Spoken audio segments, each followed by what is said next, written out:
Na YouTubie też działa. Dobra. Siemaneczko wszystkim z tej strony Demon Life, Demon. A to jest kolejny stream z Genshin Impact na moim kanale. Tak, dzisiaj z Genshina pogramy sobie Genshina. Część fabuły trzeba przejść. A więc sobie najpierw przejdziemy quest Chlorin, a potem Sijuin. Tak. Dobra, zanim to ten, poczekamy sobie chwilę.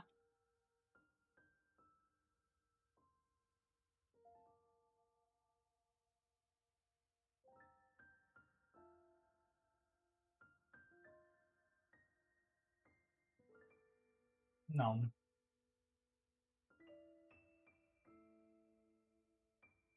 Dobra, zamiast ten, to powiedzmy, że tak z 3 minuty, 4 poczekamy. Ale... Siema Paweł, co tam, jak tam u ciebie? Nie pomnę.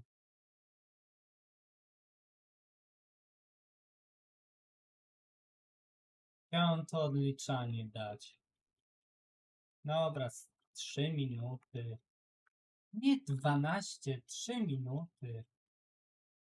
I chciałem to wystartować. No, działa, dobra.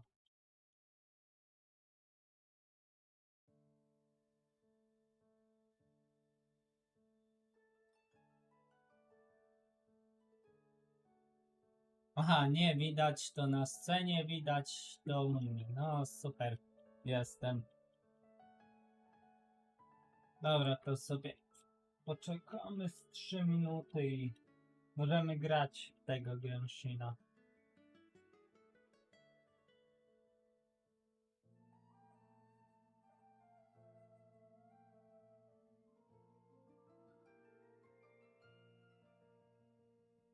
Gorąco jest 30 stopni.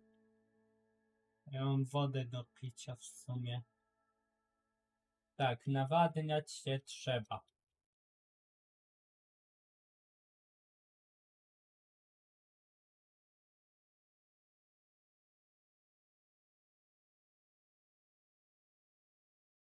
No, może być, że 32. Może tak być. Nie wykluczam, że nie. Mówię, że 30, co najmniej. Okno mam otwarte? Mam otwarte okno. A tam. I tak ja tą fabułę muszę przejść. Więc 4 dobre godziny siedzenia, bo chcę pokazać całość, a nie skipować. Chociaż te mniej ważne momenty to może przeskipuję. Zobaczymy.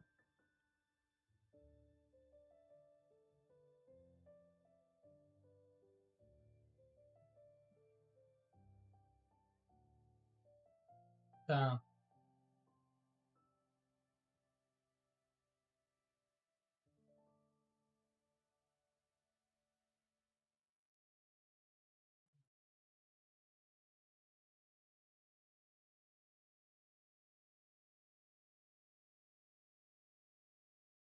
Może. Miałem ten bot wywalić. Dobra. Nieważne. Może być. Jak mnie nie będzie wnerwiał, to może być. No. Daj mi tu, czat, daj mi tu. Ten czat z TikToka daj mi. Czat z TikToka.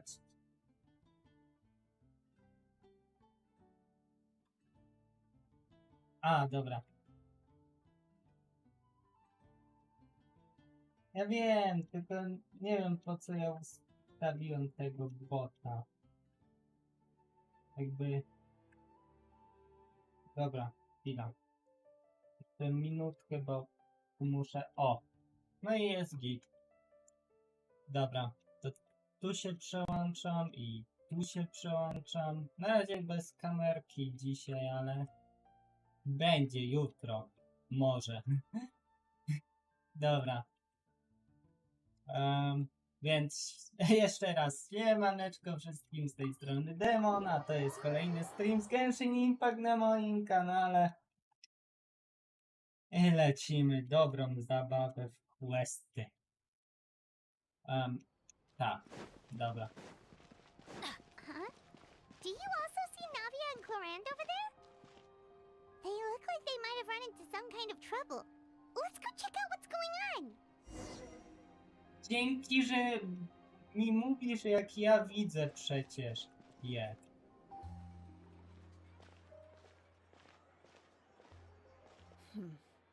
Still no dice?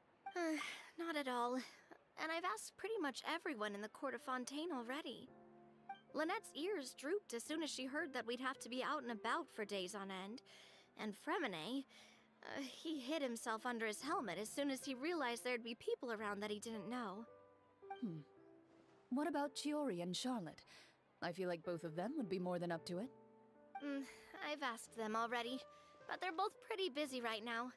I just gave the members of the Spina a few days off too, so I don't want to bother them either.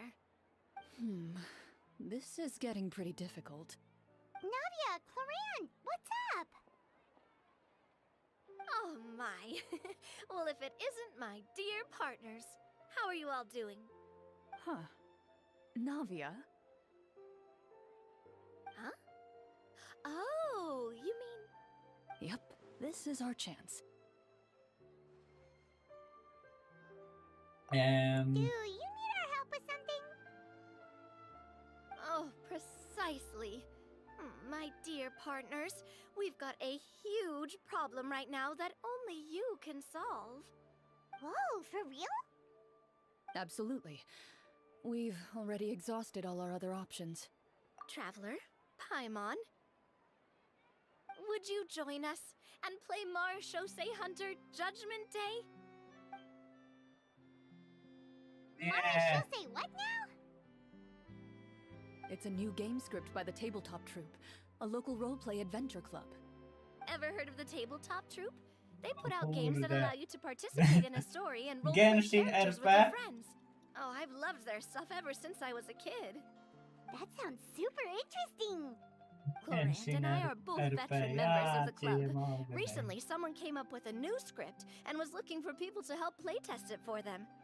And when they asked, W sumie of to... course I couldn't refuse. Dobra, I mean, dobra. come on, a Nudzisz brand ten. new script. Ja ci chciałem Nobody has powiedzieć, ever że played it before. dzisiaj była... Generally speaking, scripts at that level of development have a lot of issues. Było But I starcie think z this one is fizyką. pretty solid.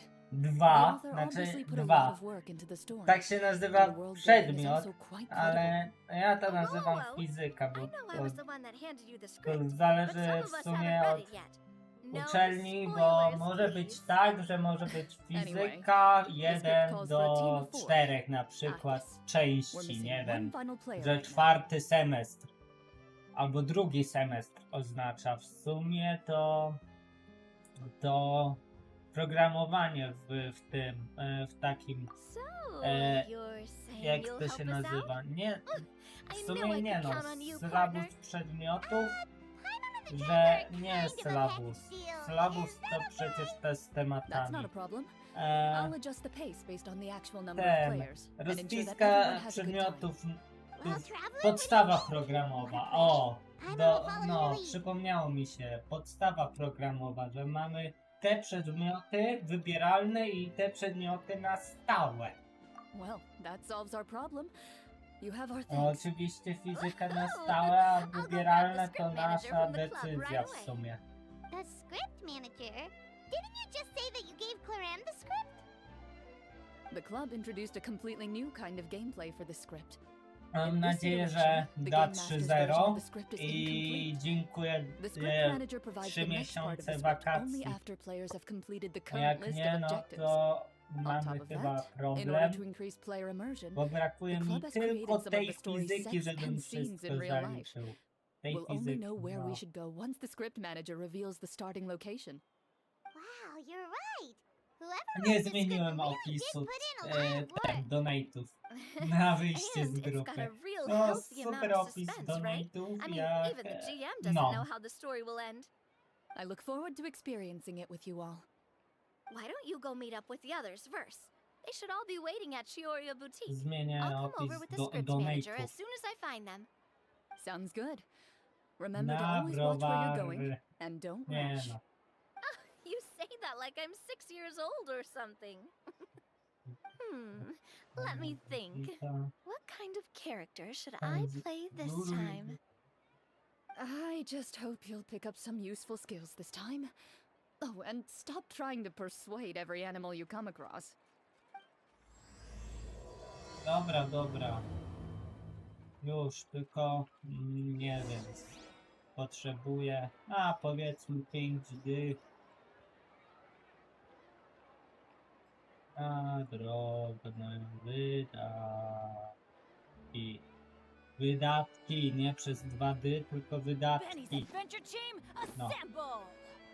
I powinno być git. Tak.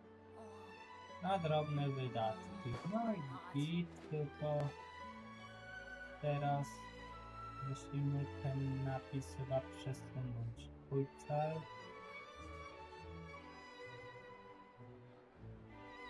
Edytuj tekst, daj mi pogrubienie. No one's joined me on an adventure in ages. Come on, let's go!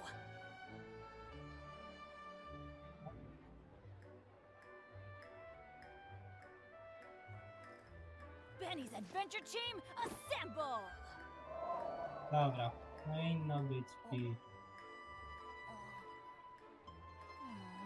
Or not.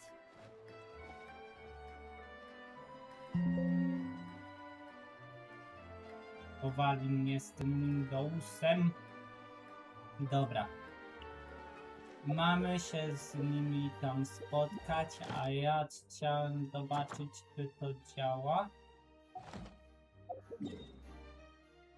Może będzie działało, dobra. Przejdźmy te questy, bo... Adventure time! Off we go!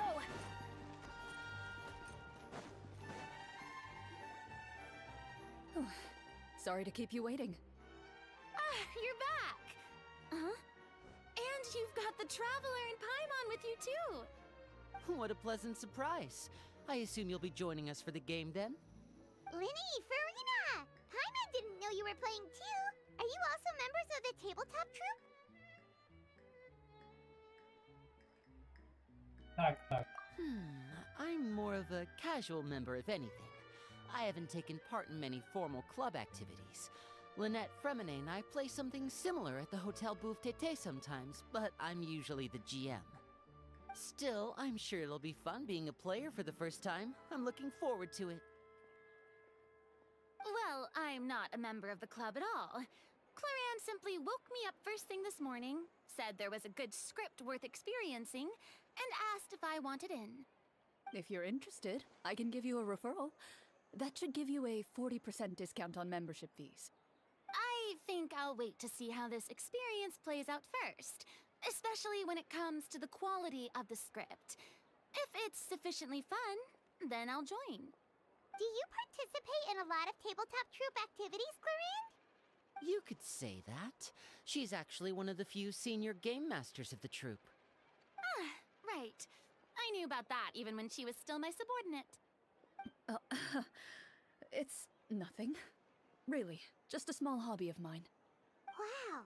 Paimon's so used to seeing you be all upstanding and intimidating as the champion duelist. It's kind Surely you jest. I would never intentionally make things difficult for my players. I maintain a clear boundary between my professional and personal lives. The me you see at court represents the law and order of Fontaine. I put all personal feelings to the side and grant a fair duel to all who seek to defend their honor.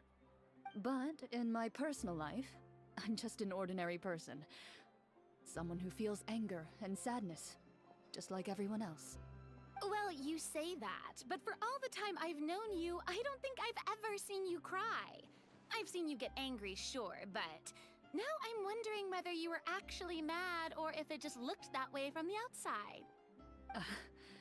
I was probably in work mode during those times. Is that so? Well, in any case, I just feel like even in your personal life, you don't get emotional very often.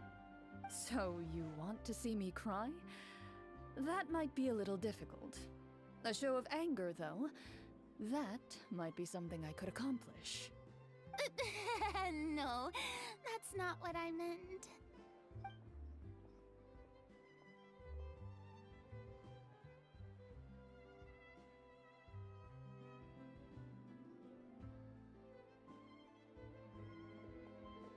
I'm back! Here, allow me to introduce you to the script manager, Mr. Florian. Pleasure to meet you all. Hello. Wait, are you a champion duelist too, Mr. Florian? Oh, no. This is just the costume provided by the club. I Oh. occasionally play a few of the roles in my scripts. That sounds like a lot of work. It's nothing. It's the least we can do to give the players a more immersive experience. Anyway, allow me to give you a brief introduction of the script. This script was adapted from the real history of the Marashose hunters. You all will play the role of hunters from a bygone era and resolve a series of events unfolding in the capital. Paimon's not super familiar with the history of the Marashose hunters. Is that a problem? Oh, no problem at all. I can give you a brief rundown. So, basically, Marashose hunters were people who dedicated themselves to hunting monsters and protecting the city by using a special swordsmanship technique passed down over generations. Their story can be traced back to the ancient Remurian dynasty, as well as the first hunter, Cassiodor. But I'll leave the finer details for you to seek out and discover later. Mm-hmm. And I'll provide additional commentary as the story progresses. In that case, brave hunters, are you ready to set out on an unknown adventure? Whoa, just one sentence and it's like we're in the story already! Aha, I see many a determined gaze before me. Very well, head over to this location and begin your heroic journey. So, as we follow the story, it leads us to specific scenes? Ooh, sounds pretty innovative. What does the message in the envelope say? It's the exact location of the scene, as well as the formal permission to use the venue. Huh, seems like they have everything prepared. Please check all your belongings, everyone, and make sure you haven't forgotten anything. Dobra, Once you're ready, please follow me to the designated location. Sounds good. Hunter. dobra, idziemy za nią czy coś. O! Właśnie, bo daily trzeba odebrać. A co ty chcesz? Przyjmę.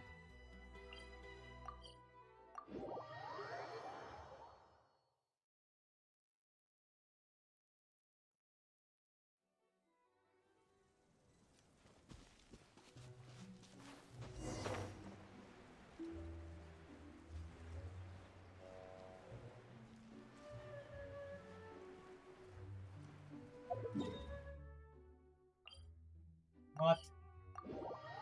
Nie, podziemia. What?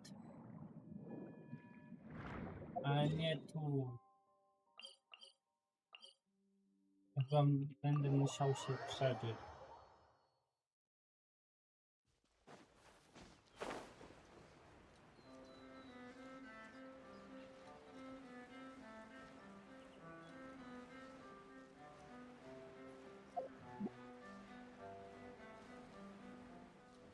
Dobra, i biegniemy.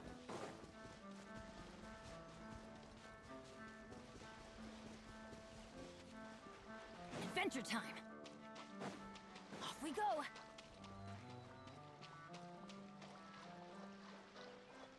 Adventure time.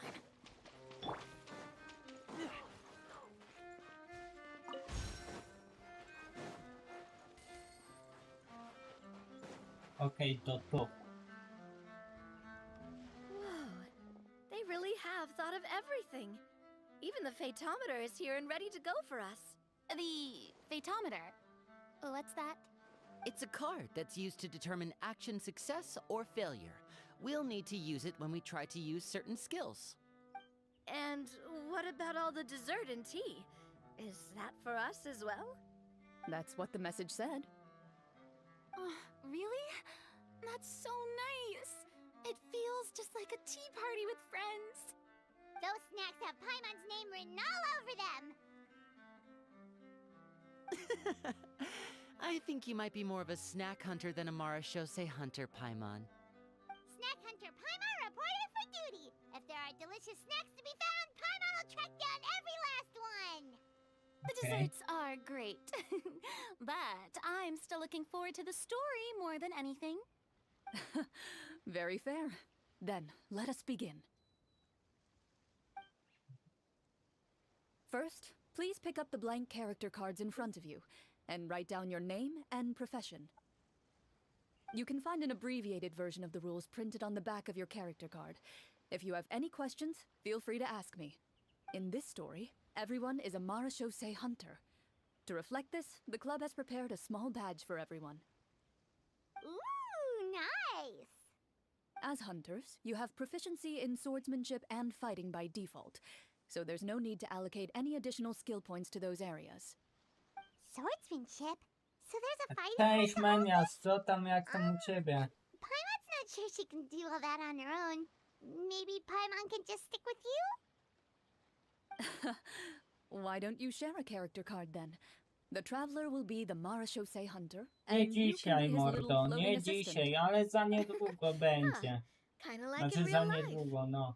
So, for the name, do I fill it out with Może the name of jutro. my character?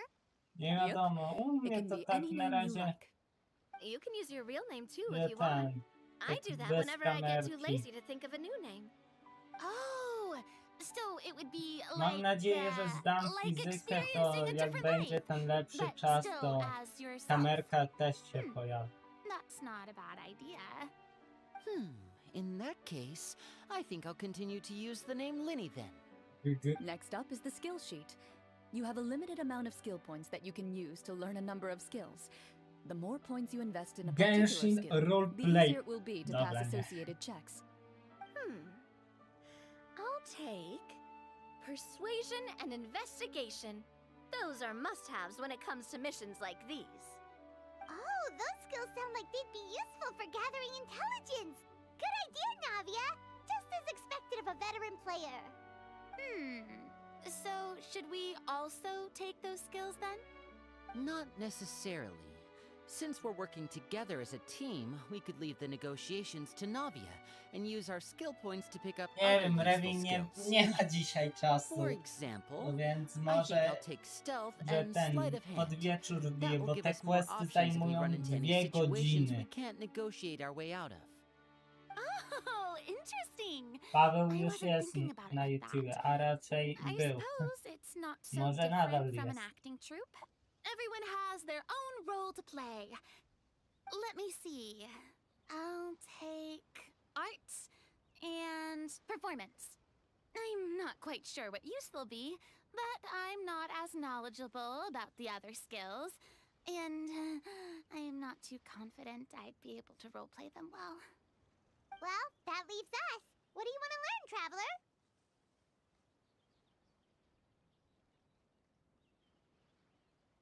Czekajcie, to ja muszę sobie przetłumaczyć jedno słowo, bo potrzebuję.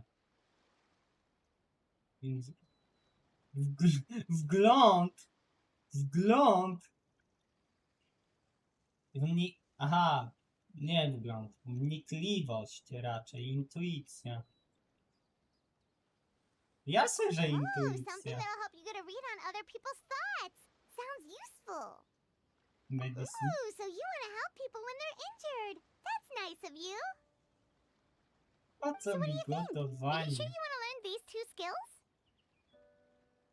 Tak. Let's see. Oh, looks like you each have enough points to choose one final skill. You've all picked such classic skills. It's fine to go a little bit out of the box, you know. Why do I get the feeling she's getting ready to cause trouble? For Znaczy example, wiesz, this one here. jakby Summon. to jest Doesn't it quest sound super postaci. mysterious and Historia postaci, no. Oh, I saw that one just now as well. The description says this skill can be used under certain circumstances to summon characters or creatures that fit the script's world building rules. Parę lat. The script's world building Jak rules. coś Huh? ci się podoba, to nie żałuj But how ról, are we supposed to know what a Mara raczej hunter tych can summon? summonów. Oh, that's not for us to worry about, my friend. Just learn the skills that interest you, and the GM will take care of the rest. Alright, you've convinced Paimon. Let's learn summon then. Paimon can't wait to see what kind of thing shows up. Well, now that everyone's more or less finished creating their characters, we can begin. Since 2 of our players are doing this for the first time, though, let me ask. Would you like to play on easy mode or authentic mode? What's the difference between the two? Well, in role-playing games, the story sometimes changes based on the decisions of the players and the results of the fatometer. For example, if you fail a check, that means you cannot use the target skill in that scenario. A critical failure may even result in further negative consequences. If you choose to play in authentic mode, every time you elect to use a skill, you'll need to use the fatometer to see whether you succeed or fail, and face Oczywiście, że any ten consequences drugi that may mod. follow. If you choose easy mode instead, every check will be successful by default, and you won't have to worry about luck playing a factor. Oczywiście, że... Aha. Given that I'd like to focus on the story, I suppose I should pick easy mode. I'd feel bad if I brought the team down by failing my Mam- checks. Dobra, nie. Huh? Oh, come on. Don't worry about that. RNG is the lifeblood of role-playing games. I'm going with authentic Spoko. mode for sure. Never Meniasz. knowing what you might have to overcome. Ugh, doesn't that sound exciting? I'd rather be mentally prepared for what might happen. All right, then I'll mark down Farina for easy mode. All her checks will be successful by default. As usual, Navia and Linny will play on authentic mode. What about you, dear partner? How would you like to play? Are you sure? Yeah. Trust me, you'll see the beauty of RNG. Honestly, I don't think Clorand would make things too difficult for us no matter what the fatometer says. Isn't that right, Clorand? No promises. That wasn't super reassuring. Well, anyway, enough talk. Let's get started. I want to experience at least a good chunk of the story today. Speaking of the story, why is the beginning scene on a beach? Well, that's because a long time ago, back when human civilization was still in its infancy, powerful demons and evil sorcerers ruled over the land. They created a host of monsters and sent them to slaughter all humans in existence. Soon, a group of human rebels banded together. With their swords raised, they swore to brave the darkness, and in doing so, subdue each and every monster that sought their destruction. They became known as the Marashosei Hunters.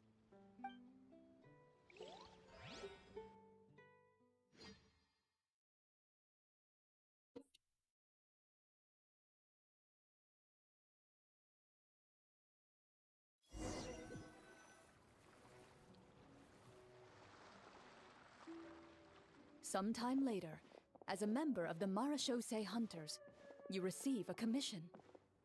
Following the address provided on the message, you take a boat and arrive at this strange city. As you inhale, you can taste the slightly salty air of the docks as you begin to survey your surroundings. There aren't many people in the vicinity, but you do take note of a few others who, like you, seem to be sizing up this place.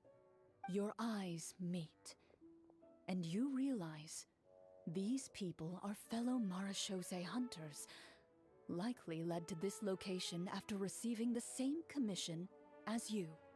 You're all Marashose hunters too, right? Allow me to introduce myself. The name's Navia, monster hunter by trade and helpful neighborhood businesswoman on the side. What say you to traveling together? We can help each other out on the road. Okay, count me in. My name is Linny. I've been wandering since I was little and picked up a few less than legal tricks along the way. I was adopted by a Marashose hunter and later chose to follow in his footsteps. Is this where you introduce your character to everyone? It sounds like they've done this dozens of times. My name is Farina, and, I grew up in a noble family. I always had a strong interest in performance and the arts. Even though I'm a Marashose hunter, what I really want is to be a performing artiste. Hey, you can do it, Farina. Oi. That's exactly how it's done. Paimon is Paimon, a good friend and companion to this Marashose hunter right here. I've been studying medicine ever since I was a child. I want to do my part to eradicate these monsters and use what I've learned to heal others. Oh, welcome.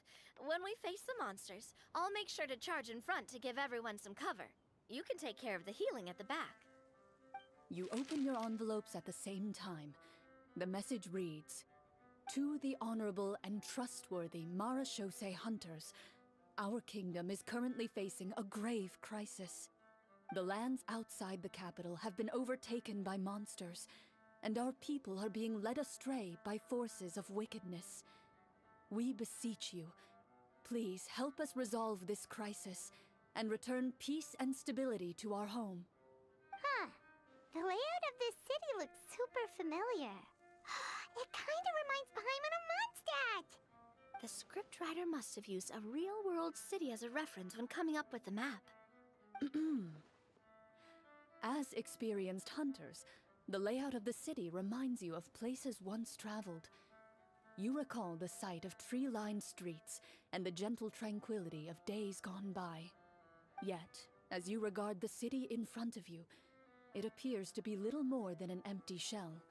Its hollow gates are open to you, beckoning you to come forth and bring salvation back to the town. I carefully read every line of the letter and turn my attention to the signatures at the bottom. Who issued this commission to us? You see a long string of unfamiliar names. It would seem that many of the residents of the city issued this commission together. They sensed that things were not right within the kingdom and sent a distress signal to the outside world. In that case, why don't we take a walk around the city and see if we can learn anything from the local residents? Oh, good idea. We might be able to get some leads on the monsters and bad guys we're after. You look up and see a tavern nearby. It appears to be open for the day. Why don't we go check out that tavern? If the novels I've read are anything to go by, taverns are usually full of information. Okay. As you approach the tavern, you find a plainly dressed woman standing nearby. She appears to be rather troubled about something.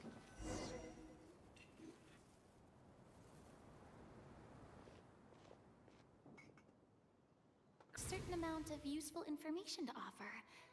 If we keep asking questions, we might be able to get some good leads. Oh, come now. Don't be sad. Life is all about optimism. Oh, that reminds me. What did you have for breakfast this morning? Huh? I don't think that's the kind of question we're supposed to ask. Nothing turns a frown upside down like good food. How about some macarons? I could make you some. You didn't even take cooking as one of your skill proficiencies. That's not necessary, miss. Excuse me for saying this, but you don't really look like a chef. Besides, I'm not really a fan of sweets. So you're someone who barely smiles and doesn't like sweets. You're really starting to remind me of this one friend of mine. Hey! Did she just... me? Chlorian must have broke character for a second. This isn't getting us anywhere. Traveler, maybe you can think of something.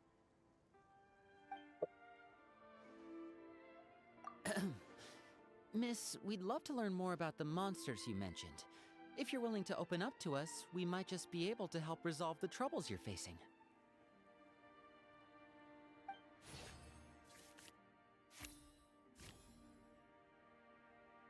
You weren't even the one that learned persuasion. My troubles, you say? I'm not sure they're so easily resolved, but I suppose it wouldn't hurt to share them with you. A horde of monsters suddenly appeared near the capital recently, so all the guards were dispatched to fight them.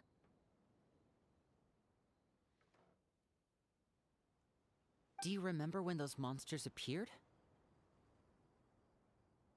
I'm not completely sure. All I know is that my husband was dispatched to fight them 3 days ago. Do you know where he was sent? It all happened so fast. When we said our goodbyes, he couldn't even tell me where they were sending him.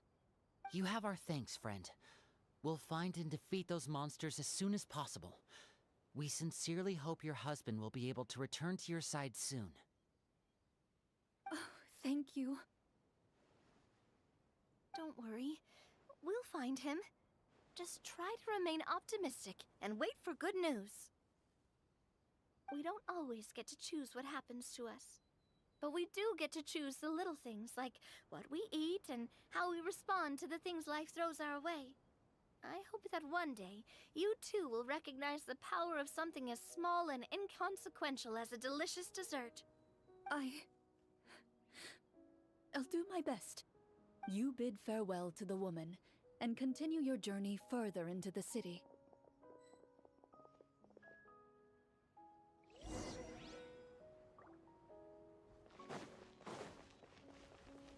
As you venture further into the city, the streets appear largely empty. An elderly woman walks past. You see her shake her head as she puts away her wrinkled wallet. A nearby merchant folds his arms and gives you a disdainful look. You get the impression that he's someone who has long gotten used to the sight before him.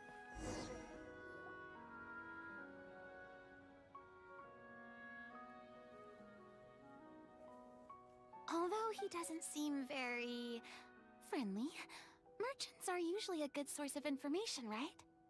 Pardon me, sir. I'd like to ask a question if I may. That depends. How much are you willing to pay? How about this much?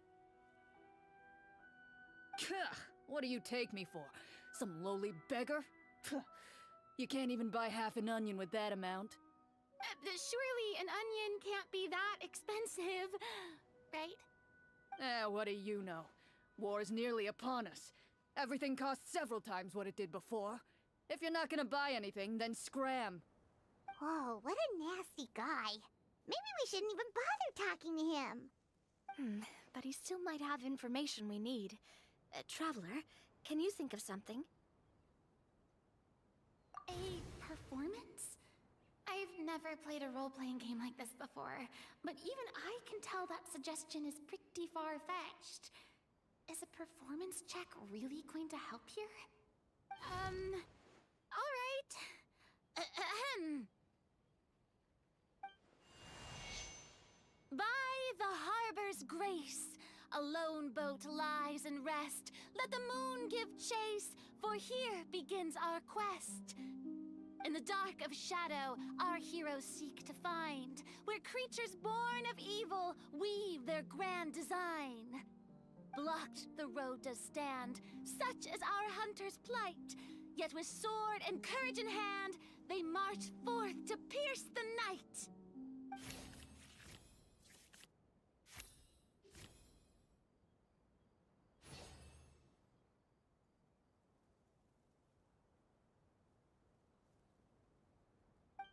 I don't recall asking for a bardic song. Don't expect me to give you any coin. But if you meant what you sang, and you are indeed some kind of hunter, then by all means, please, go out and kill those monsters for us. Those monsters are camped outside the city, and they've been destroying all our trade routes. We have limited reserves within the city, so if this continues, we're all gonna be in big trouble. Wait, you're saying Nie no ma one has put a plan in Master, co place to tam jak distribute tam u ciebie? supplies or maintain order? We could all starve, and those nobles in the palace wouldn't even break a sweat. Who knows? Maybe they've been in cahoots with the monsters all along. That is concerning. Yeah, all right, I think I've said more than enough. Be on your way now. Got it. Thank you, sir. Don't mind him, Farina. He just doesn't have enough taste to appreciate your art. No, I was just thinking about how those nobles must be so cold-hearted. It's like they don't care about their people at all. A nie, to ja nie jestem fanem Navi. Nawet chyba jej nie mam w tych Should we try postaci. to go somewhere with more people? Dobrze, Pajmon, How idziemy. about the city square? Follow me.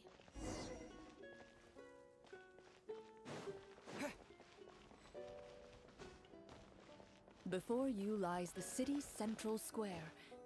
You see a man with a slightly anxious look on his face, pacing back and forth, his head hanging low.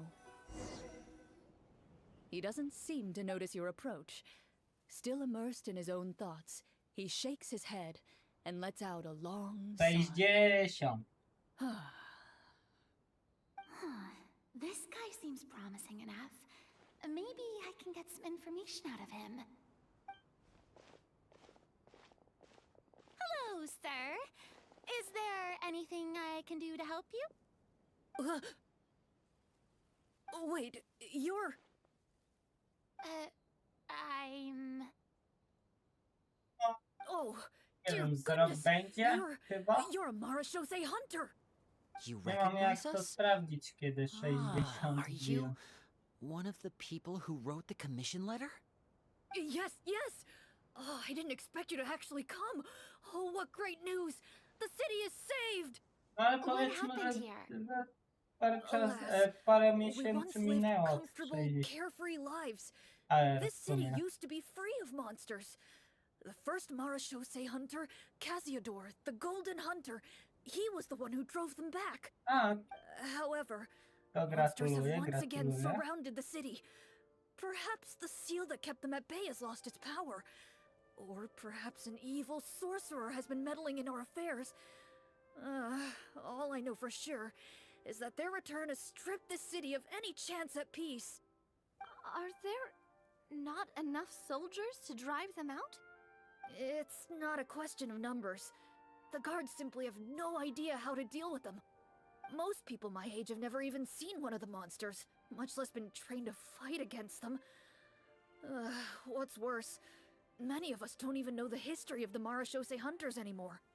When I was a child, though, my grandfather would tell me stories about how the Marashose hunters drove back the monsters.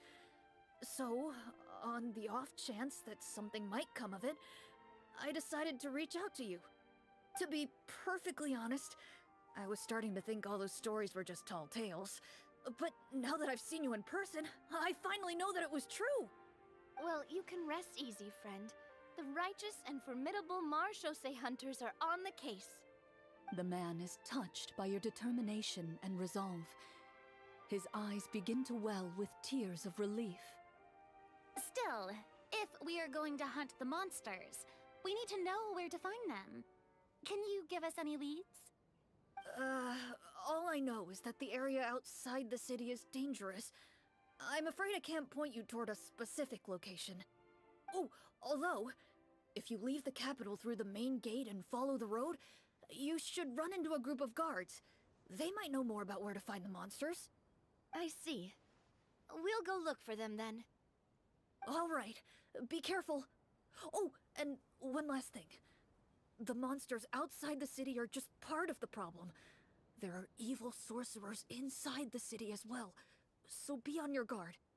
They're actively working with the monsters, and have corrupted the court ministers with malicious magic. They're the reason why, even inside the city, everything has been a giant mess. Even one of our kindest ministers has turned into a boorish and unreasonable figure, interested in nothing but enacting laws that exploit the people. Who knows how much longer we'll be able to go on like this. Talk about being stuck between a rock and a hard place. I feel bad for him. Maybe we should try to cheer him up?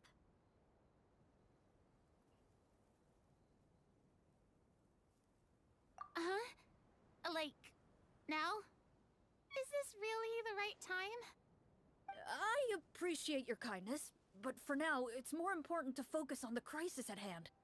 Brave hunters, I leave the future of this kingdom to you.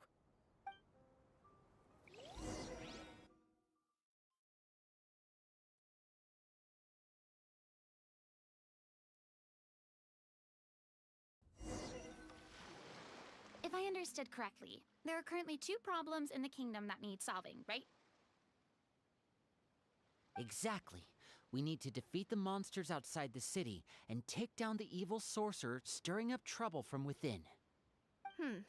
But which problem should we tackle first? Well, this seems like a good moment for a break. Take some time and discuss what you want to do. Elo, Let me know when Lisek you've made your 11, decision. co tam, jak tam u ciebie? I really didn't expect the people in the city to keep us at arm's length like that. I totally thought the hunters would be treated like heroes. Well, Clarin said the script took cues from the real history of Fontaine, right? Maybe the real-life Marashosei hunters were also treated like that. I wouldn't say it's a perfect representation of history, but there are definitely some A, similarities. spoko. Would you like to hear more about it? Ja to dzisiaj Sure. poprawę As long as it na doesn't studiach spoil anything in miałem the z script. fizyki You 2. brought up bits and pieces Myślę, of the że da hunter's history 3-0. before, but it Jak was nie all da, in to passing. naprawdę się Kinda wants to know zdenerwuję. too. The hunters were super powerful, right? Were they all from a special line of supernatural beings or something? Kind of like Leci jakoś the leci. yokai in Inazuma? No. All Marashosei hunters were ordinary mortal fighters. The only thing that set them apart were the special sword techniques passed down over the centuries. Huh? So you mean anyone could become a Marashosei hunter? In theory, yes. All you would need to do is survive the rigorous training and master the swordsmanship techniques required to fight the monsters. Still, most people dropped out at the early stages, and others called it quits the minute they saw a monster in person. To become a hunter, you must be strong in both body and mind. What kind of monsters did the hunters fight exactly?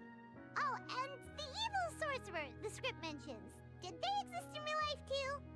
The land of Fontaine once played host to an ancient dynasty known as Remuria.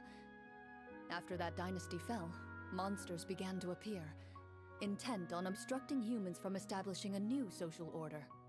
One of the ancient sorcerers of Remuria used his power to assemble a formidable army of golems. He sought to use that force to establish himself as king. Now, wait a second.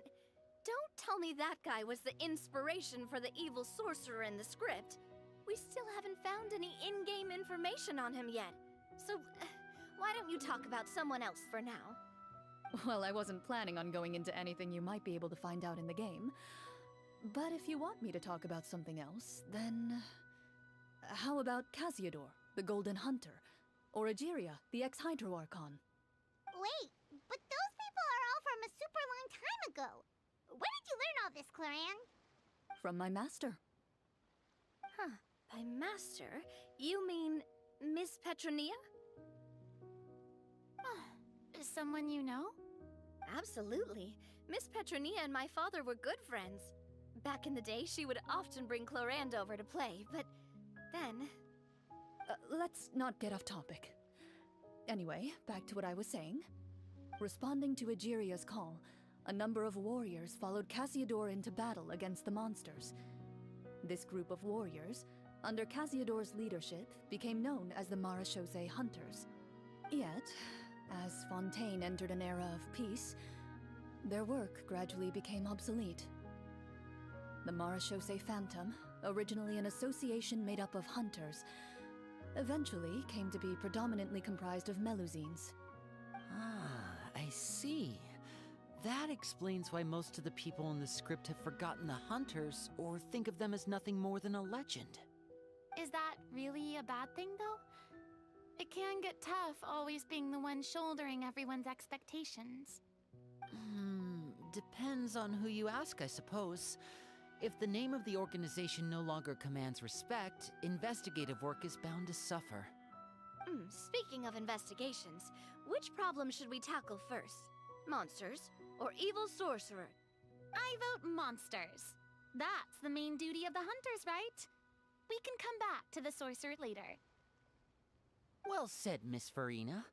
Plus, if the sorcerers really are the masterminds behind this whole thing, defeating the monsters could give us some clues on their intentions as well.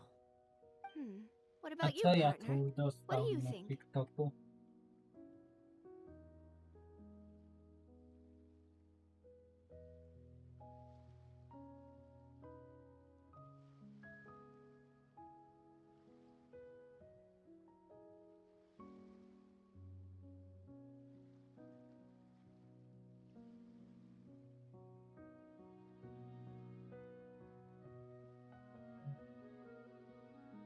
It's decided then. All right. After some discussion, you decide to turn around and head out of the city.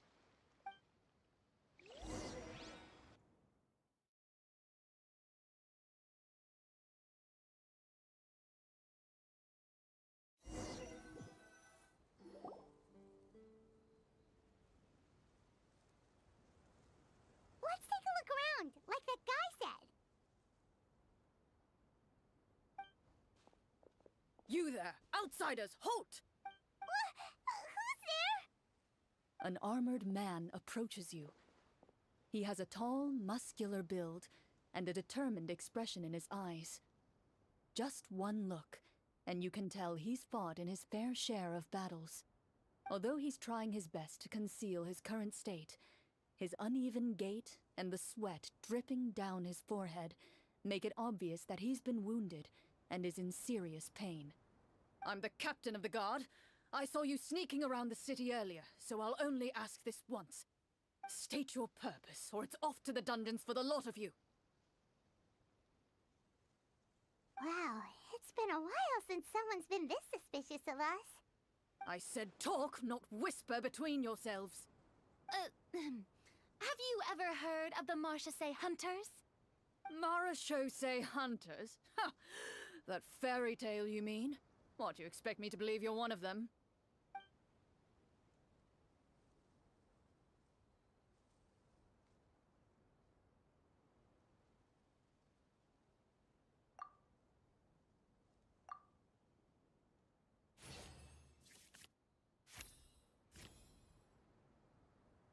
While everyone is talking, you begin to carefully observe the captain's mannerisms.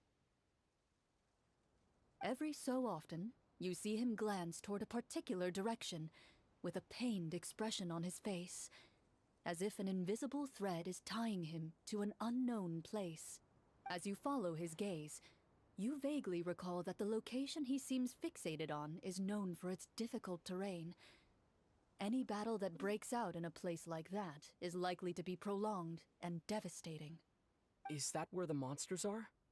Outside the forest in the area with the difficult terrain? The captain is taken aback by your sudden question. Still, his shock only lends credence to your theory. You're looking to fight the monsters? Well, we're Marchese hunters after all. You could say that's basically our job. He shakes his head and continues to regard you with skepticism. In the end, he decides to inform you of the locations where the monsters have appeared. Those monsters aren't easy to deal with, but if you insist on going, I won't stop you either. I just hope all the guards will be able to come back to their families alive. I wish you the best of luck.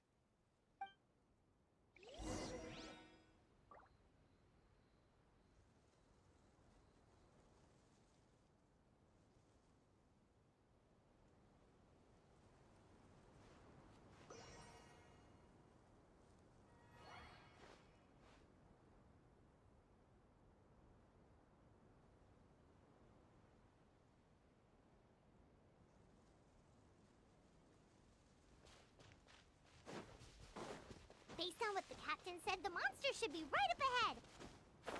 Let's go. Hopefully we're not too late. As you approach the battlefield, you see numerous people lying by the side of the road. They appear to be dressed like guards. Their faces are filled with desperation and terror. Some are screaming and cursing in vain, as if still trying to banish the monstrosities they saw from their minds.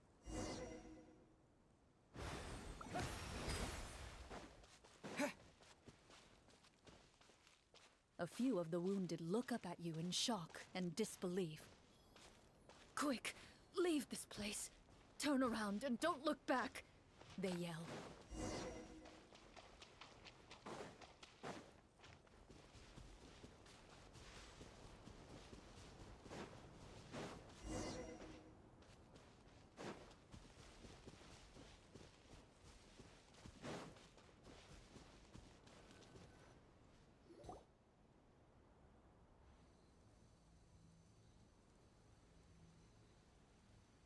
This is the place he mentioned, right?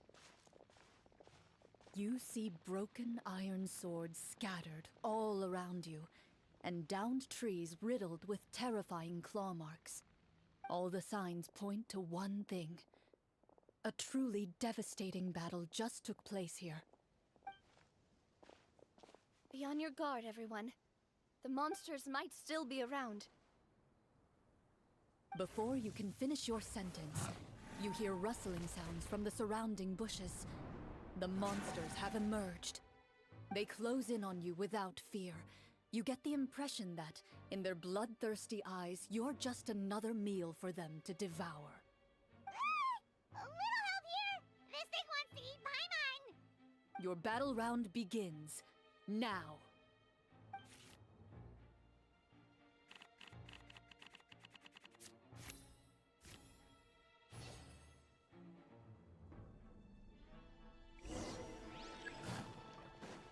Water jet! Yeah! Yoo-hoo!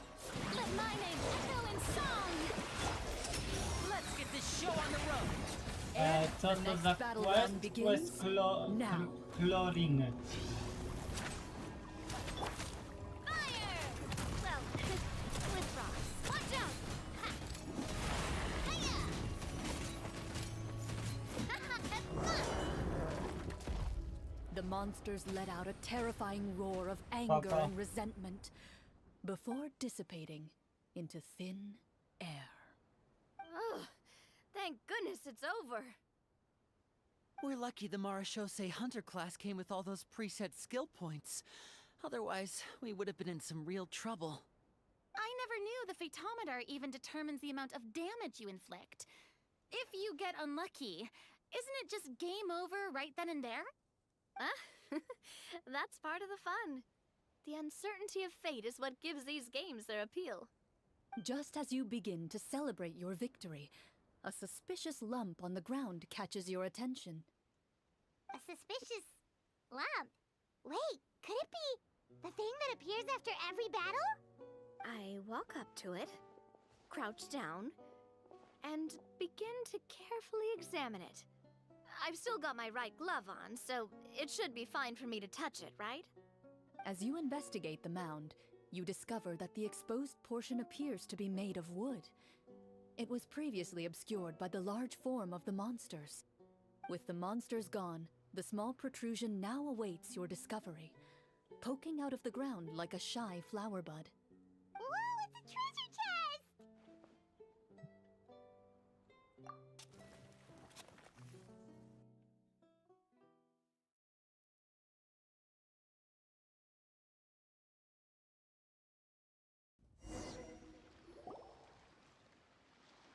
With everyone's help, you successfully excavate the wooden chest from the ground. Even without opening it, you can tell from the mora and jewels scattered around the chest that it must contain quite the fortune. Makes sense. We worked hard for this. Let's open it and we can share what's inside! I can understand your excitement, Paimon, but think about it. Doesn't it seem like there are people out there who need this treasure more than us? Yeah. Think Think about all the people suffering in the capital. Or all those guards who got hurt fighting the monsters. Wouldn't it be better if we gave the treasure to them? Wait, is that how it works? Paimon thought since we were the ones to dig it up, we could just take it for ourselves. Well, let's put it this way. Any decision you make during a role-playing game can impact the future course of the story. But would the people really believe us? It's hard enough for us to prove we're Marshosei hunters. What if they think we procured the treasure illegally? They might get even more suspicious of us. That's definitely something we should consider. Maybe we can come up with an explanation in advance. Well, if donating it could cause that much trouble, why don't we use it to buy some gear and fill up on good food? Then we'll be ready to fight even more bad guys.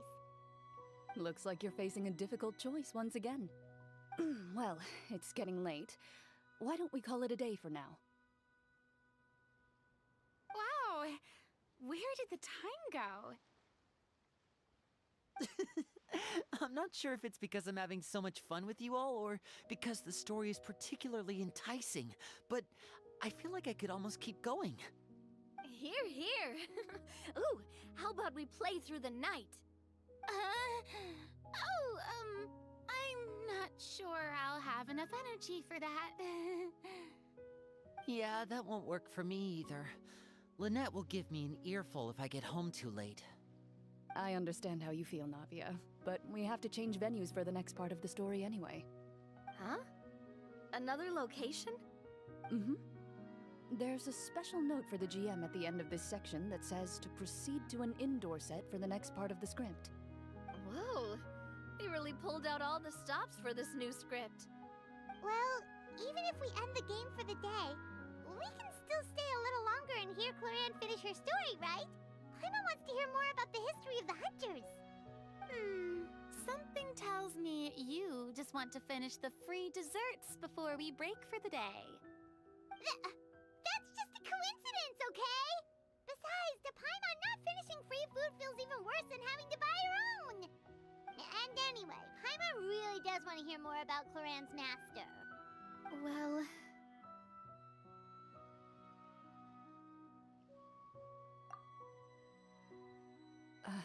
It's nothing.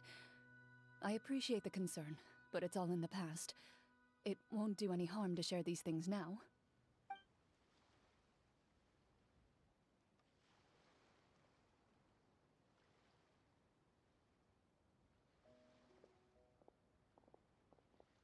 My earliest memories are of living with Master. According to her, she saved me from certain people of ill repute. My birth parents had left me behind some time before that. What a heavy beginning for a life story. Master was a fascinating individual, if inexperienced in the ways of raising children. My first ever toy was a short sword. Although I suppose it wasn't so much a toy as something Master removed from her waist and handed to a noisy child in need of distraction. Oh wait, so she handed an actual sword to a child? Isn't that dangerous? Did you hurt yourself? Of course I did. I cut my palm and bled quite a lot. But Master was not concerned. She just stood there and casually lectured me about it. See, that's what you get for not holding the sword properly, she told me. She then crouched down next to me and said, "Give me your hand. I'll teach you to bandage this wound. After that, it's time to learn how to truly hold a blade." Excuse me for asking this, Clorand, but how old were you exactly when all this happened? Probably around, 3, give or take. 3?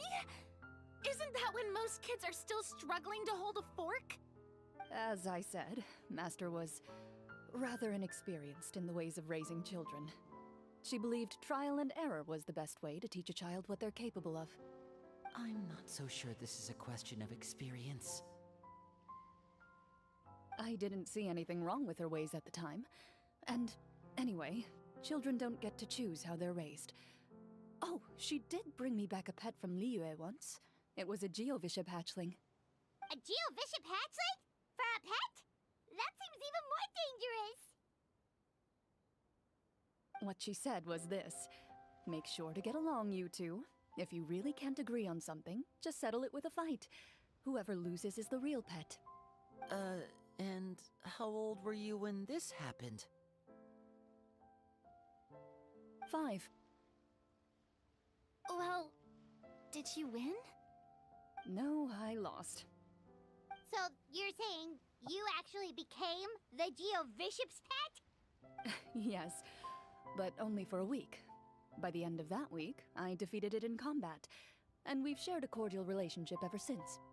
That really doesn't sound like the kind of childhood someone should have. Later on, I gradually understood that Master most likely didn't know any other way to raise a child. She was a marechaussee hunter, but I never heard her bring up her own parents. Thanks to her, I learned how to navigate the forest by the age of 6, and could hunt monsters in the wild by myself the year after that. Even though the training she subjected me to was strict, she always made sure to take me traveling when she had the time. We met many of her friends during those days. That was also how I met Mr. Callis and his family. I still remember the first time we met. You were too scared to join our picnic and hid behind Ms. Petronia the whole time. I still hadn't really met many children my age at that time, so I didn't know how to interact with others. After that, though, you started coming over a lot. You loved challenging people to shooting competitions, remember? I don't think many members of the Spina ever beat you in one of those. I had a lot of fun during those days. I enjoyed them too. Oh, do you remember that one time we went exploring around the Spina together? We overheard Papa call your master Fontaine's Protector of Justice. We tried to pretend like we never heard anything, but you nearly let it slip that one time.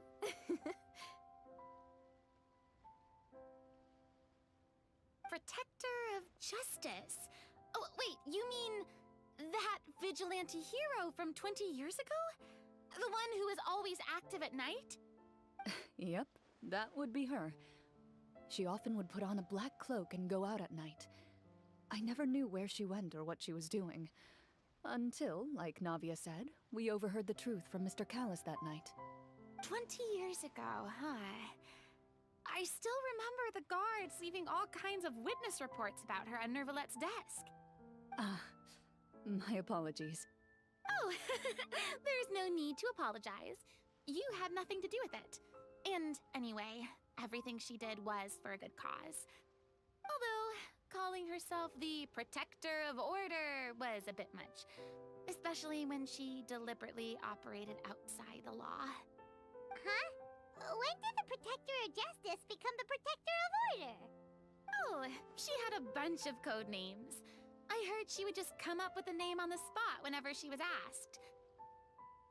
Later on, she probably got sick of answering those questions and decided to stick to just 2. The Protector of Justice and the Protector of Order. That sounds like her, all right. I bet she forgot which of the 2 she'd use by the time she got back each night.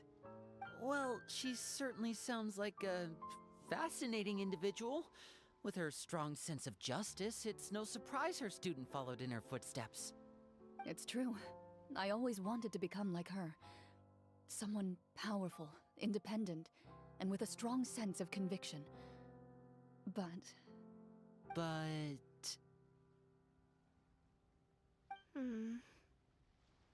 She suddenly disappeared the night I turned 10 years old. Disappeared? What happened? I have no idea. She didn't even leave a note. I was never able to find out where she went. That night, I was celebrating my birthday at Navia's house. But Master never came to pick me up. When I returned home on my own, it was to an empty house. When she still didn't appear after a few days, I went to Mr. Callis's house to ask about her whereabouts. But he only shook his head. Papa probably didn't know either. I know he sent a few people to investigate the matter in secret, but they never found any credible leads. Don't worry, I understand. To be perfectly honest, given Master's personality and way of doing things, It all made a lot of sense. If I had to guess, I'd say she probably used it as an opportunity to force me to become independent. Just like how, when a litter of kittens reaches a certain age, the mother willingly leaves them behind. Were you upset, Clorand?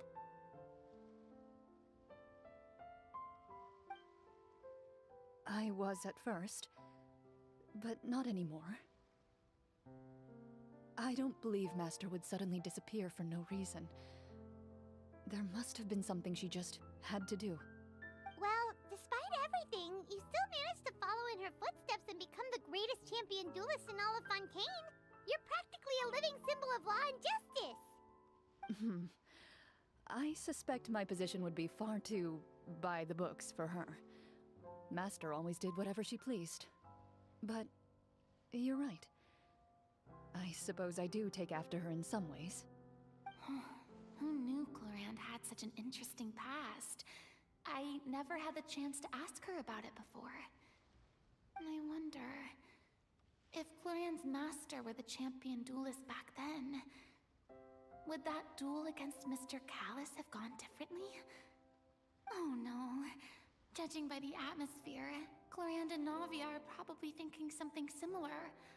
The mood just got super awkward all of a sudden. Well, anyway. Would you look at the time? It's getting dark, so we should probably call it a day for real this time. If we keep talking like this, we really will be here all night. I had a great time today, Miss Clorand. Thank you for being our GM. Anytime. The script was good, but I've got to say, your childhood stories were even better.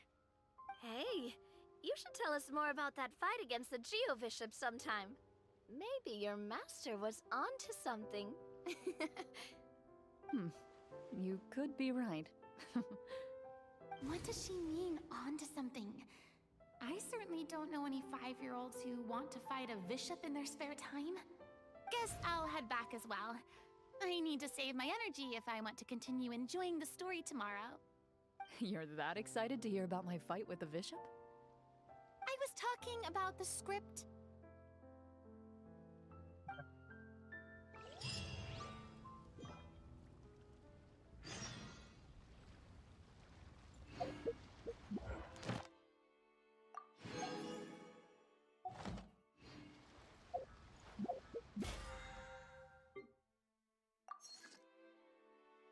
Poczekaj do 8:10.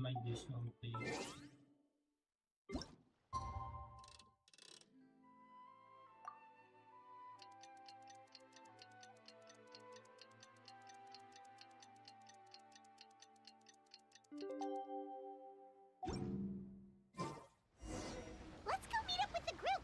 Paimon's really looking forward to today's story.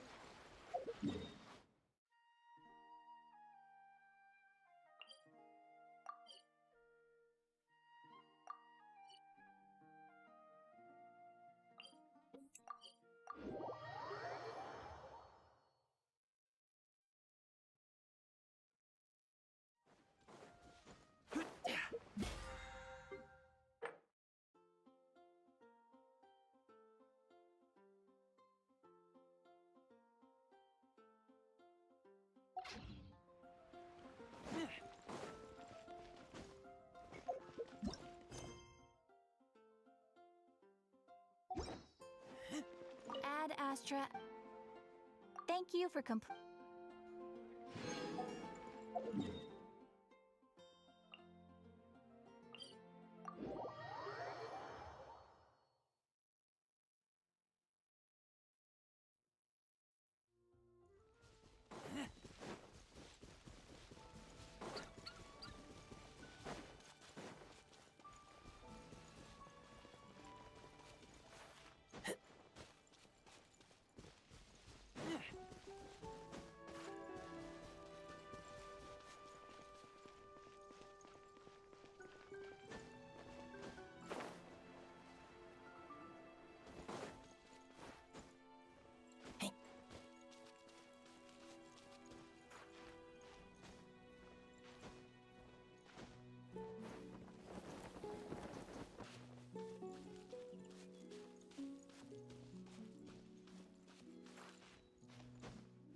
Aha, tu ominął mi waypoint. Po prostu cudownie.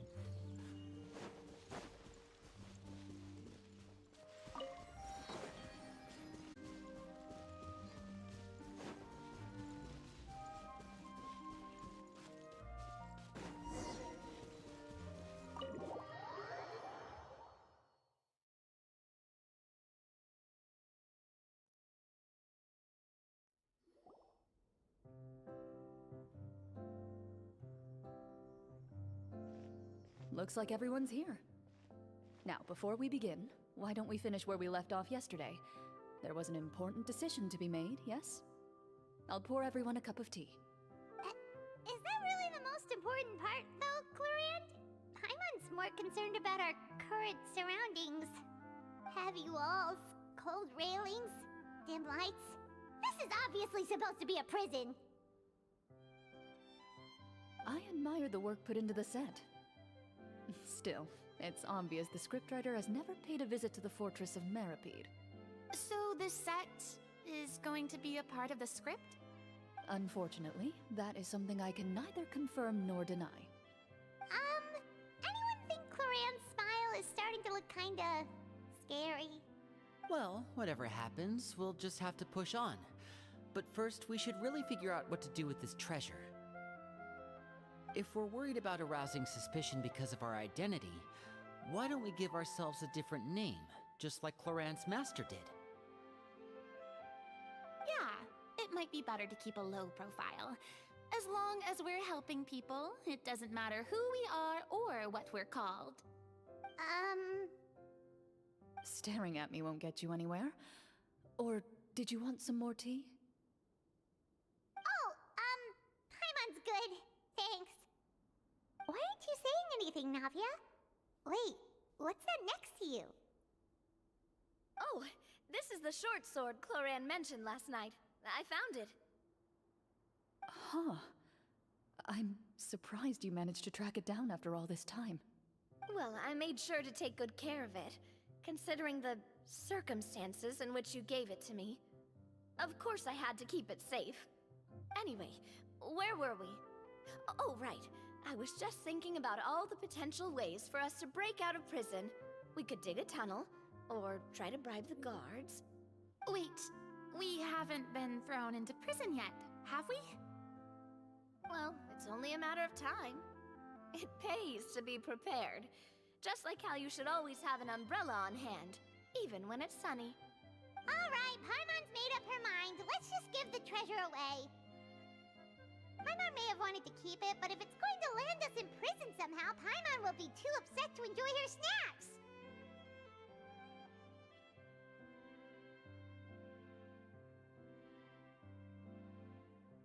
So, you've reached an agreement? All right then, we can continue with the story. Oh, and we'll collect all the scattered pieces of treasure on the ground as well. All right.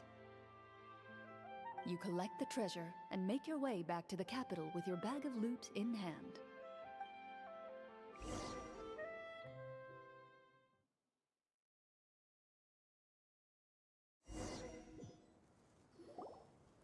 The city is still shrouded in a gloomy, oppressive atmosphere, but your spirits are surprisingly high. In places where sunlight struggles to reach, you generously share your wealth with the children, the elderly, and the poor in urgent need of help. Thank you, kind soul. The elderly woman's look of gratitude follows you as you walk away, her eyes never leaving your back until you move entirely out of sight. However, there's still quite a bit of Mora remaining. It appears you haven't made much progress. She's probably trying to tell us to speed this up. We need to hurry up so we can address the sorcerer problem. Should we go find that man again at the square? He seemed like a pretty responsible guy. I'm sure he knows the people here far better than us. Oh, good idea! Just as you start to make way to the square, intent on finding the man again, there's a voice.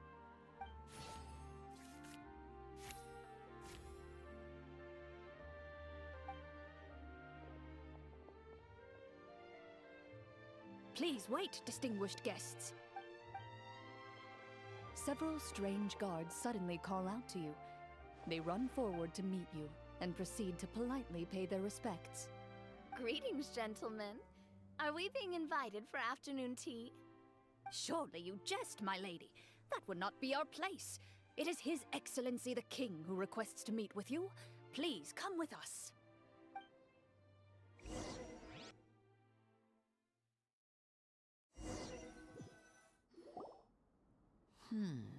Do you think this could be a trap?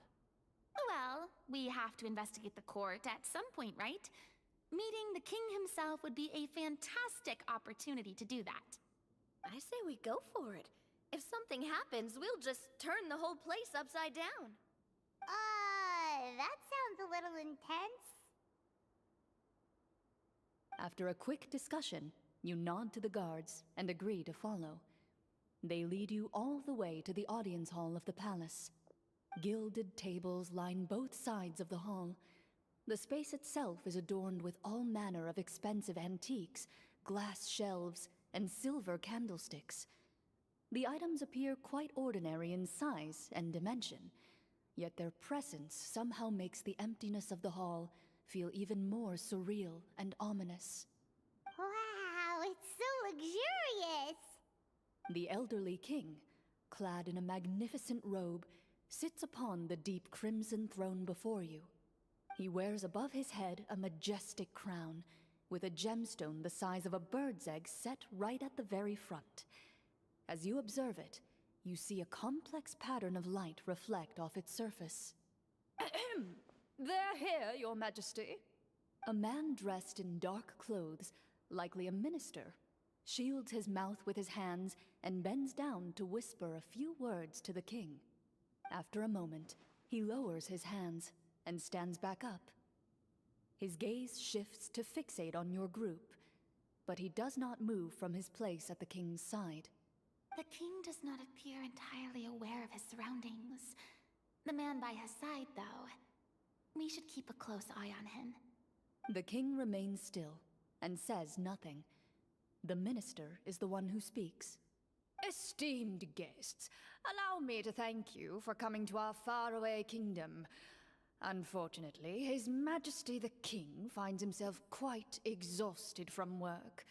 So please allow me, his Prime Minister, to welcome you in his stead. I've heard tell that your group, the Marechaussee Hunters, used your exceptional ability with the sword to repel the monsters near the capital. Such a great deed deserves to be rewarded. However, seeing that I was not fortunate enough to observe such a feat with my own eyes, you'll forgive me for seeking to verify the truth by speaking to you myself. Well, we've got nothing to hide. You brought us here to talk, right? So we'll just explain what happened.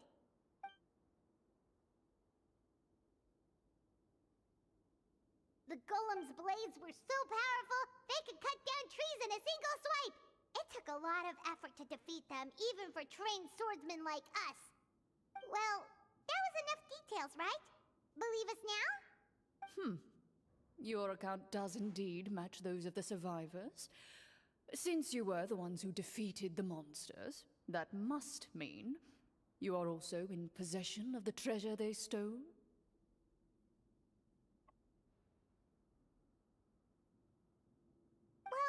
We did take the treasure, but... How did he know about the treasure? Then I must ask that you return it at once. It belongs to the kingdom. Wait, but didn't you just say that our great deed deserved a reward? Shouldn't the treasure be considered a part of that? Yes, that was indeed what I said. But you seem to have forgotten a very important distinction. Only that which is freely given by the king can be considered a reward. Taking the rightful wealth of a kingdom without said permission, on the other hand, is a crime. But that's completely unreasonable. Yeah, that makes no sense! If it weren't for us, the treasure would still be buried underground somewhere! Maybe so, yet the fact remains. You tried to dispose of the treasure without reporting it to the court and without receiving permission, yes? What, no answer? Surely you're not insinuating that you, a group of legendary marechaussee hunters, sought to take the treasure for yourselves? Well, what about the king? Is he just gonna let this guy talk for him the whole time? Clad in his magnificent robe, the king remains seated, with his hands resting on either side of the throne. His posture is rigid and unmoving. He stares forward with an empty look in his eyes, completely unmoved by the events before him. From the look of things, could the Prime Minister be the evil sorcerer? Or could both the King and the Prime Minister have fallen under the evil sorcerer's control? I would like to observe the number of guards stationed in the hall. The guards in the palace appear fully armed, their expressions solemn. Sensing the tense atmosphere in the room, they stand at the ready, each with a hand placed upon the hilt of their sword, as if prepared to draw their weapons and surround you at a moment's notice. Well, there goes my plan to turn the whole place upside down, I guess. It appears we've been visited by nothing more than a group of ill-intentioned imposters. What a pity. Guards, take them away and throw them in the dungeons. Before I decide your fate, however, I must first determine whether you have any accomplices outside the court. Can't we try to slip away? Or maybe start some kind of riot? But if we try to fight the guards right now... Don't worry. At least we figured out who's behind all this. Let's just play it by ear. If you're scared, Paimon, just hold my hand. Thanks, you guys. You allow yourself to be led away by guards surrounding you on both sides. It's only when you begin to feel drops of water falling from the dungeon ceiling and smell the stench of death and decay all around you that you finally realize you've stepped into a completely different world. Stay here, and don't try anything funny. The guards lock the cell door and leave without looking back. Wait, sir! Your voice echoes through the dark hall, but the only response you receive is the sound of water dripping from the ceiling. No! What should we do now? Carve out a new path of fate with our own two hands, of course. I draw my weapon. You reach toward your waist, but find nothing there. You now recall that your weapons were confiscated before the guards locked you in the cell. The bag of treasure along with them. What about that knife I hid in my boot? When did you hide it in there? When I was thinking about digging a tunnel. Rejected. You failed to inform the GM of this course of action. Moreover, the guards would have conducted a thorough search before throwing you in prison. And the keys to the cell aren't anywhere to be seen? Correct. You don't even feel a lock hole on the cell door. Oh, well, there goes all our plans. Indeed. Huh? Why are you the one saying indeed? Because that statement holds true for me as well. This is where the script ends. What? But that's a terrible ending! Generally speaking, this should be the point where the scriptwriter gives the players some kind of hint, or gives the GM some kind of code for how to move forward. I mean, maybe they just really wanted us to be immersed in the feeling of being in prison? Like, they'll only show us the way out once we've grown truly and utterly desperate? That is a possibility. If only there were desserts and tea in real prison. Oh, wait, guess that's kind of how the Fortress of Meripede works if you're lucky. Oh, before I forget, Navia, the short sword you had with you earlier. I took a closer look, and the craftsmanship doesn't appear to resemble anything from this era. If I remember correctly, that style was last in vogue several hundred years ago. Wait, Cloran said that sword used to belong to her master, right? Does that mean her master has been alive that long? I doubt it. The way she went about things often made her seem childish more than anything. I'd say the sword was most likely an heirloom passed down over time. Hang on. A precious heirloom passed down to you by your master. And you gave it to me just like that? You weren't worried I might lose it? Master left many things to me when she disappeared. There was the sword, an old key, and a good amount of junk she probably just didn't want to take with her. I gave you the sword back then, because I didn't want our friendship to end. Wait, when did this happen exactly? After the duel. Between Mr. Callis and myself. Before that, Clorand would have meals with us and even stay over at the Spina some days. She was on great terms with Papa as well. After the duel, though, there was a period of time where we simply didn't know how to face each other. She entrusted this sword to me, and never came back. We were both sad, and conflicted, and totally overthinking everything as a result. Whenever I looked at this sword, I couldn't help but wonder if Miss Petronia had never introduced us to each other at that picnic. Maybe part of the sadness I was feeling could have been avoided. Back then, it felt like I hadn't just lost a father, but a close friend as well. No one can change the past. The most important thing is that you two found your way back to each other and can enjoy things like this together. Yep, you're right. I'm sorry, you two. I didn't mean to bring up any sad memories. Think nothing of it. No one here is at fault.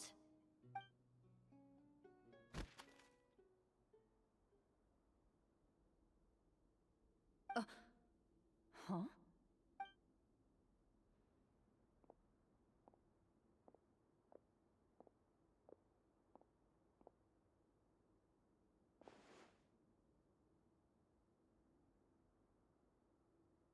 Ah, looks like the next part of our script is here.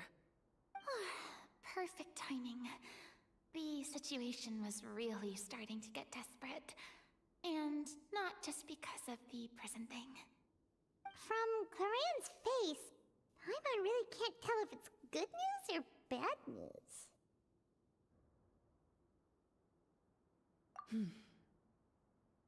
Water continues to drip from the ceiling.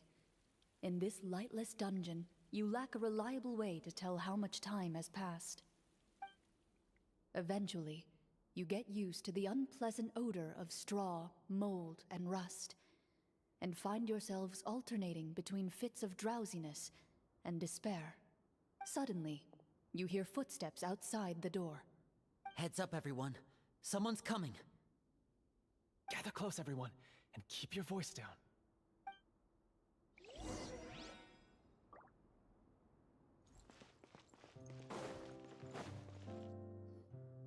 Who are you? I work as a guard in these dungeons, but my true identity is the same as your own. I'm also a marechaussee hunter. Huh?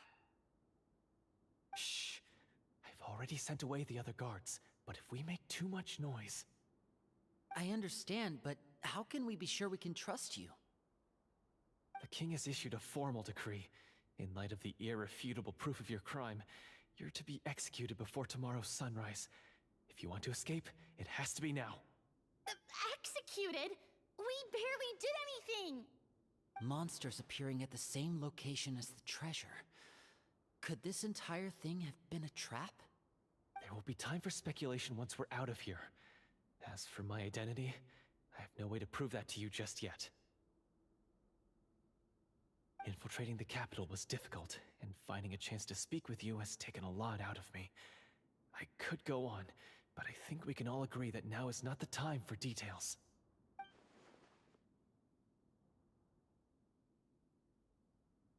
Have you seen our weapons anywhere, sir?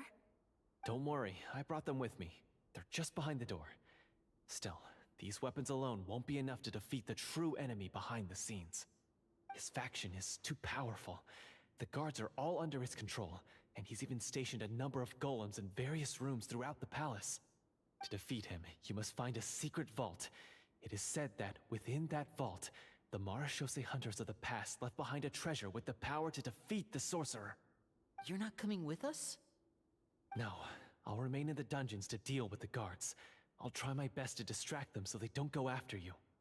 As long as my identity is not revealed, I'll be able to aid you when the final battle comes. In that case, please stay safe. Thank you for your concern. I will do my utmost. As for the location of the vault, here, this map should lead you there.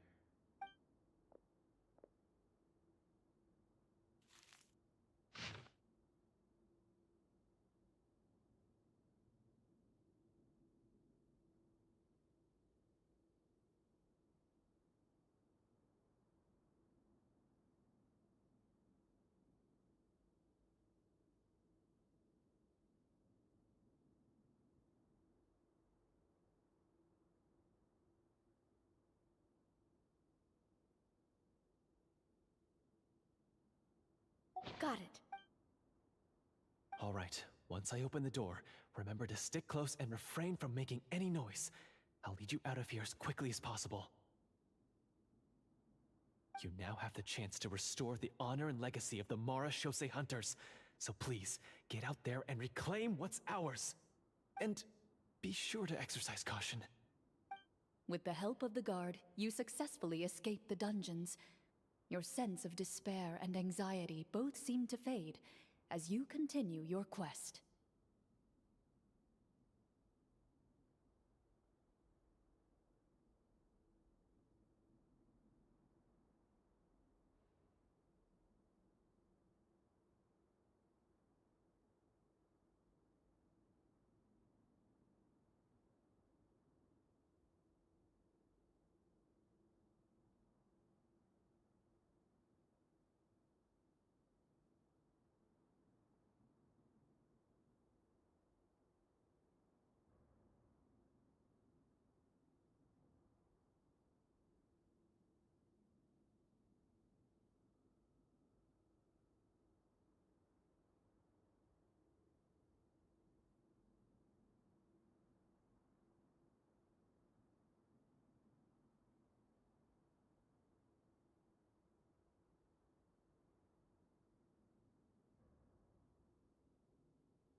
Wait, we didn't get to use our skills at all while we were in prison. Who knows when we're gonna get the chance to use that cool summon spell?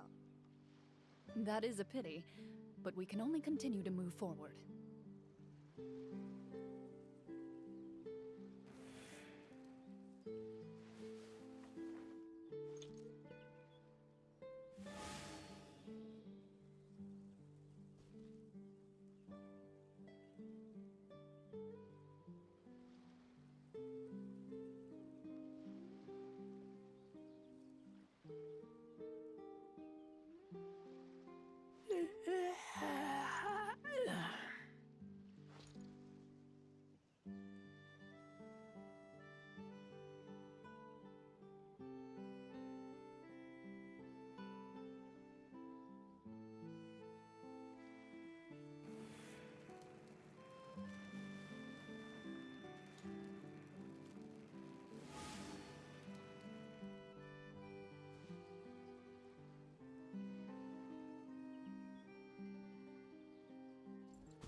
wind knows me. Emerge, right now. Emerge. Keep back! I taste blood. Lupica! My Lupica! A sight to behold. Right now.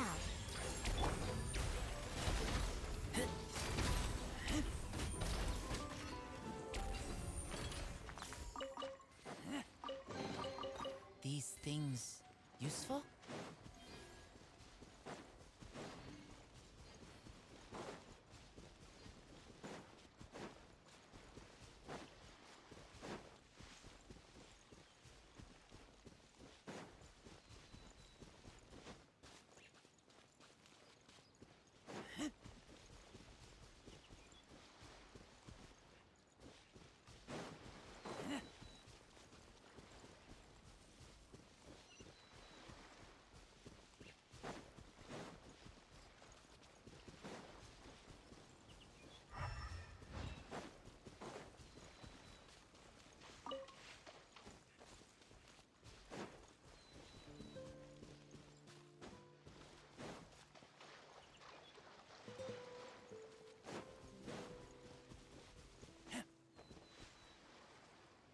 This should be the place marked on the map.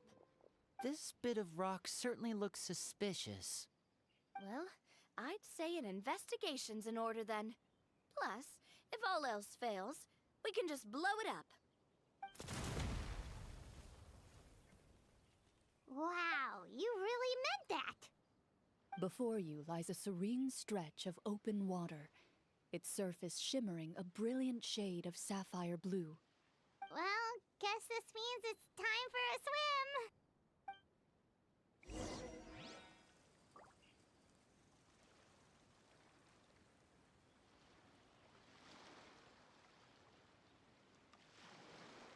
I keep watch. You leave, you call me.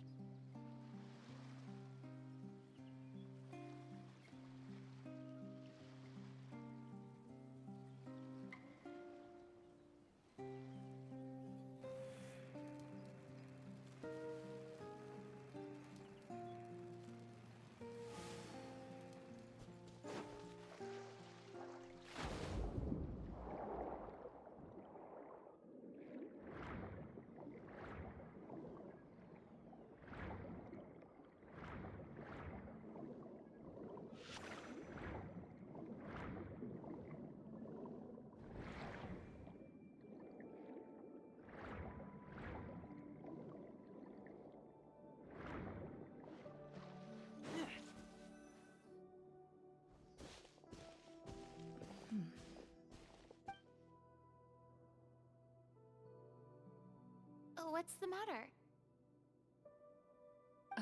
It's nothing. As you step into the cave, you find yourself in an eerily quiet space. Before you lies a narrow passageway that appears to trail off endlessly into the distance.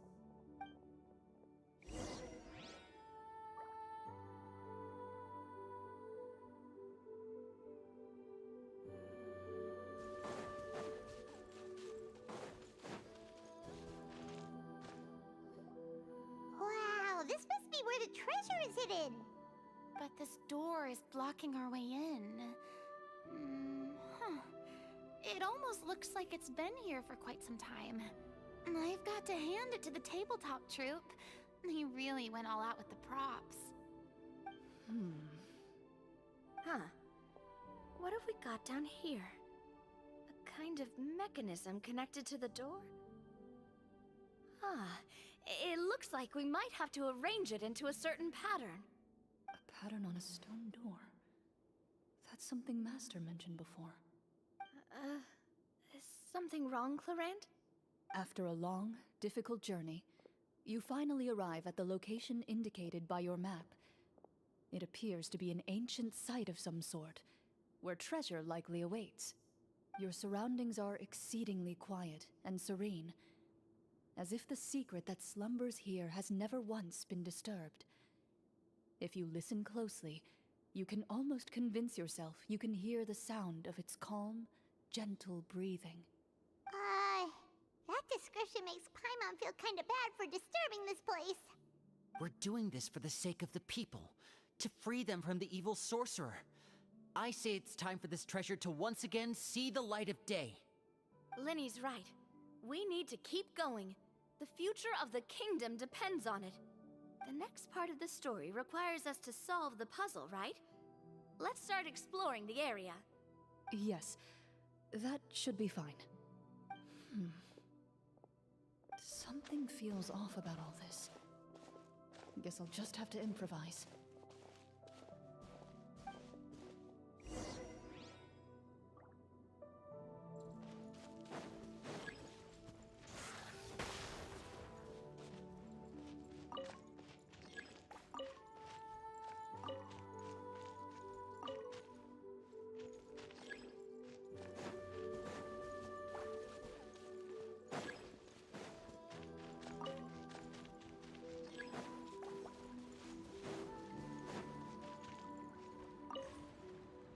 I found something! Found something here, too.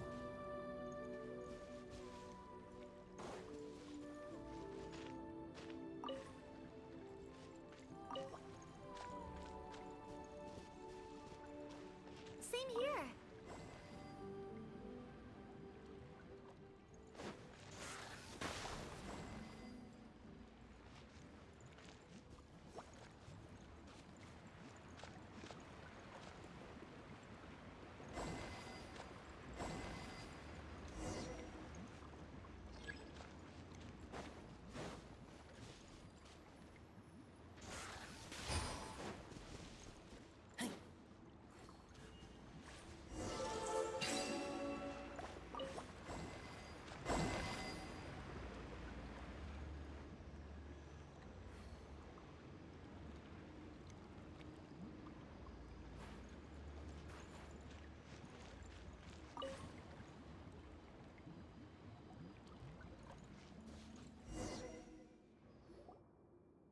It worked! Something just appeared. Some kind of new mechanism, maybe? By solving the puzzles, you prove yourselves worthy of inheriting the secrets of the past. At the end of each puzzle, you're rewarded with With? a key.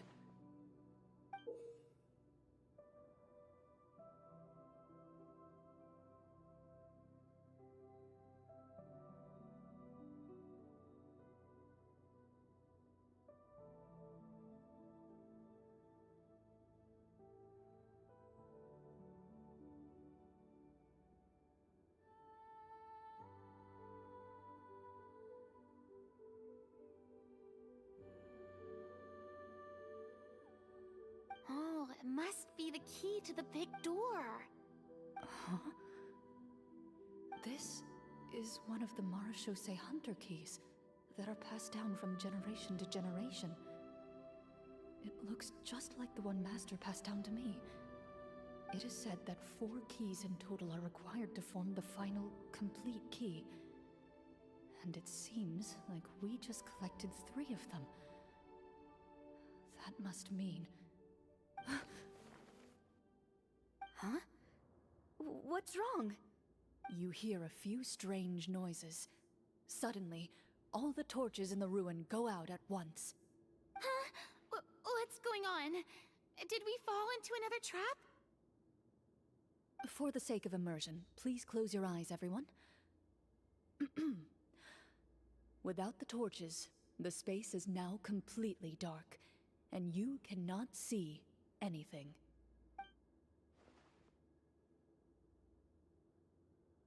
But Paimon can still see a little bit over here. Oh, right, sorry. Suddenly, you hear the sound of footsteps pierce through the darkness. There's someone else here? Oh, this is so unsettling. I can't see anything. I've been discovered then. Wait, that voice, it's... You recognize the voice as belonging to the guard who led you to this place. It appears he now covets the treasure for himself and has come to stake his claim. Oh, so this is just part of the script. Then I can probably relax. Well, if we can't see anything, that means we can't fight to the fullest of our abilities. Should we retreat for now? Judging by the way he's holding his sword, he must be a real Marashose hunter. But this isn't part of the script. Retreat? That's not the hunter way. If it's dark for us, then it's dark for him. We choose to fight. Your choice is noted. Please keep your eyes closed until I tell you the torches have been relit. This battle will be in the dark. You got it. Well then, let us begin.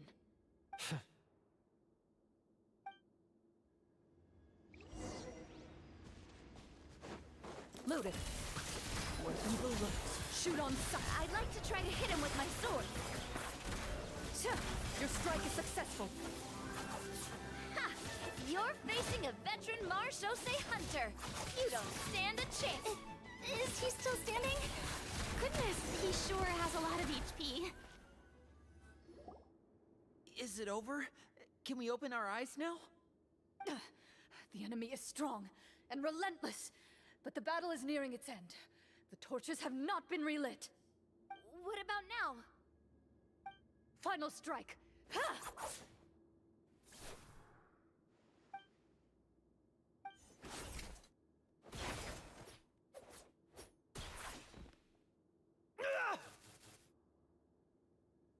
Well, did we get him?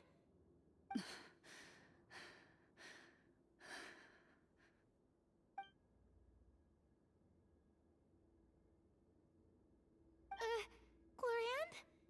Warm fire flickers across the walls once more.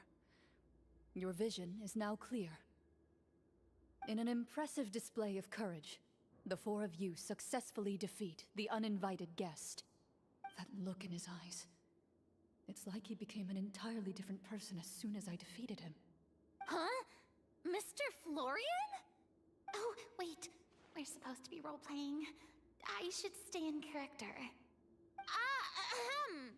Speak your name, guard. Why did you lead us here just to betray us? Is this treasure really more important to you than bringing peace to the kingdom? What kingdom? What peace? Those were nothing but lies! I, Florian, am a true Marashose hunter, descended from hunters of ages past. So he's also using his real name. Or, wait, was that the name of his character from the very beginning? Then I'm even more confused. If you truly are a Marashose hunter, shouldn't you want to help us just like you said before? Shouldn't we fight together for the sake of the people? What do you know? In this day and age, there's no glory to be had as a Marashose hunter. What's that supposed to mean? My skills were passed down to me by my father. We lived a life of obscurity in the remote wilderness. Still, he devoted everything he had to being a Marashose hunter. And what did he get in return? A life of poverty and pain, in a world that forgot all about him. When he died, not a single person came to mourn his passing. The Marashose hunters were the ones who saved this city, were heroes.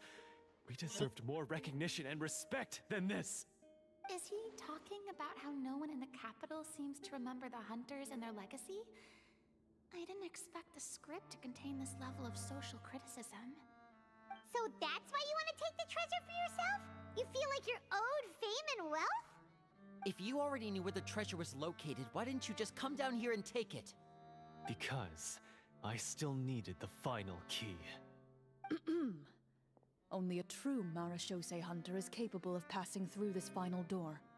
As someone who sought to hurt others for his own gain, Florian lost that right long ago. Okay, but what is this treasure anyway? We've got all the keys, right? So can we just go in and take a look? You're sure you want to go in? We've been talking about it for so long, of course we want to see what's inside. And we've already defeated Florian, right? So he won't try to take it from us anymore.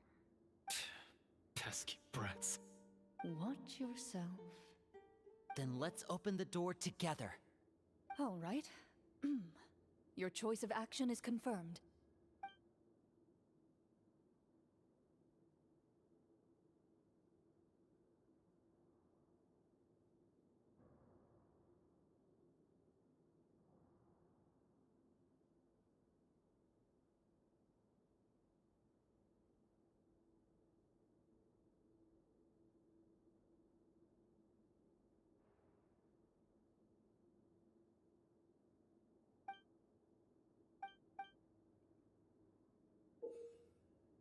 Before you, the door to the treasure, sealed and undisturbed for more than 100 years, finally swings open.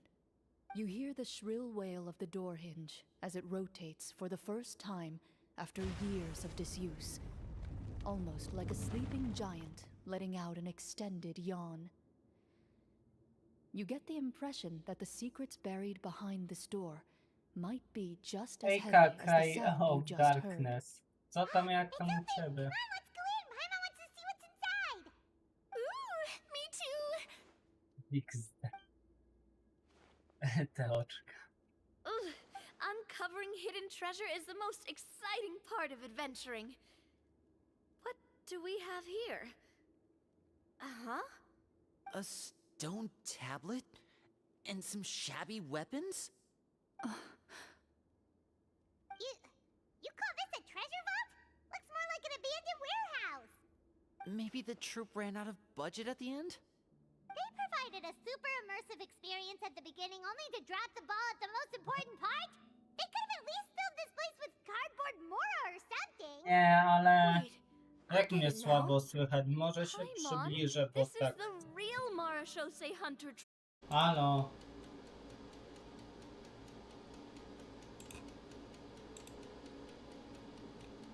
Nie, tak.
Is it over? Can we open our eyes?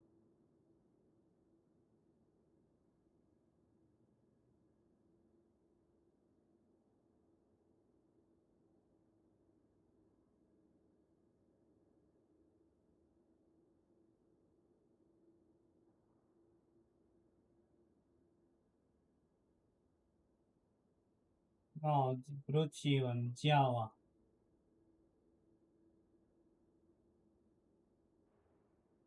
to działa, tu wyłączyć, wyłączyć, wyłączyć. No, działa. To podaj UID, proszę, jak mam ci te postacie zobaczyć.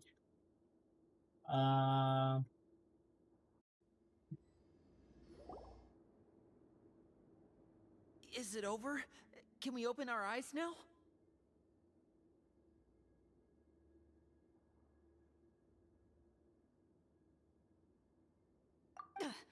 The enemy is strong and relentless, but the battle is nearing its end. The torches have not been relit. What about now? Final strike. Ha!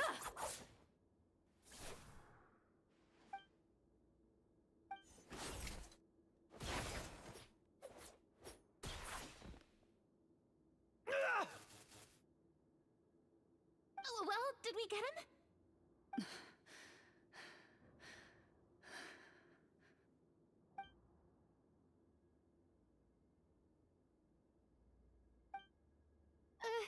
Glorian? Warm fire flickers across the walls once more. Your vision is now clear. In an impressive display of courage, the four of you successfully defeat the uninvited guest. That look in his eyes. It's like he became an entirely different person as soon as I defeated him. Huh? Mr. Florian? Oh, wait. We're Okay. supposed to be role-playing. I should stay in character. Speak your name, guard. Why did you lead us here just to betray us? Is this treasure really more important to you than bringing peace to the kingdom? What kingdom? What peace? Those were nothing but lies. I, Florian, am a true Marashose hunter, descended from hunters of ages past. So he's also using his real name. Or, wait, was that the name of his character from the very beginning? Then I'm even more confused. If you truly are a Marashose hunter, shouldn't you want to help us just like you said before? Shouldn't we fight together for the sake of the people? What do you know? In this day and age, there's no glory to be had as a Marashose hunter. What's that supposed to mean? My skills were passed down to me by my father. We lived a life of obscurity in the remote wilderness. Still, he devoted everything he had to being a Marashose hunter. And what did he get in return? A life of poverty and pain, and a world that forgot all about him. When he died, not a single person came to mourn his passing. The Marashose hunters were the ones who saved this city, were heroes. We deserved more recognition and respect than this.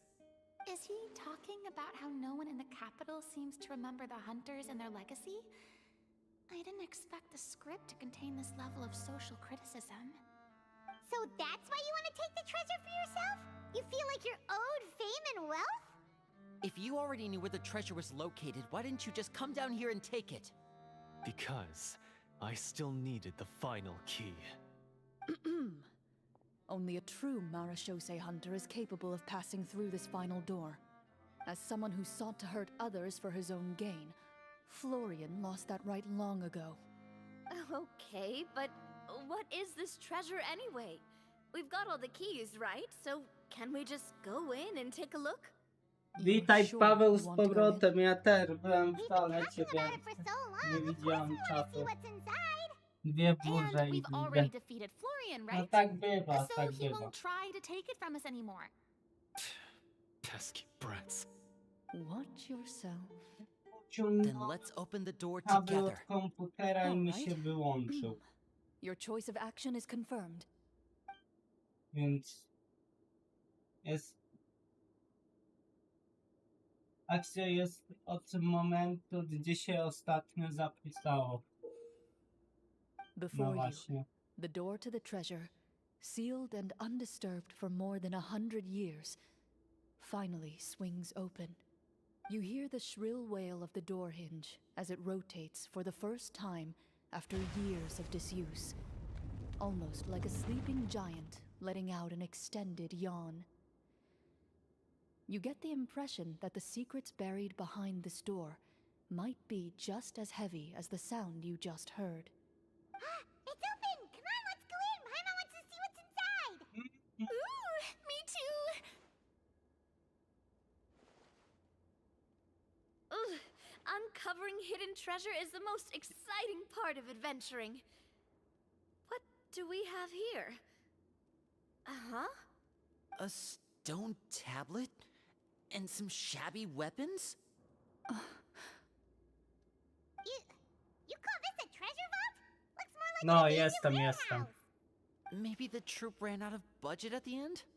They provided a super immersive Wróciłem. experience at the beginning only to drop the ball at the most important part? They could have at least filled this place with cardboard mora or something. Wait, I get it now. Paimon, this is the real Marashosei Hunter treasure. This is it? The Marashosei Hunter treasure is just a stone slab and some broken swords? I can't believe it. I refuse to believe it! Oj, Whoa, are you okay? The Marashosei Hunter before you appears to suffer a serious mental breakdown. He needs to leave the room for a moment to collect himself. One of you seems to understand the significance of the treasure already. If the rest of you wish to follow suit, you may remain here in the meantime and explore your surroundings. Ready. O! Zbieram. Tak, tego travelera to ja zostawiam tu.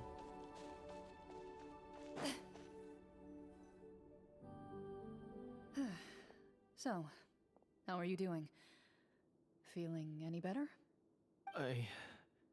What just happened? Do you remember how you got here?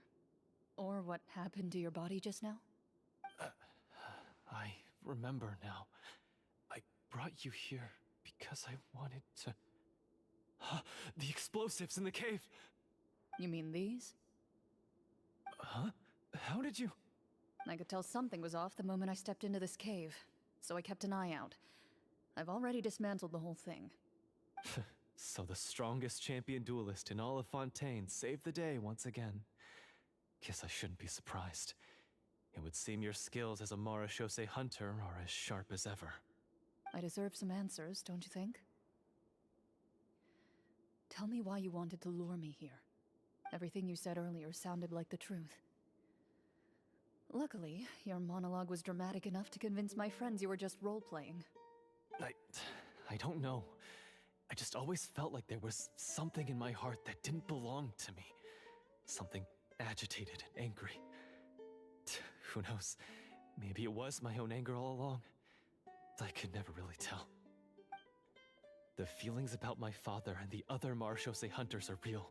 It just wasn't fair. I was angry, bitter that no one remembered them or praised their accomplishments. I don't know when it started, but at some point, my anger came to completely consume me. At that point, I remembered the legend my father used to tell me. The one about the treasure. But if the treasure was all you cared about, why plant all those explosives? Wouldn't they just destroy the treasure and bury you along with it? I can't remember. My head is a mess. It felt like there was this voice telling me to eliminate the hunters, but now it's gone. From your description, I suspect you were dealing with a devorator. Devorator? Oh, your master, your father, I mean, never talked about it? It was a kind of monster that was active several centuries ago. No, I've heard of it. I'm just not sure why you suddenly... Wait, it can't be. The seal! The seal? My family has served as Marashosei hunters for many generations. But the title and swordsmanship weren't the only things passed down over our line. There was a seal as well. My father instructed me to always watch over that seal and maintain it regularly. He said it had been passed down over a truly ancient age, and protecting it was our clan's most important duty. But I neglected that duty after he died. I finally decided to come down and check on it one day, and that's where my memories become fuzzy. The Devorator would be a formidable adversary for any mortal being, even ones as capable as the Hunters. If you lacked the power to completely destroy it, you could easily fall prey to its influence and corruption. In light of this, some Marechaussee Hunters chose to seal the Devorator away, in the hopes that a permanent solution would come with the passage of time. I heard it has the power to amplify the obsessions and desires in people's hearts, to the point where they overtake you entirely. It would seem I'm not just lacking in skill with a blade, but in mental fortitude as well. And yet, you were able to retrieve 3 of the 4 keys. If I remember correctly, each was entrusted to a respected and capable hunter. How did you manage it? One of them belonged to my father. The second I stole from a different hunter. And the third was one that I snatched while the person was on the way home from the tavern. I nearly died in that alley. I know just how strong you are. It's as clear as day to everyone in Fontaine. I observed you from dusk to dawn, but could never find any opportunity to sneak up on you. I never even saw you drink a single glass of liquor. The only way I could think to obtain that last key was to lure you here using your hobby, and then... Oh, I get it now. That monster, it wanted to bury you here alongside the treasure. I won't comment on anything else, but the script was good. Well, I did pour my heart and soul into it. The stories my father used to tell me about the glory of the heroic Marechaussee hunters and how they came to be forgotten. It's more than just a story. Huh? You're proud to be a hunter. You're still holding onto that part of yourself, no matter how small. I have done so many despicable things. I have nothing to be proud of.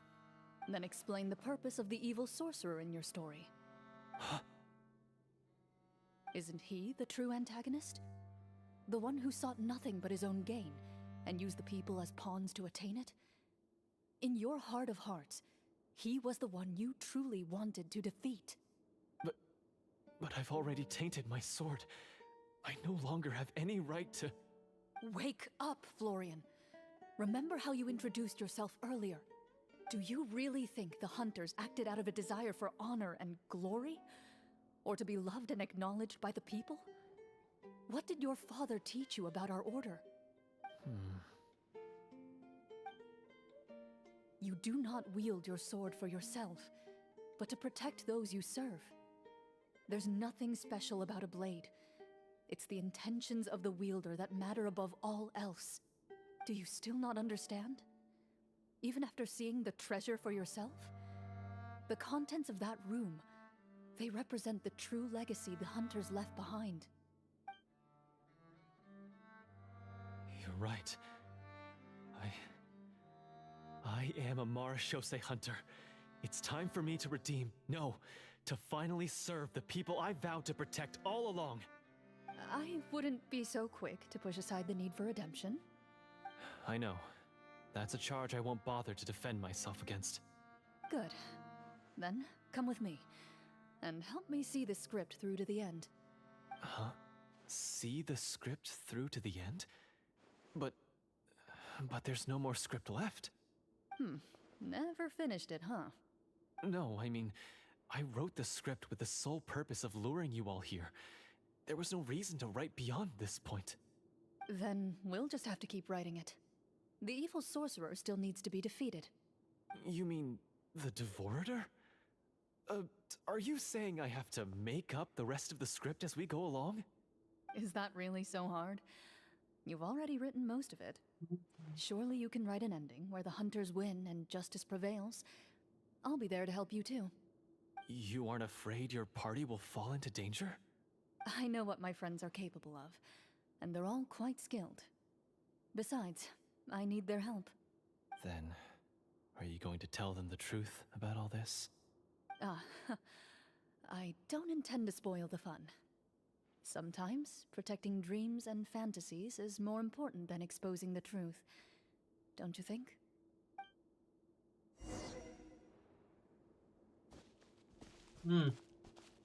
To mamy iść tam? Nie, tam. Do nich.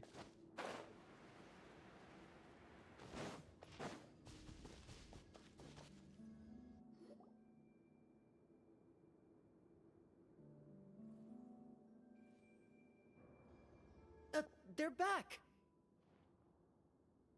That took a while.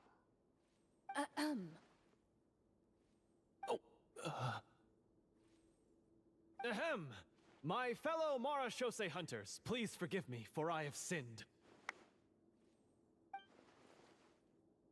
Tone it down. Sorry. After crossing swords with you and witnessing your courage in battle, I've rediscovered my true self and regained my pride as a Mara Shosei hunter. Oh, do I smell a redemption arc? I confess, I was brainwashed by the evil sorcerer. He asked me to lure you here so he could bury you in this cave. That little... Wait, you're saying all of that wasn't you, but the evil sorcerer? That's right. He's adept at manipulating the hearts and minds of the people. I fell under his influence because I did not possess a strong enough sense of will. Huh. And how are you going to prove that you're a changed man? We're not going to fall for the same trap twice. To be perfectly honest, I only came to my senses after seeing the treasure. It reminded me of my father's past teachings. The treasure was actually... The names of all the Mara Shosei hunters from ages past and their weapons? Wait, you already know? Of course. Don't underestimate a veteran role player's exploration skills. Oh, wait, I mean, Mara Shosei hunter Navia's exploration skills. We just finished reading through the content of the stone tablet. That tablet recorded the lives of some fascinating people. For example, this Mara Shosei hunter called Est. She inherited the responsibilities of the Golden Hunter and passed judgment on many people. But in private, she had a very easygoing personality. Her favorite pastime was singing and dancing with her friends, and she was said to have a beautiful voice. So, she was just like you. Oh, you really think so? Well, when you put it that way, I suppose I also have a few things in common with this Walter. Working as an executioner, he supposedly used a countless number of tricks to confound his enemies in battle. Oh, if only I could have seen the feats of magic he pulled off back then. Their lives were all so exciting. You could write so many cool books about their accomplishments. How could they have all been forgotten? Because they chose to be. To hunt monsters that only appear in the shadows, you must also operate in the dark. To be a Mara Shosei hunter is to willingly give up on wealth and fame. Then this stone tablet must have been left behind by their companions. That's right. Few Mara Shosei hunters ever revealed their identity to the public. They always protected the city from the shadows. The only time they spoke of their accomplishments would be at night, when they gathered with their fellow hunters in front of the bonfire to share stories of the monsters slain by their hand. So, this tablet was created not so that the hunters would be remembered by the people, but so that they would be remembered by each other. No wonder this place was so well hidden. You regard the stone tablet in solemn silence. The names of your comrades etched onto its surface serve as a reminder that you are never truly alone. The tablet proves that, although a hunter walks a shrouded path, it is not a solitary one. There will always be those who walk beside you, a fact that remains as true today as in ages long past. Their legacies shall continue to be passed down from generation to generation, as everlasting as the stone onto which their names are carved. Father, you once told me that I should seek out the treasure if I ever became lost. So this is what you wanted me to find. Thank you, my friend.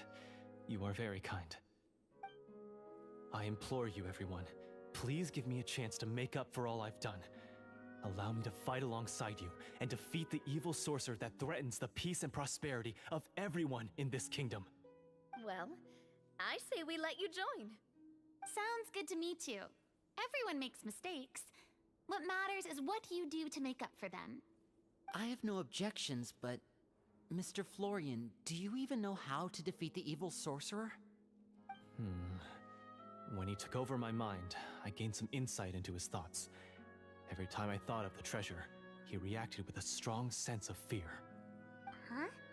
He's afraid of the treasure? But there's nothing here except some broken weapons and the stone tablet. What if the secret's hidden inside these weapons? GM, permission to investigate.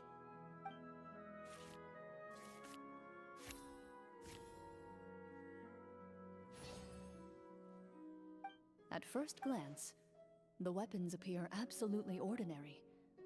But as you observe them, you notice a faint energy emanating from within. These blades have slain countless monsters. Though it's been a long time since they were used in battle, their edges remain sharp, as if they're simply waiting for the next worthy hunter to carry on their legacy. So basically, take these with us, right? I'll take this weapon, since it used to belong to Est. Maybe it'll find comfort in being held by someone who appreciates the arts. Ah, good idea.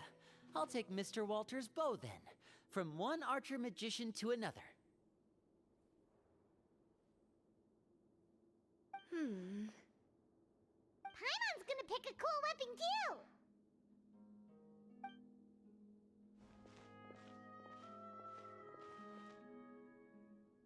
As you grip your weapons, you can almost feel the will of past hunters coursing through your being. It's a feeling of courage, determination. A silent vow passed down from generation to generation that says, eradicate the monsters, no matter the cost.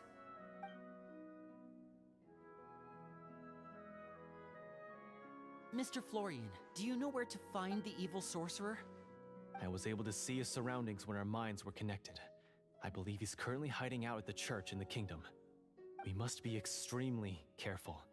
He's spent so long living among monsters that he's now taken the form of one. He will not be easily defeated. Then why don't we explore some more and try to find some higher level gear? We don't want to just fight him and lose, right?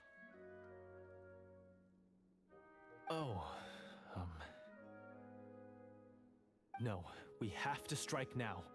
He was greatly weakened when I managed to break out of his control. If we let him rest, he might have time to escape. I agree with Mr. Florian. We've got to act while we have the advantage. Don't forget, the people of the capital are counting on us. Yeah, now that we've got a plan, there's no point in waiting. The longer this drags on, the worse it will be for everybody. Yes, that's what's called... Yes, that's exactly right. Alright, you've persuaded Paimon. Mr. Florian, please, lead the way. Of course. Follow me. He had to set up so many scenes today, and now he has to join in for this last part. I really don't envy his job. Finally, you decide to slay the evil sorcerer and bring peace back to the kingdom once and for all. As you walk away, you feel the gaze of the stone tablet at your back, as if all the hunters of the past are wishing you success in the battle ahead and awaiting your triumphant return.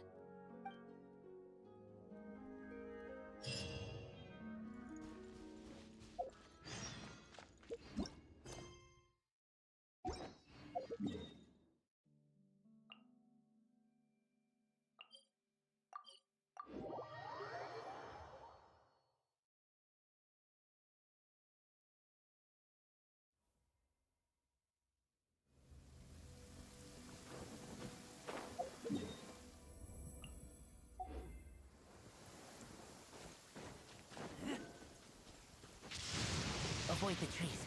Follow me.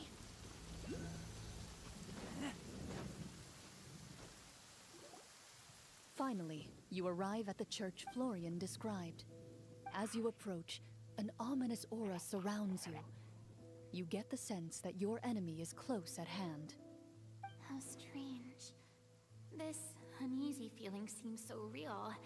How did they manage that? Now, it is time for the final battle. Let's go.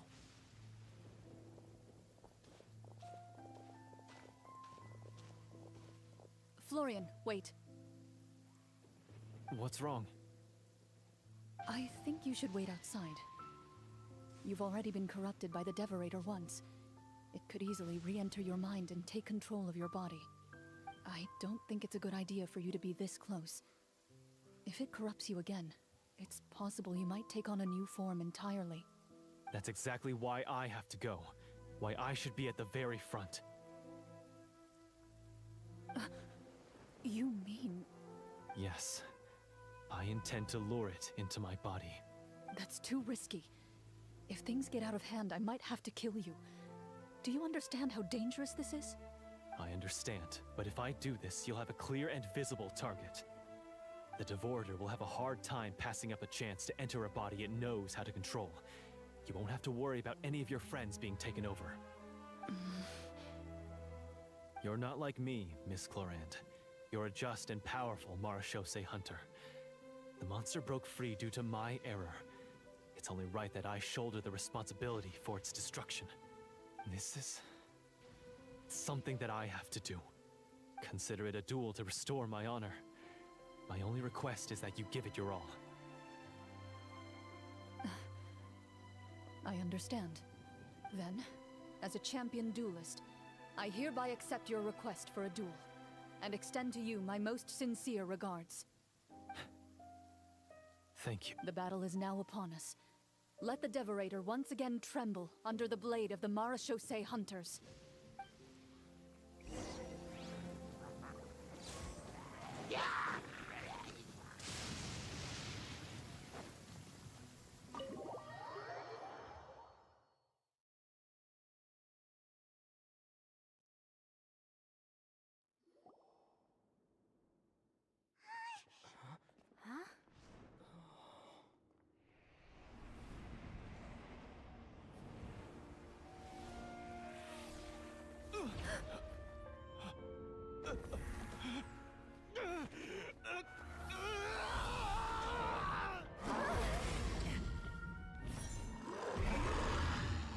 Aha. So lifelike.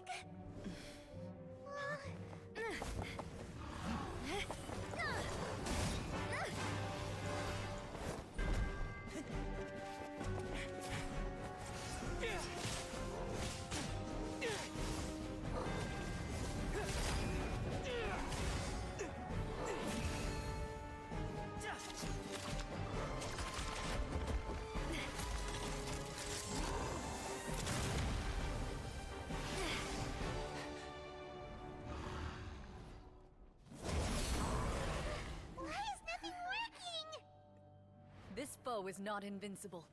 You hold the treasure. The power to defeat it in your own two hands. The treasure? You mean... The names! It's the Marechaussee hunters' names! How are we supposed to... You forget, Paimon? There's still one skill we saved until the very end. Hunters fight not for fame, but to aid the people whenever they are summoned. Walter the Marechaussee Hunter, master of 1,000 tricks, executioner of the Phantom Hunters, I call for aid! Est, the Marechaussee hunter, inheritor of Cassiodor's will, judge of the Shadow Hunters. Answer my call!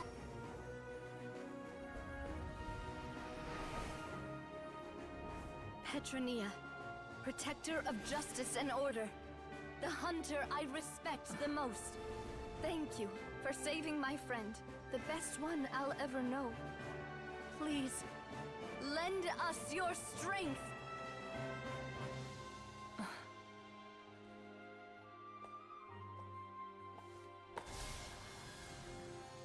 We have come.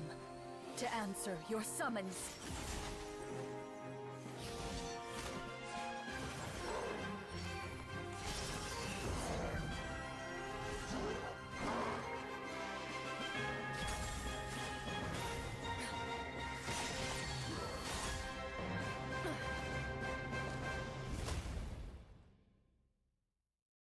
And so, the monsters were eradicated, and the sorcerer was defeated.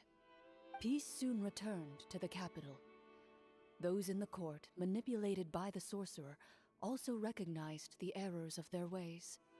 Some remembered the names of the heroes who saved their kingdom, but others simply continued their lives none the wiser. Such is the story of the Marechaussee Hunters.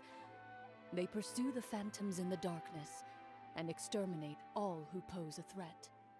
They will always protect the city and those within it, even should all memory of their accomplishments be forgotten by the very people they serve. I'm assuming we've finally reached the end of the script. Yes, you've reached one of the better endings. It's a pretty solid story overall. I thought it was just an ordinary adventure at first, but the further we got into it, the more impressed I became with the production and the plot. That final battle especially! All the effects were super realistic. Oh, right. Yeah, totally. That's a really good point. I never expected the weapons we picked up from that vault would have that kind of effect. Yeah, mine nearly scared the daylights out of me when it started glowing. I took a good look at it after we got out, but I don't think it ever lit up again. Oh, we should probably give these props back, right? I'll just leave mine here. Did you have a good time? Of course. Let me know if another script like this comes around. Sure, no problem. Then I'll head back for now. I think I need some time to fully digest everything that just happened. Once Mr. Florian is awake, please pass on my regards to him. He must be extremely exhausted to have passed out cold like that. You're right. He's had a lot to deal with. Well, see you all some other time. Toodaloo!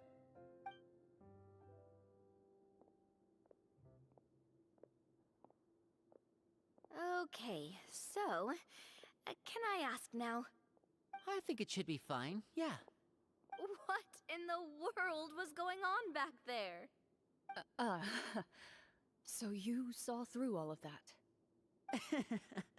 That time in the cave when you told us to close our eyes, it'd be weirder if we didn't notice anything. I was dying of curiosity the entire time. I mean, you did a pretty bang-up job of pretending nothing had gone wrong. Farina actually looked like she thought all of it was planned. Guess none of us wanted to be the one to break the illusion. What are you all talking about?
Oh, wait.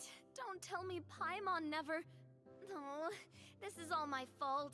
It's not too late to cover your ears. Here, Paimon, I'll do it for you. Bit late for that, don't you think? You're saying everything that happened back there wasn't actually part of the script? It's probably more accurate to say this was never a real scripted story to begin with. What? So loud. My head. Hey, you! Get up right now and explain yourself! No shaking, please! Oh, my head.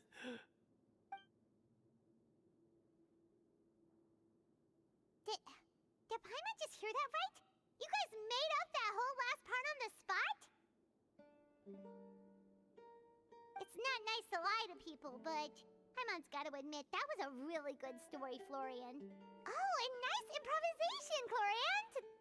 Yeah, it was like watching a magician improvise a spectacular magic trick after forgetting an important prop. If Paimon knew something was wrong with that vault, she would have floated straight in the opposite direction. Everything was under control. As if you've ever described a situation as being out of control. I'm pretty sure any situation you consider to be easy to handle would scare a reasonable person half to death. Guess I'm just used to it. You must run into a lot of unexpected situations then. That explains why you're so good at coming up with things on the spot. As for you, Florian, I know there's no excuse for what I did.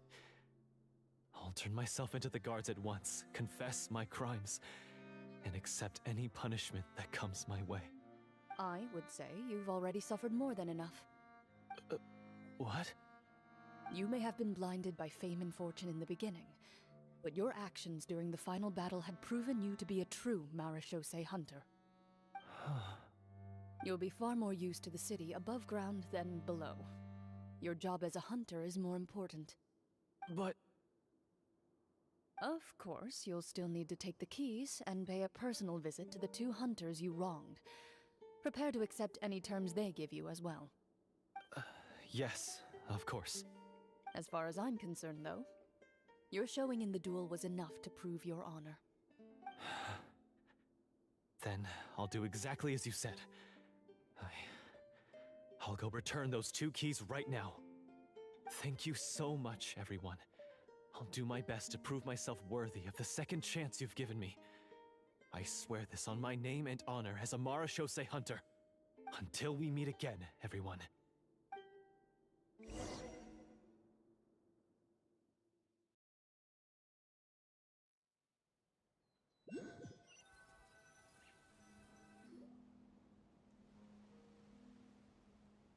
Speaking of marechaussee hunters, what should we do about the treasure in that cave?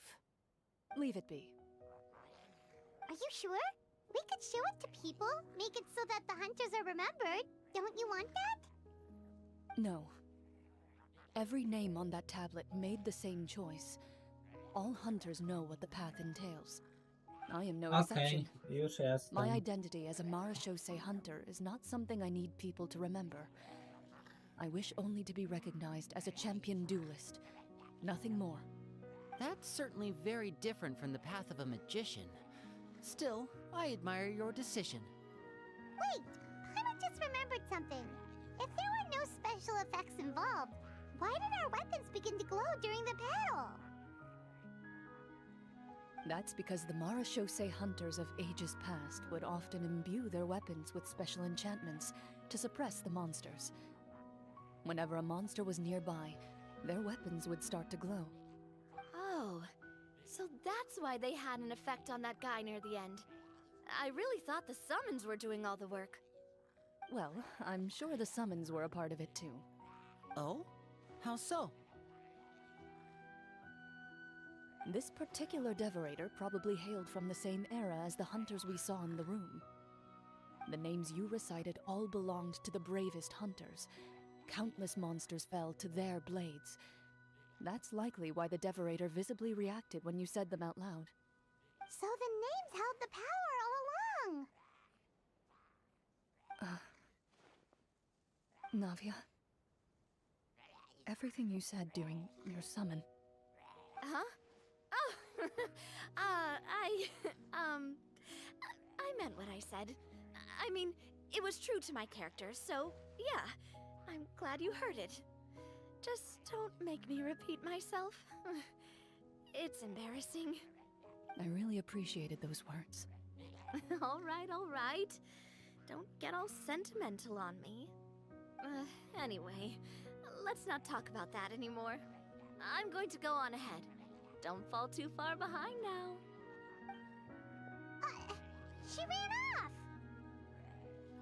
I should probably head back as well. This story was truly incredible. I might have to spend the whole night telling my siblings all about it.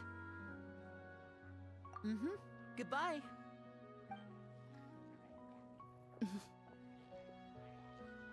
Traveler, should your name and deeds be forgotten, what do you think the significance of your journey will be? I suppose the significance would be the journey itself and the world we helped create. There's still value in the time I shared with everyone here, in the things we were able to accomplish, even if no one remembers them. A great answer. I'll remember it. Me? The Marachose hunter says nothing in response to that question. Perhaps her answer lies in her silence. An unspoken vow left to echo through the night.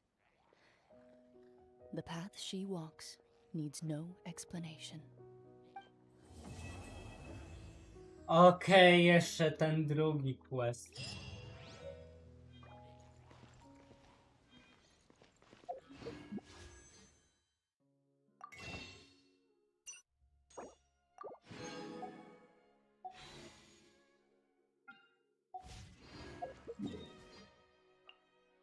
Tylko zanim ten drugi quest zrobię, to zbiję troszkę tego rezina. Więc taka przerwa rezinowa. Znaczy przerwa. Zbijam tego rezina i wracam do questa. Więc mogę w sumie to odpalić. Tak. I powiedzmy, że do tej 23. Znaczy i tak dzisiaj tylko jeszcze ten quest, troszkę te line'y trzeba zrobić dla Battle Passa i ten. Ja w sumie nie robię już domainów dzisiaj, znaczy nie robię eventu, bo jeszcze mam na to 3 dni, a jutro zrobię wszystkie części, pozostałe części tego eventu.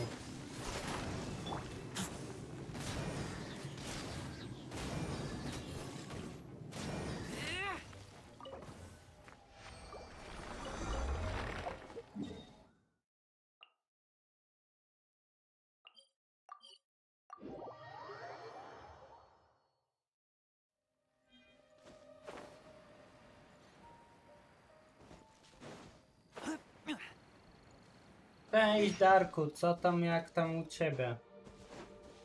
Dark Demon, Darku. Into the wind.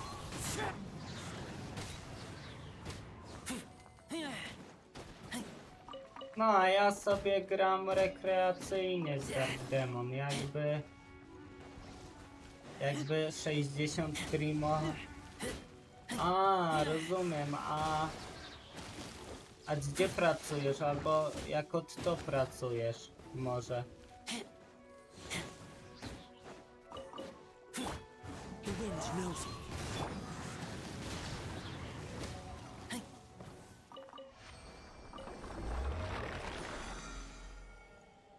Okej, odkładam A, okej, rozumiem. No, a ja dzisiaj napisałem poprawę fizyki. Mam nadzieję, że da zaliczenie i wakacje. Ja i nie wiem, co w te wakacje porobię, ale porobię coś.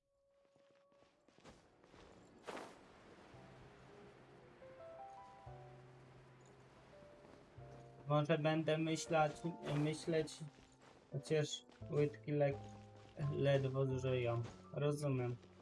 Chociaż się zastanawiam, czy nie robić jakiś projekt na przyszłe na przyszłe przedmioty i powiem, że mam projekt własnoręczny i czy mógłbym zaprezentować. This ship looks popular today. Wonder what the occasion is. Dobra, drugi quest. Jak mam dotrzeć tych questów. Cosmetics now on sale. Huh, looks like it. Oh, Sidween's here too. Cześć króliczku! Cześć mały... A, idź. Ja tam mam dość szkół, wolę roboty. No rozumiem.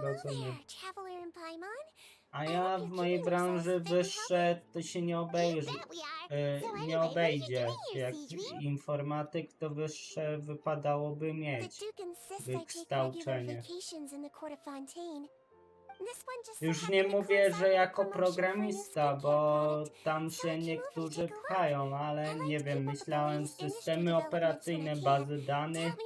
W sumie to też programowanie, ale nie tak, wiesz, że C++ i tak dalej, tylko nie wiem, operator Linuxa na przykład, czy coś, nie wiem. No jedyne co będę... O, to powodzenia życzę, jak na wózki widłowe. If Paimon's not mistaken, you're one of the leading figures in the Fontaine Beauty Association. Operator Linuxa, jak to Weird about brzmi. that. Everyone loves beauty. Chociaż Windows gorszy. Nie, dobra, śmieję się. The staff at cosmetic shops are always so polite. And as long as I wear a big smile on my face, I always get the best customer service. Well, they sure don't want to make an enemy of the Romaritime flower. Obviously, it's because of Sidween's love for beauty. Still a leader of the Beauty Association? That's incredible. The truth is, I study this field because I cherish my own appearance. It has nothing to do with being beautiful or not. Oh, the words of a master beautician defy comprehension! Oh, wait, you're saying that natural beauty is the highest form of beauty, right? Not really. Actually, Melusine aesthetics are very different from human ones. Ja tak powiem dzisiejszą historię. Po napisaniu fizyki idę do tego biura Centrum Obsługi Studenta. Od razu może jako przewodniki stron plus 18. Dzięki! Mógłbym zrobić taką stronę, ale no nie. Nie chcę mieć, wiesz. Policja, otwórz drzwi. Nie chcę tego. Nie no, ale idę do biura obsługi studenta załatwić papiery na praktyki lolikom, tak. Na praktyki przewodniczącemu koła. A wchodzę do budynku, patrzę. W tym dniu oraz jutrzejszym biuro obsługi studenta jest nieczynne. No super, nie załatwię mu tych papierów.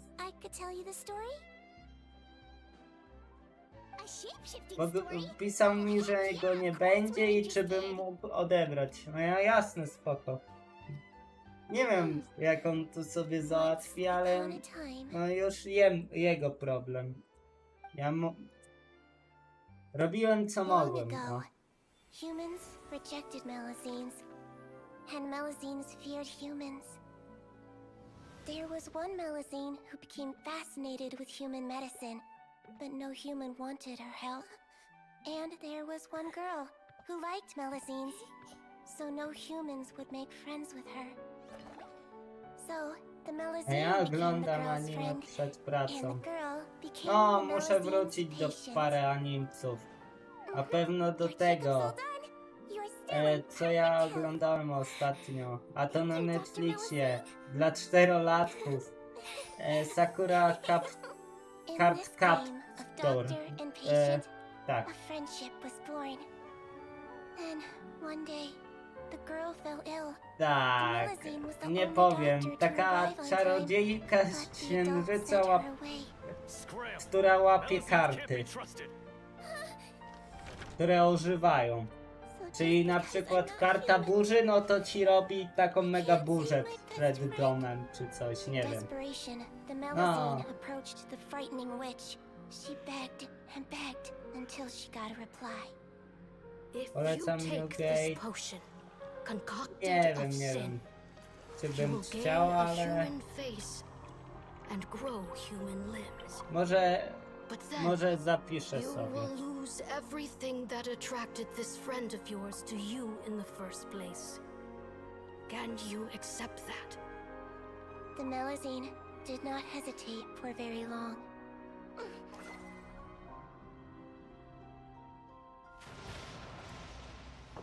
On a rainy night, a little doctor knocked on the girl's door.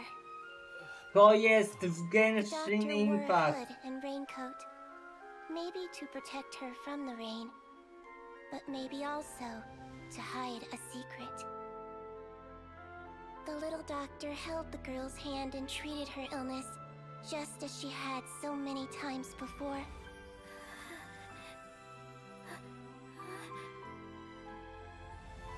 Dawn came, and the little girl's condition improved.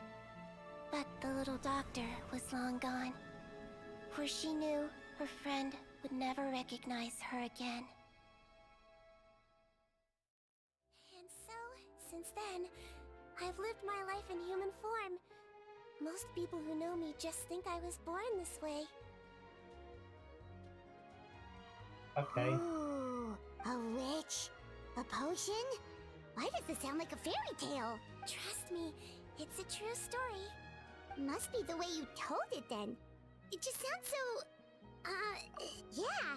Not every melazine would take human form to save their human friend. That must have been a huge decision. Zauważyłem, że w Genshin ma od cholery szat historii pod... A to racja. It's so crazy that they turned you away just because you were a melazine. Especially when their daughter was so sick. Well... No ale 60 primo piechotą nie chodzi, a raczej za 2 godziny posłuchania. O dobra, wiem, mógłbym skip, ale jaka to radocha. You're super cute this way. Attention customers! Thank you all for waiting. Now, on behalf of our skincare partner, Ej, masz I'm rację, delighted to masz announce our rację exciting w new sumie. product is now officially on sale. Ale wiesz czemu masz rację? Bo przypomniała mi się początkowa cutscenka i jakby to nie jest wyjaśnione, czy umarli, czy nie. Ale czy jest wyjaśnione. Allow me to introduce our newest skin lotion, Butterfly Dew. I'm sure many of you have already read about this product's trials in the newspapers. To say that it improves skin quality is an understatement.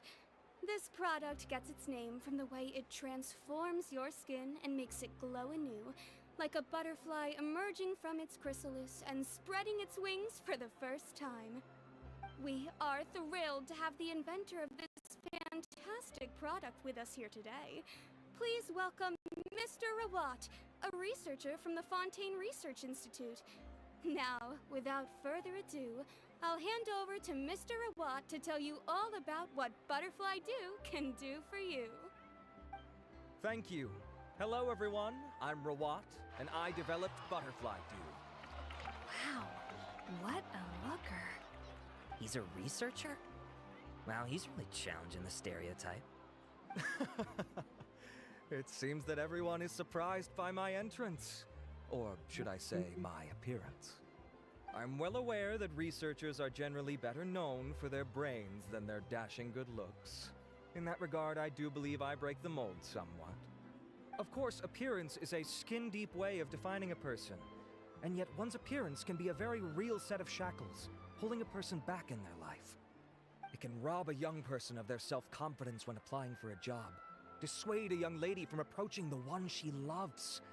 Our actions are at the mercy of our appearance, and we slowly become the very person that the outside world sees us as.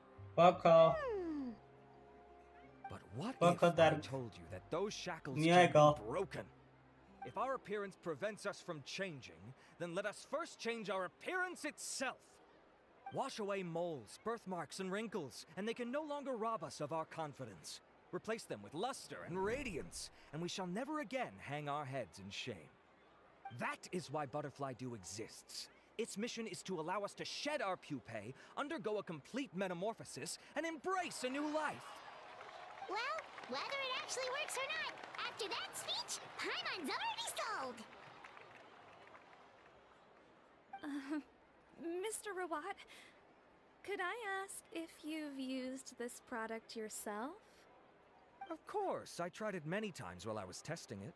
You can consider me a product ambassador. Wow, then it's sure to work. Still, I don't expect to convince you just by blowing my own trumpet. So, could I get a volunteer from the audience to try it out? Oh, Paimon volunteers! Hmm? Oh! Ah, what an honor! It appears we have a giant of the Fontaine Beauty Association here with us. In that case, Miss Sijuin, could we seek your most expert opinion on this product? Sure. Whoa, is that Romaritime flower? They say she's the pickiest user of skincare products in all of Fontaine. Here you go.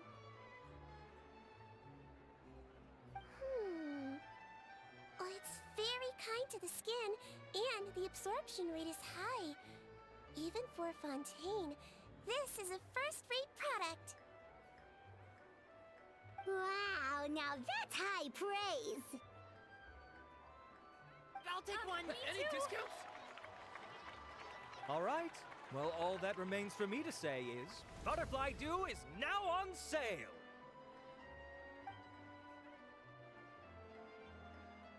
Think we should buy a bottle too?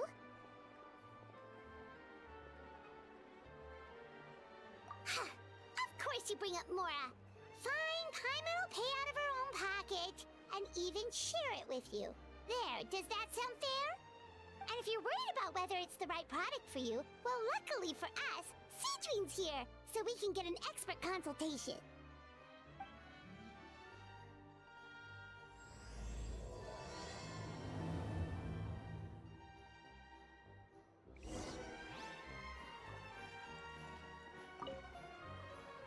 It's an honor to receive such high praise from you. To be honest, I was also hoping you might be able to point out some flaws in the product so I can keep improving it. With most skincare products, the pros and cons only become apparent with long-term use. Yet, this one has instant benefits, improving skin quality without any obvious side effects. It's one of a kind. Don't worry though, I plan to keep using it, and I'll publish regular reviews in Beauté Sans Fleur. You can read my thoughts there. All you need to do is subscribe. Oh, I was hoping for a more casual conversation, but you are a beauty association leader after all. I understand if you want to keep this professional. Sijuin? Oh, excuse us, Miss Beauty Expert. But do you think this product is a good choice for me and him? Wait, are you the renowned traveler? That's right, and by his side, the equally famous Paimon. Well, I don't normally handle customer questions personally, but since it's the traveler asking, allow me to make an exception. Butterfly Dew is made for all skin types, so no matter who you are, you can rest assured that it will be kind to your skin. If anything, it might be marginally more effective on Fontainian's skin, but other than that, it works the same on everyone. Why would it work better on Fontainians? In the interests of protecting my trade secrets, I'm afraid I can't answer that, Miss Paimon. Alright then. How about a friend discount? Save yourself the trouble. I'd be greatly honored to have both of you use my product. Here, take 2 bottles for free. Yay! Paimon's private fund survives! I can see why you might think that, but please don't misunderstand. This gift is simply a token of my esteem. There's no business motivation behind it. To me, finding new customers for Butterfly Dew is about meeting kindred spirits, fellow admirers of physical beauty. I consider it a labor of love. Admirers of physical beauty? Eesh, that's embarrassing to say out loud. It sounds so shallow. It's nothing to be ashamed of, Miss Paimon. Most people claim to desire inner virtue, but it's still physical appearance that turns their heads. This is a fact of life. It's only natural for people to desire to become beautiful. And that's exactly what inspired me to choose this research direction in the first place. You're right. Everyone loves beauty, don't they? Look at the time. My apologies, but I have other things to attend to. I'll leave you with these 2 bottles of Butterfly Dew, and I look forward to seeing you again. Paimon, I'd say there's no need for you and the Traveler to use this product for now. Why? Is there a problem with it? The quality is fine. I just think there's room for improvement. I think I could add some ingredients to the mix to make it more effective. Really? Then why didn't you tell Rawat about that? Researchers are a very special breed of human. You can point out their flaws to their face and they won't mind very much. But if you tell them that someone else could do a better job, ooh, now that'll make them really upset. If I'd mentioned it, he probably wouldn't have given you those 2 bottles for free. Fair enough, that makes sense. If you're interested in the more effective version, I can write up a list of ingredients for you. Just come get me once you've gathered them. When you say more effective, you mean it'll make Paimon even prettier? Ooh, how can we say no?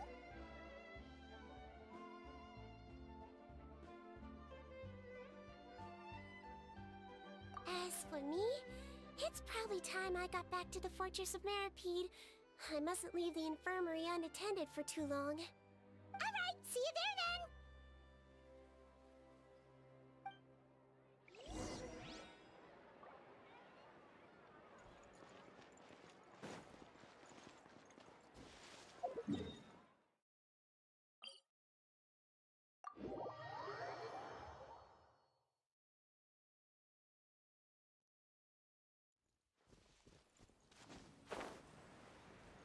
Just up ahead, Traveler. The ingredients for Siegewing should be nearby.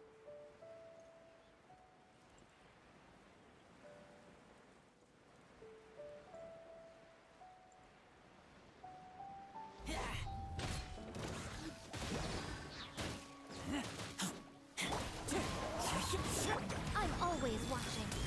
Emerge. Fallen leaves, adorn my night!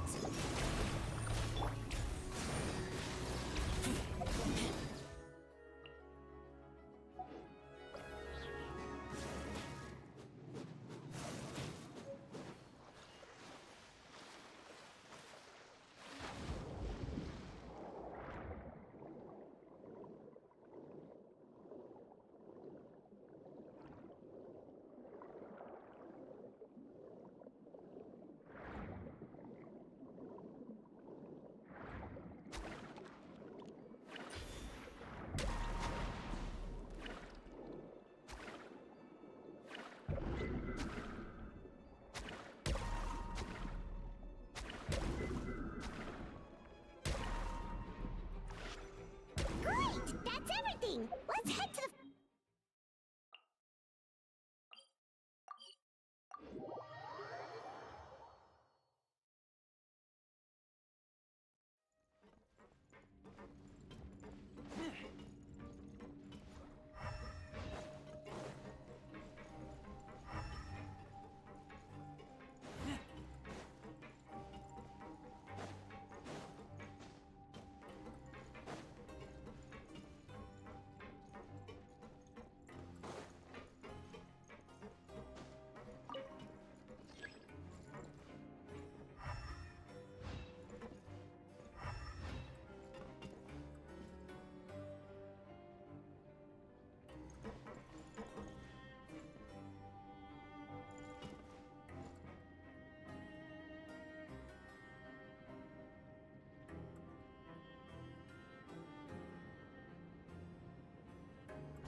I keep watch.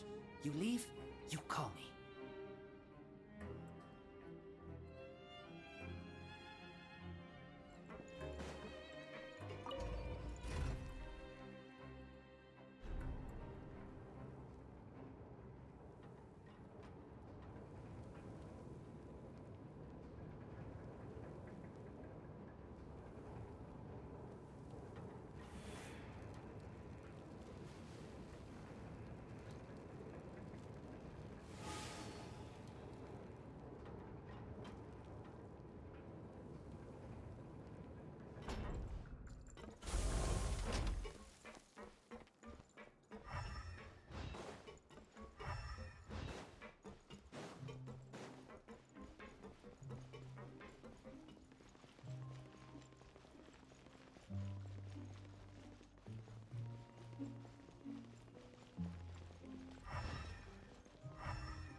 Whoa, the infirmary is packed.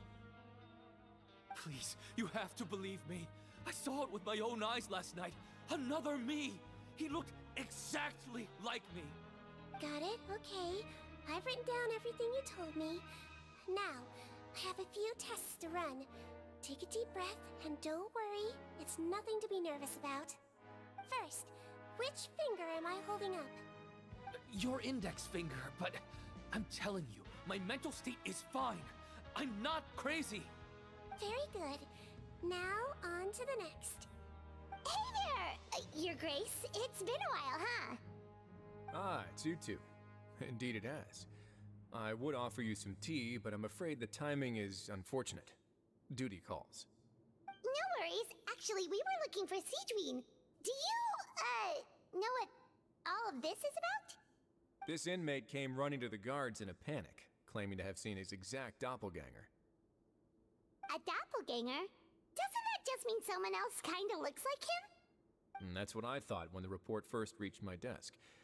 But we've inspected our records. No one even vaguely resembles him. Considering how certain he is of Dobra, what he już saw, jestem. I can only surmise that he's Po having some mental issues. mój So I pokój brought jest him for a medical połączony z evaluation. balkonem i trzeba Alright, było very good. pozbierać pranie. Take a sip of water and rest for a bit. A, szkoda, no. Evaluation complete. I couldn't find any symptoms pointing to a physical condition. I see. So do you still believe there's more likely to be an issue with his mind than his body? I have to assume so for now. Psychological issues are more difficult to detect. At this stage, we can at least confirm that he is in command of his cognitive faculties. The rumor mill will go crazy if word of this gets out. Guards, take him to the ward for a period of observation. The Marechaussee Phantom has requested my cooperation on the case, otherwise I'd deal with this myself. Sorry for the trouble, head nurse, but I'll have to leave this to you. No problem, Your Grace. I'll add him to my observation list. By the way, we have a couple of guests here who've made the trip just to see you. I imagine it must be important. You probably won't need to add them to your observation list, though. Oh, Traveler, Paimon, it's you. Hey there, Cedrine! It's actually not that important, but... I'll be in my office if you desperately need me. Goodbye for now. Okay, bye-bye! So, Sidrine. Would you mind waiting for just a moment? I have another patient to see. Just find an empty bed and take a seat. I won't be long. Oh, sure. Sidrine, we've brought him. And he seems to have taken a turn for the worse again. Okay, don't panic. Let's start by sitting him down here. Paimon had no idea how busy it can get for Sidrine. Maybe now's not the time to ask for her help with skincare.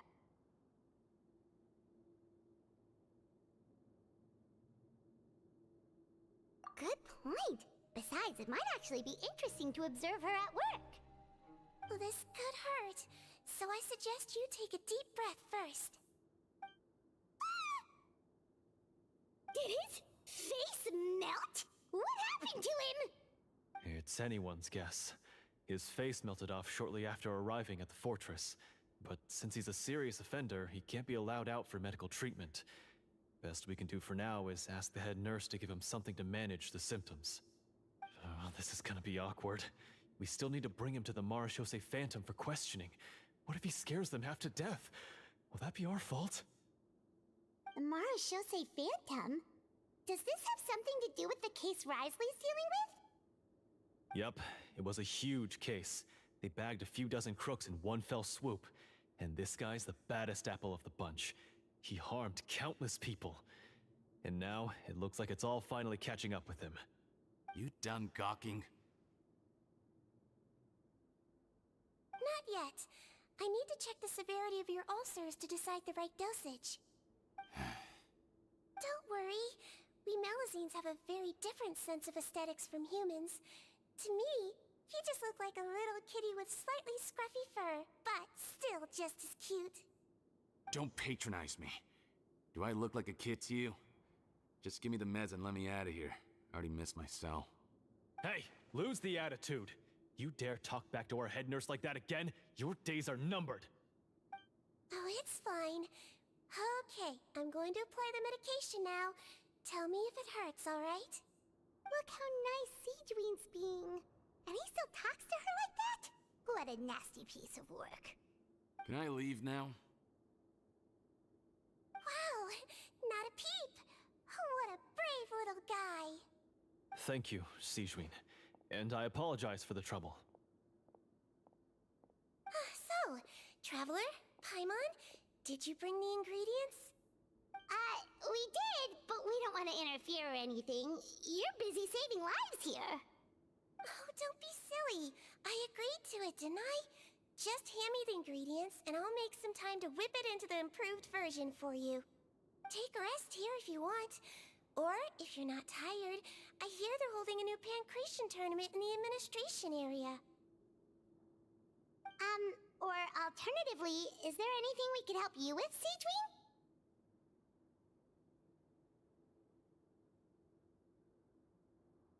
That's right! Let us help you out! It's the least we could do! Good point. Kind-hearted humans start to develop guilt if they accept free help from others. Don't worry. I'll take a look at my schedule. I'm sure I can find something to treat this condition. I gotta warn you, though, it'll be tiring work. So I suggest you take a break first, then come back and see me when you're ready.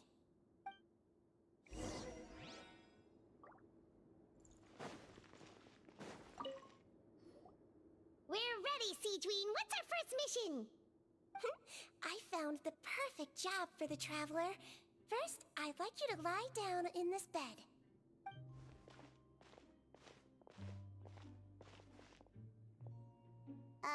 What for? I need you to pretend to be sick. What? Oh, is it that difficult? I thought you did a pretty good job last time. Oh, so you knew. I sure did. He was way more interesting than the usual malingering inmates, and you played along very well, Paimon. I observed you two for quite a while after that. Well, this is awkward. But why do you need us to do it again now? No time to explain. My next patient will be here any second. Please just do as I say. You can, pretend like you've got a nasty headache, and throw in some dry heaving for good measure. Okay.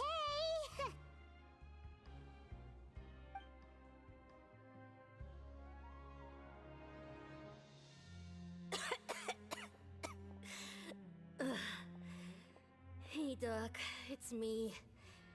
I'm only here because my mom won't stop pestering me about it. So annoying. Well, your mother has enough on her plate with a busy job. Well, the last thing she needs is to worry about you being sick as well. I know. I shouldn't treat the place like a playground. Shouldn't go swimming in the lower levels where we join up with the sea, because it'll give me a cold and distract her from her work. I thought I'd be able to have some fun here at the fortress for a few days, but it's always, don't do this, and don't do that. Alright, sit yourself down and I'll take your temperature. Your fever still hasn't gone down. Well, here's your medicine. 1 cup for starters, and we'll see if it helps. But Doc, it's so bitter. Do I really have to drink it? I mean, I'll be fine, right? I've got an uncle who caught a cold. His fever went away on its own after a couple days. Can't you just write me a note saying I'm on the mend? I just need something to keep my mom off my case. I sure can. You're a very brave boy, after all. Huh? Brave? What makes you say that? Well, if you want to rely on your own immune system to clear up your fever, then you'll have to tough it out like this guy.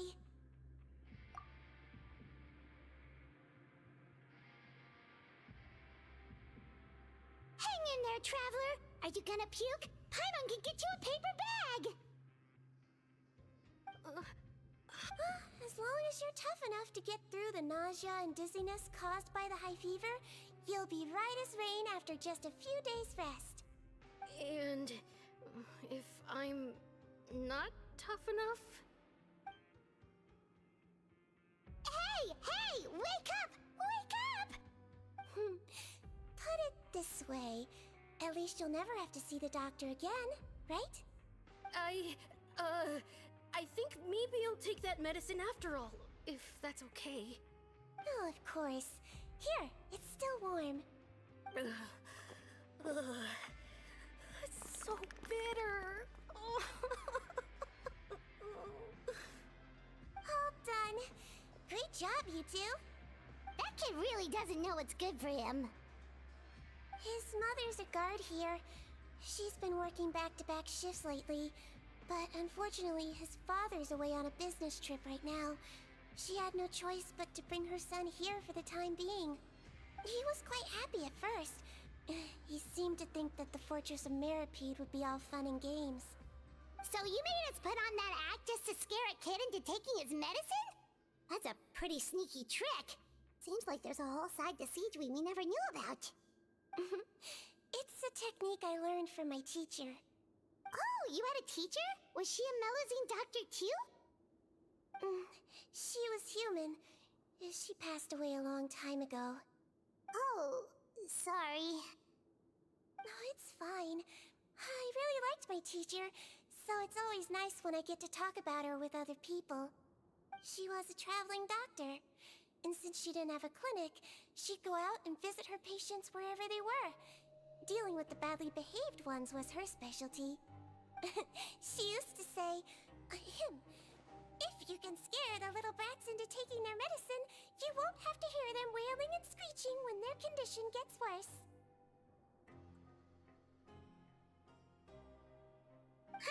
She sounds like a pretty strict teacher. Strict? Well, that's not how my teacher saw it. She thought of herself as terrifying to kids. Strange way for a doctor to describe themselves. Now Paimon's curious to know what she looked like. As it happens, I actually have a picture of her.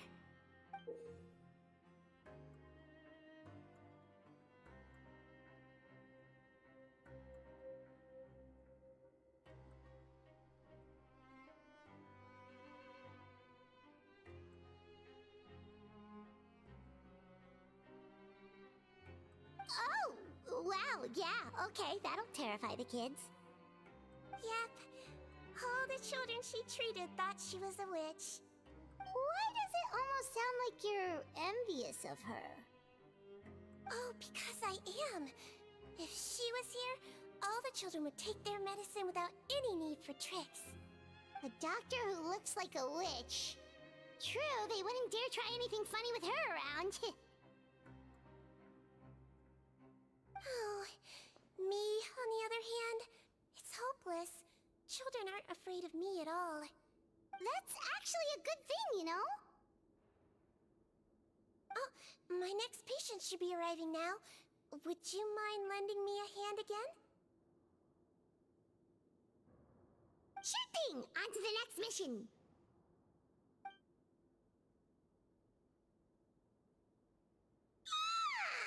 Is it nighttime already?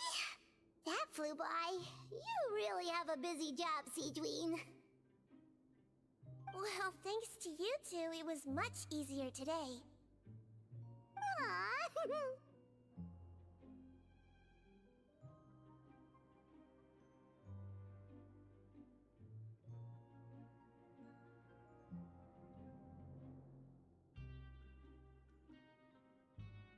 Should we get some rest? It's getting pretty late.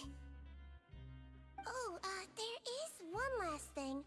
I have to keep it confidential, so I usually leave it till after everyone's clocked out. Confidential? Are you sure you can tell us? It's fine. You're not living here anymore, so it's okay if you know. All it is I have to prepare some ingredients to make healthy meals with. Wait, you mean those healthy meals? My patients refuse to eat any healthy meals I prepare in front of them, so I have to prep the ingredients in secret, then let the chef at the coupon cafeteria handle the rest. Considering even the chef's version makes people uneasy, it really makes you wonder what's in it. You want to find out? I can teach you how to make it.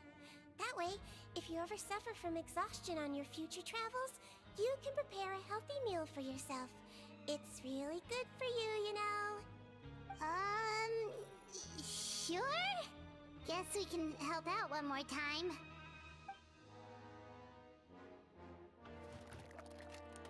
The ingredients are ready. Now, put them on the table and add them in the order I tell you. First, we add this special slime condensate, stir it thoroughly, then pour it in. See that? It adds elasticity. It looks just like tasty jelly, doesn't it? Yeah, it really does. Until you remember it's slime Next up, xenochromatic crystals. You want to crush them up into a fine powder, like powdered sugar. Wait, are those from Fontimer Aberrants? Are you sure they're edible? Finally, we'll need some high-protein meat. Frogs are an excellent choice. You just need to clean their innards, and then you're left with some lovely, tender meat. Oh! Frogs. And we're done. All that's left now is to pack them into lunchboxes and hand them to Walsey. Yesterday in the production zone, I noticed an inmate who's been working for 2 days straight. That means it's a healthy meal for him tomorrow. Siegeween really does have the inmate's best interests at heart.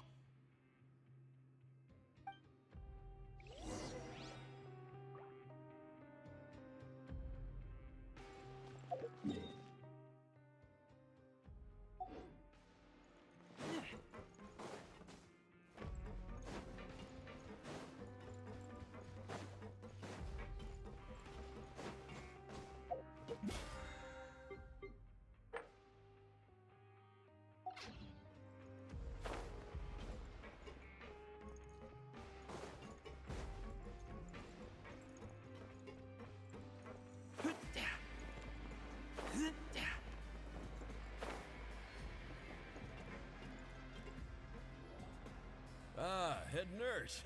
Got some extras for me? Just the one today. The serial number's on the lid. Sounds good. I'll make sure it gets delivered. Sounds like they're talking in code. Thanks for your help. Oh, it's no trouble at all. I only wish I could do more. You work so hard for all our sakes. I'd happily lose a little sleep if it meant helping you out. That won't do. If you reduce your sleeping hours any further, your health will start to suffer. All right. Nurse's orders. I'll do as I'm told. But you take care of yourself too.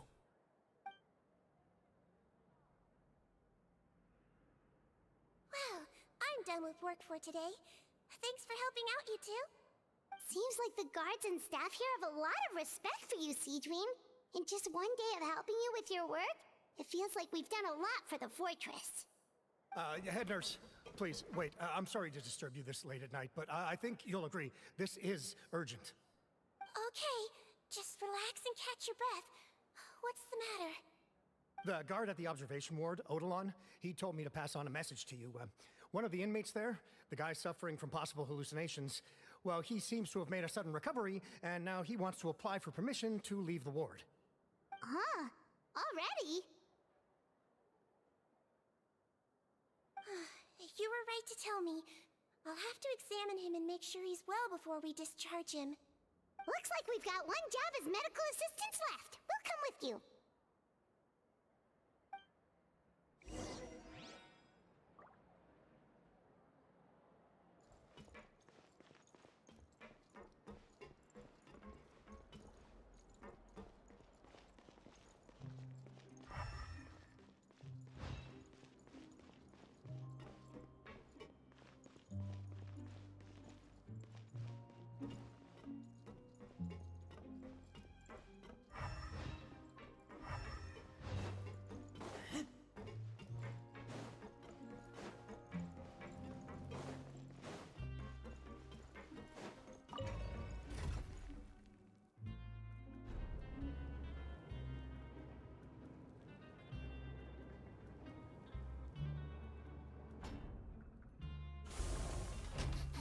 I smell rabbit.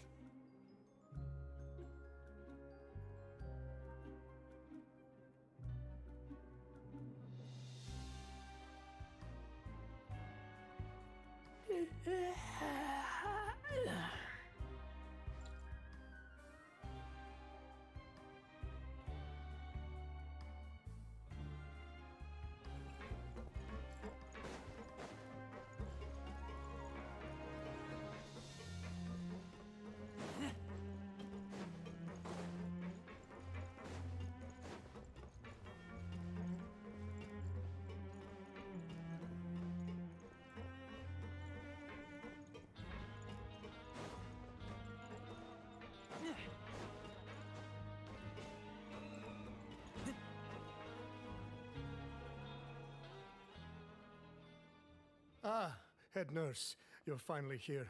I'm so sorry for all the trouble I've caused you, but I believe I've now made a full recovery. After giving it some thought, I'm sure that I was probably just seeing things. Stress-related, I imagine. I'd been working long hours, so I definitely wasn't in the best state of mind. I totally understand. Still, I have to give you an examination before I can discharge you, okay? So, take a deep breath and don't be nervous. It'll be the exact same procedure as we did this morning. We can start whenever you're ready. Again, so sorry.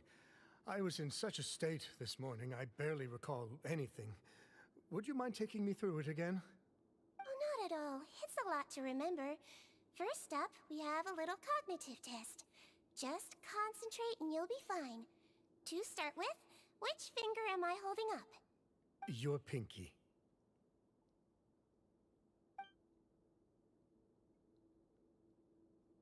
Alright, all indicators seem normal.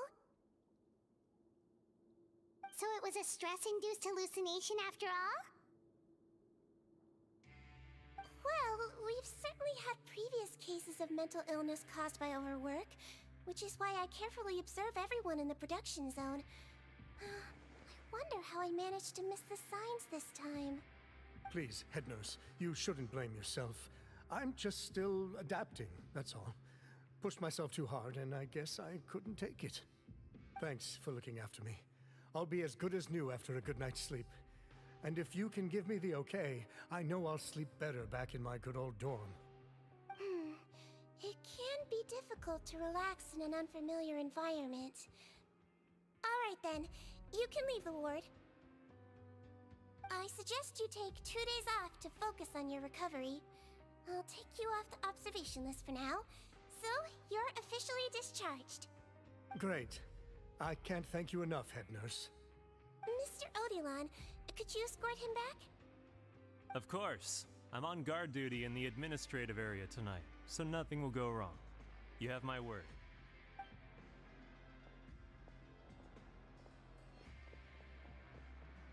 Guess you're finally done for the day now, huh?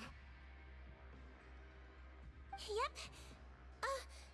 But I still haven't gotten around to making that improved lotion for you yet. Oh, no rush! Seriously, it's super late now. You should go get some rest too. Well, tomorrow it is then. Good night, Traveler. Good night, Paimon. Hope you sleep well. Oh, don't you worry! We will! After a productive day of work, we're both gonna sleep like a log.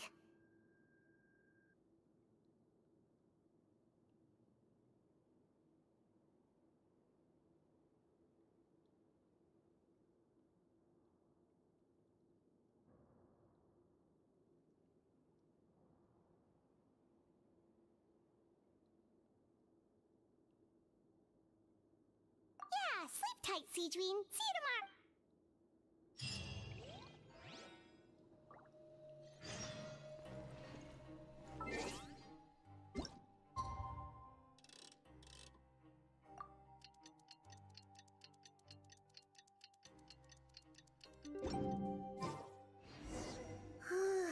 Paimon really did sleep like a log. Let's go find Siegeween.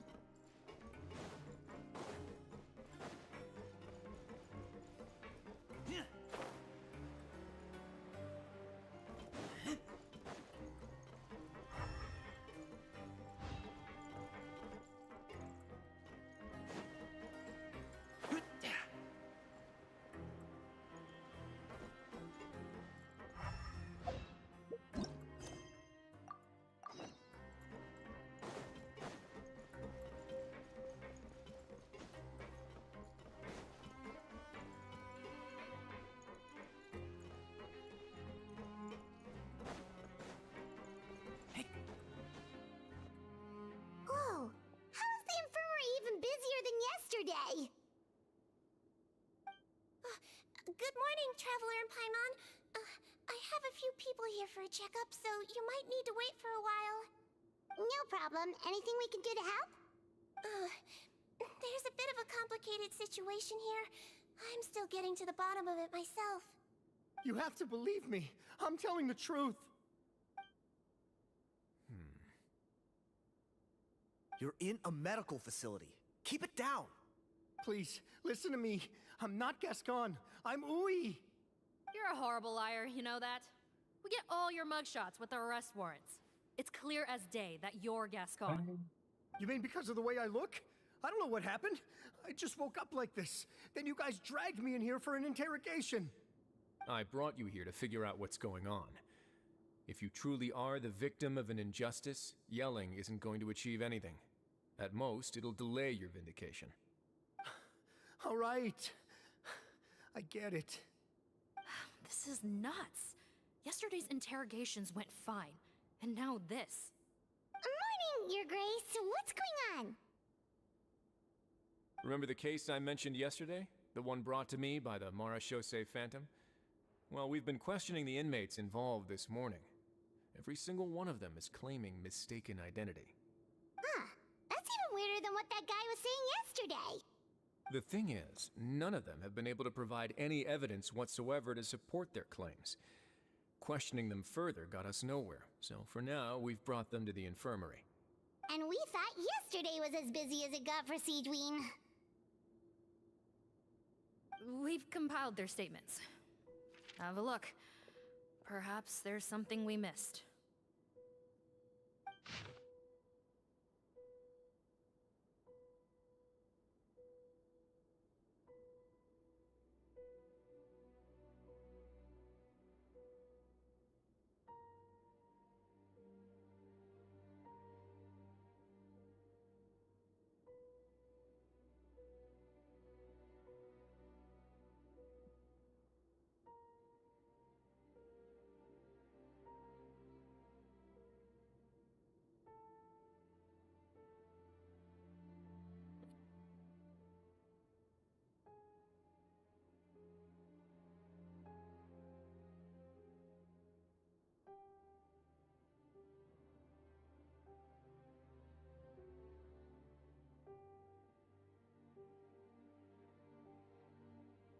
Wait.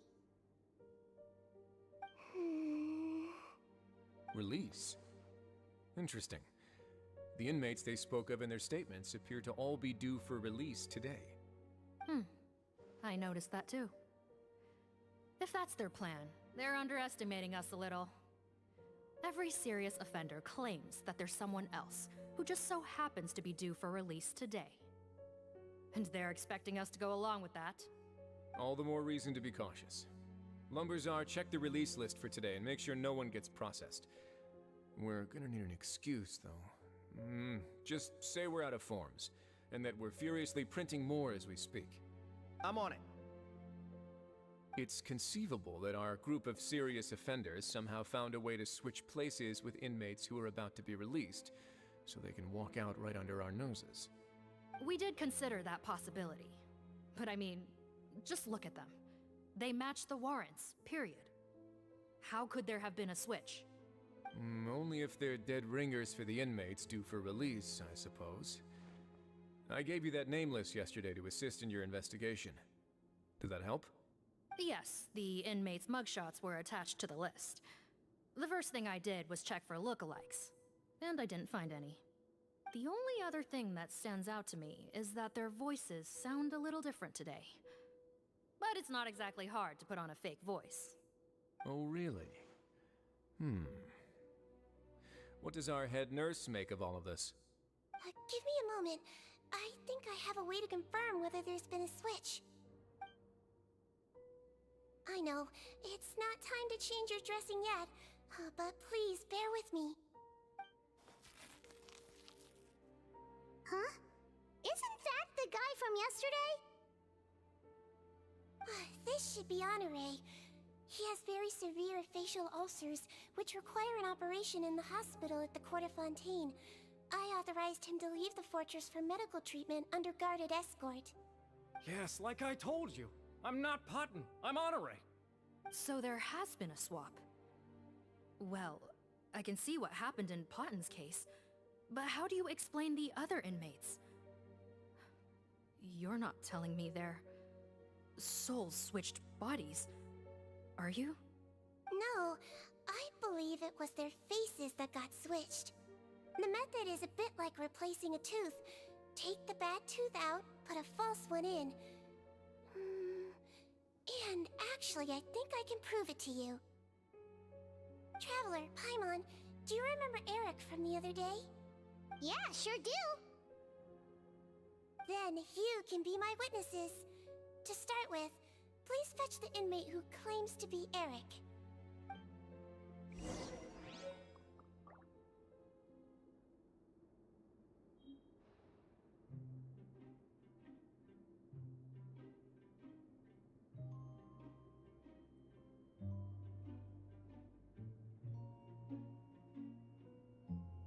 I keep watch. You leave, you call me.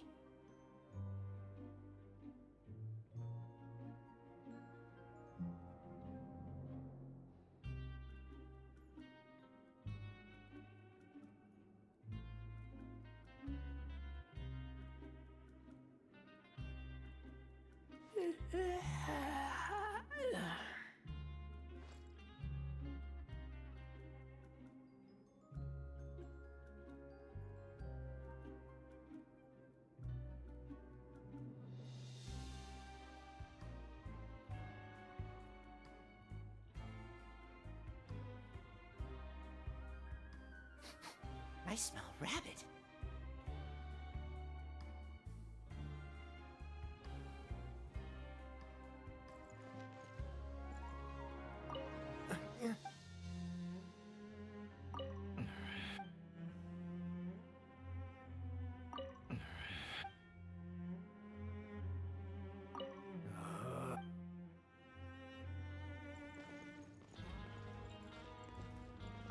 Looks like our head nurse.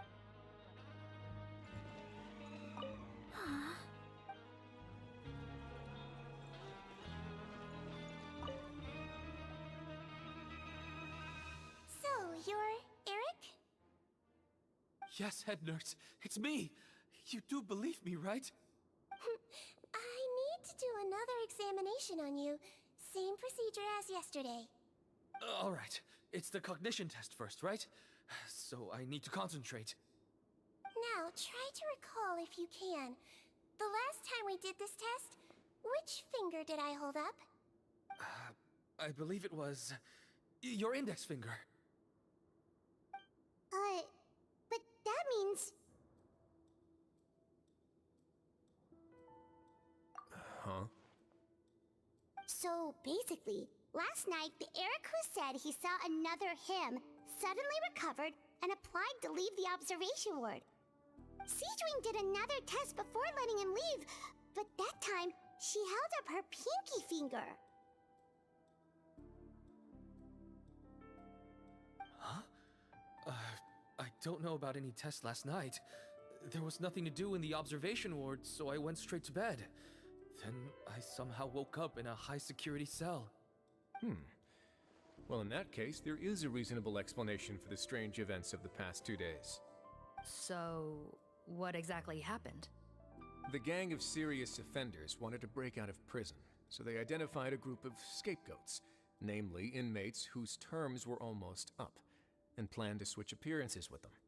Last night, when Odilon was on duty, they ambushed him and had one of their group switch appearances with him using their face-swapping method. That allowed them to avoid scrutiny from the other guards. Then, once all the other inmates were asleep, Odilon spent his night shift carrying out the remainder of their switcheroo plan. However, they made one mistake. Henri changed his appearance to match Eric's earlier than he should have done, and ended up being spotted by the real Eric.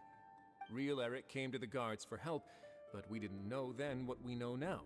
So we put it down to hallucination and sent him to the observation ward.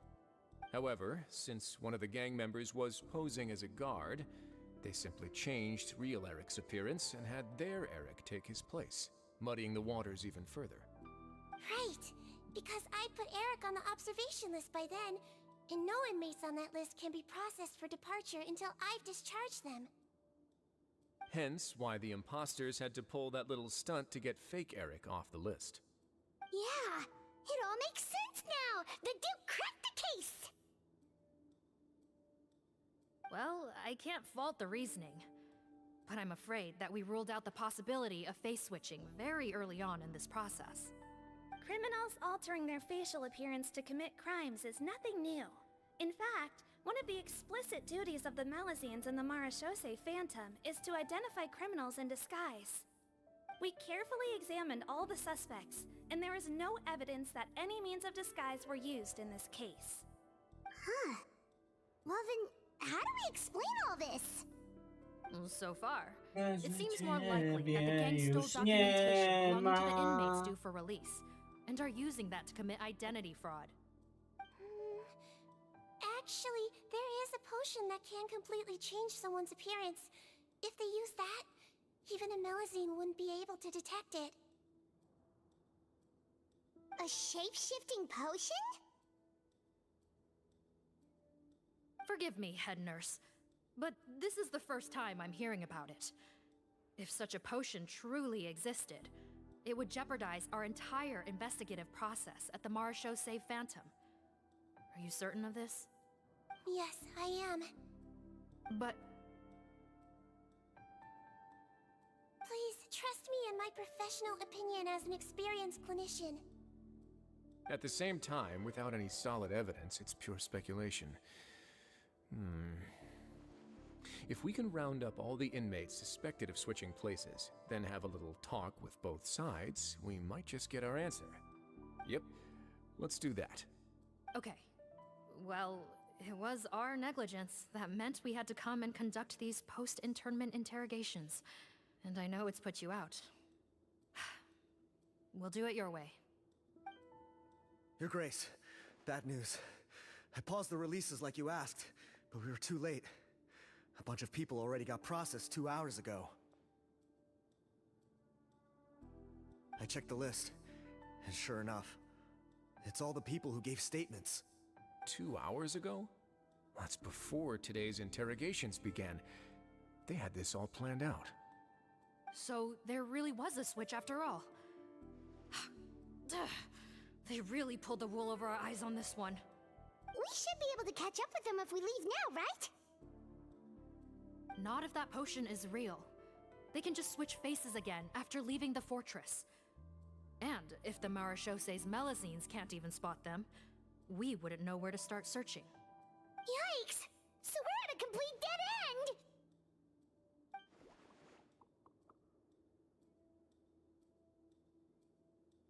Well, technically there is one more lead we could follow up on.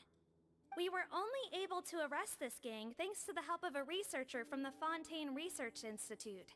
I believe his name is Rawat. Oh? Rawat? Isn't that the handsome guy we met at that skincare promotion? Handsome? Maybe from a human point of view. I just remember that he specialized in potions. One of the crimes this gang is charged with is the manufacture and sale of illicit drugs. According to Mr. Rawat, they appear to have stolen technology he developed through his research and used it in their operation. At first, he thought it was a typical case of intellectual property infringement, and he tried to negotiate with them. But once he discovered their criminal operation, he reported them to the authorities. Thanks to his report, we were able to swoop in and arrest them all in one go. What a hero! Bet that took courage on his part. No doubt. This is worth following up on. As the one who snitched on them, it's highly likely that Rawat will be targeted by the escapees. That aside, since he's negotiated with them in person before, there's a chance he'll have some additional information for us. Understood, Your Grace. My team and I will head to the Fontaine Research Institute right away. In the meantime, please keep an eye on the face switch victims for us. Of course. Miss Morgan, I'd like to come along and help you catch these criminals. Huh? Why's that? Well, I'm the one who discharged the fake Eric last night, so I feel partly responsible. Don't say that, head nurse. Your focus was on the inmates' health, and rightly so. We can't ask you to help with arresting criminals. That's our duty. I also have a more personal reason. Cotton is a patient of mine, and if I don't get a new batch of medicine to him in time, his condition will get much worse. Look, head nurse, I completely understand where you're coming from. But arresting criminals is dangerous business. And if anything happened to you, none of us can afford to take on that responsibility. Don't worry, I can defend myself just fine. You say that, but still. If I may, Miss Morgan, Siegeween is the one who raised the potion hypothesis, and I'm sure she has far more expertise on the topic than your team. My suggestion would be to bring her with you. And if you really are worried for her safety, then...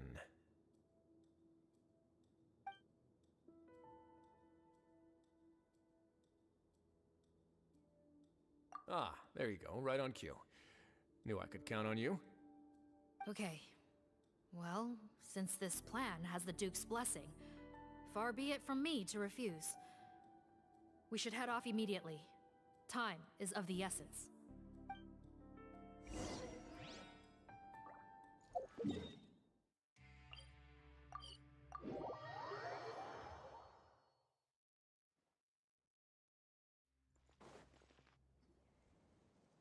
Greetings.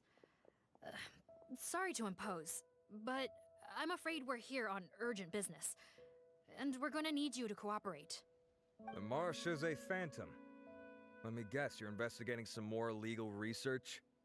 Not this time, no. We're looking for a researcher. Do you know where we might find Mr. Rawat? Rawat. Oh yeah, Mr. Handsome, right? He actually doesn't work on site here very often. There's a handful of researchers in the nearby area who know him pretty well, though. You can see what they know. Just a handful? Paimon figured he'd be the most popular guy around. Well, I guess you could say he's popular, at least on a superficial level. He's blessed with good looks, so he tends to make a good first impression on people. But in all his time here at the Fontaine Research Institute, I don't think he's ever had a single deep conversation about his research with his peers. That's no way to make real friends around here.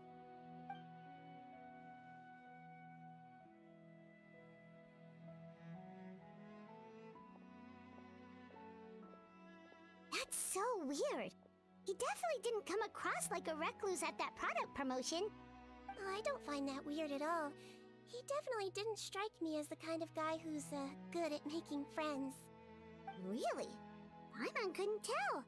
Must be a Melusine perception thing. Okay, we should talk with his acquaintances. But we also need to check the Research Institute for any clues. Let's split up. It'll save us some time. Sure thing. We'll go ask around among the other researchers with Siegeweed. Paimon's suddenly kinda curious to know what everyone really thinks of him.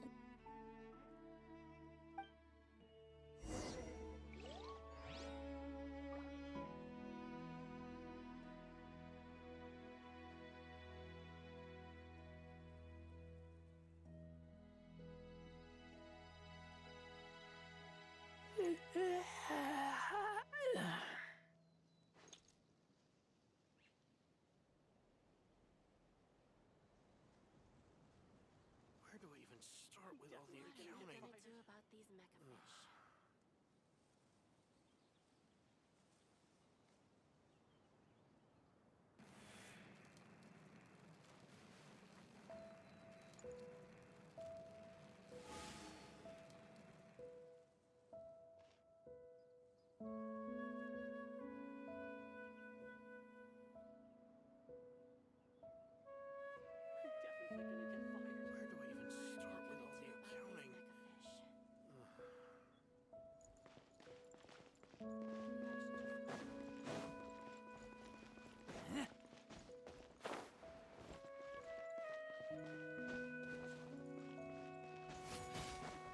Everything here is in order.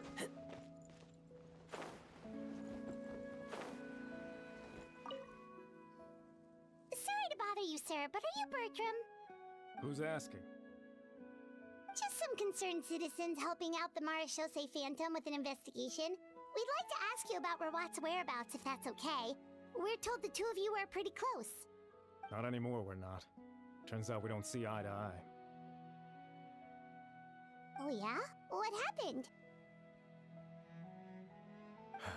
The thing about us researchers is, most of us do what we do for some sort of higher purpose. But not Rawat. All he cared about was how to commercialize his findings.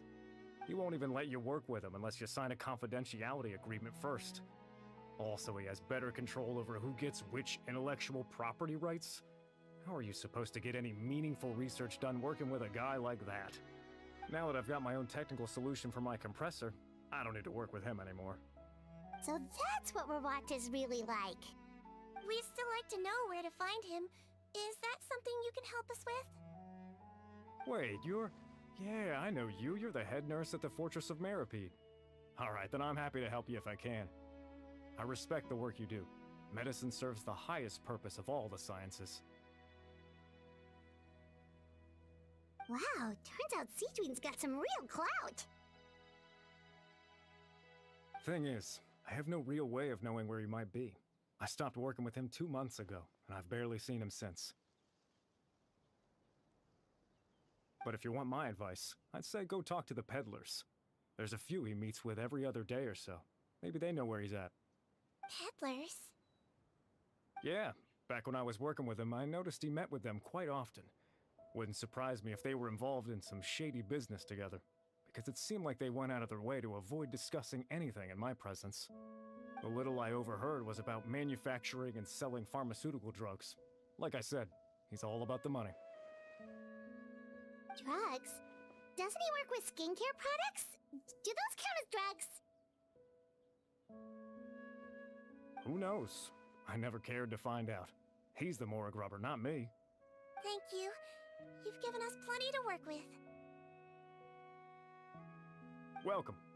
Goodbye, and may we both reach new heights in our scientific endeavors.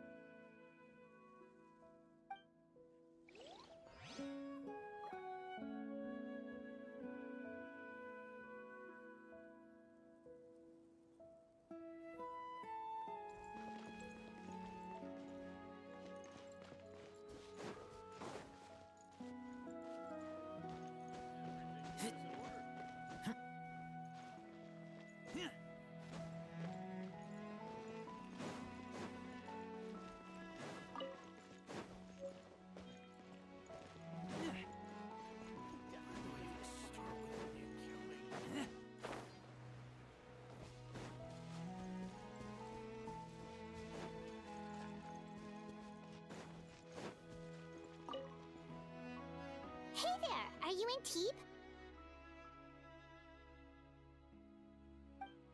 What do you want? We're here to ask about Rawat. Any idea where he might be? We were told you were pretty close with him. Close? Not sure that's the word I'd use. He wouldn't even let me use his patent. Huh? It's been a good few days since I last saw him. I don't know where he's at.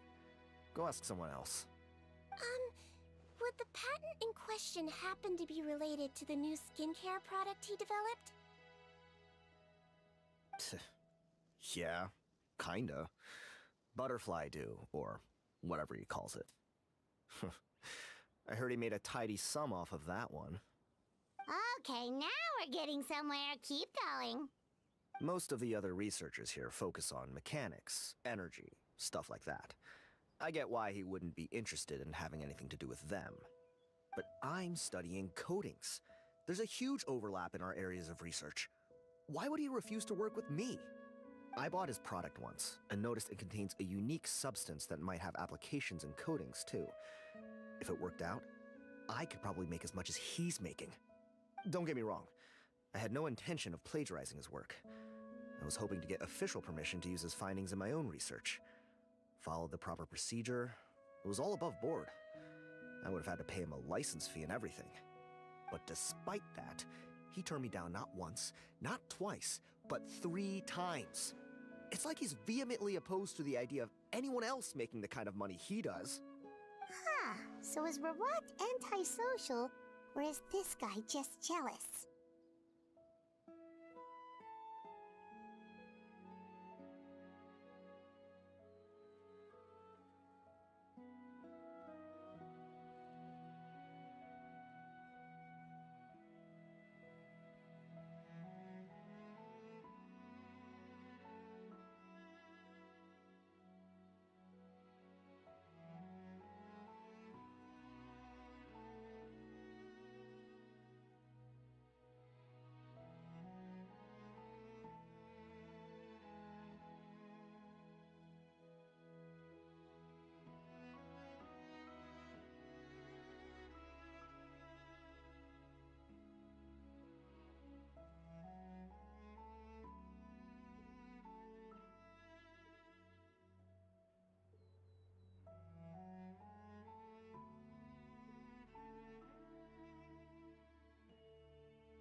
Well, it doesn't look like we're gonna get any info about Rawat's whereabouts from him. Let's go. Wait, 1 second. Mr. Antib, next time you go shopping, you should buy some buell fruits. Peel the skin, steep in water, then drink. It'll help calm your mood. Huh? Yeah. Thanks. Witam, witam. Ja kończę tego questa i... Ja zrobię tego questa i kończę streama, bo... Mam dość w sumie tego Genshina na dzisiaj. No ale skoro robię tego questa, to Excuse us, are you Audrey? zróbmy go. I nie skipuję, bo to jakby ktoś chciał, to That's me. ten What is it? Are you close friends with Rawat? posłuchać, to We're tam trying to find out where he is. ustawię mu zapis całego. Close friends? You mean because I told Znaczy him I had zapis feelings jest for na him YouTubie. once? Ale I doubt skoro I'm on the first nic or z nim last robi, at no the to- Institute to make that mistake. Why would you single me out as a close friend? I should have known, really. Men like him, they just enjoy being surrounded by fawning women. They're not interested in a serious relationship. Okay. We were just kind of wondering if you might know where we can find him. Why would I know where he's at? I barely know him, and he probably doesn't even remember me. Ugh, this is getting annoying. Shall we go ask someone else?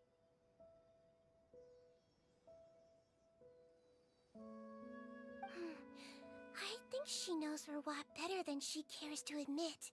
If we leave now, it might be a wasted opportunity. Maybe, but we're not going to get much out of her while she's in this state, are we?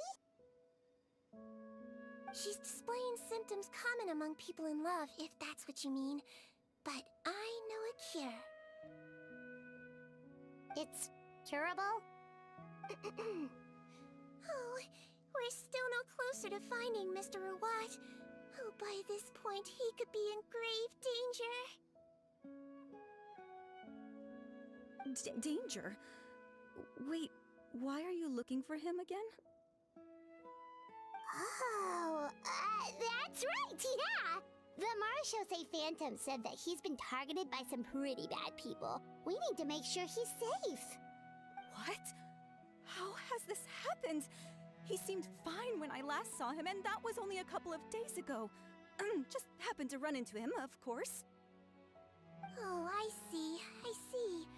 Well, do you have any thoughts on where he might be right now? Okay, but this is purely out of concern for his safety. If he's not at the Institute, he might be at his mother's place. I heard she raised him alone, that they had it pretty tough financially, and these days she's housebound due to illness. He makes regular trips back home to check on her. Oh, okay. Do you know the address? Nope, sorry. I only found out the thing about his mother because it came up in conversation once. I was just trying to find out more about him, so I could get to know him better. When I told him I had a crush on him, I offered to help him take care of his mother. And yeah, maybe that was a stupid idea, but did he really have to yell at me for it? It's like, fine, I can take no for an answer, but what's with the temper tantrum? Unbelievable. These guys only want to show you their charming, well-groomed exterior. They can't stand it when a few home truths shine through. Looks like her love syndrome is flaring up again. We need to find out Mr. Rawat's mother's address. Let's check with the Marashosei officers when we regroup. Cool, sounds like a plan. Well, that's all 3 researchers. Let's head back to the meetup point.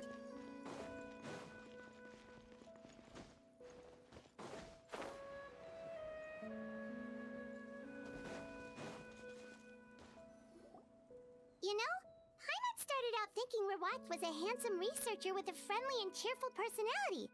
It's such a surprise to learn that his peers have a different impression of him. So, what's your view of him now, Paimon? A handsome researcher whose difficult upbringing turned him into a profit chaser with a chip on his shoulder? So your thoughts about his appearance haven't changed at all? Well, his looks are kind of a big deal. At least in Paimon's opinion. How does such a handsome guy end up being so antisocial? Even with his difficult family background, it just doesn't make any sense. You can't judge a person solely based on their appearance. Head nurse. Traveler. I assume you've spoken with the researchers. What did you find out? Bertram mentioned Rawat's involvement with some pharmaceutical merchants. Do you know if he's registered any pharmaceutical brands? Since he was a whistleblower on such a huge case, I ran a background check on him. I don't remember there being any brands under his name. How strange. If he was so focused on commercializing his research and averse to sharing his technology with others, why wouldn't he have registered his own brands?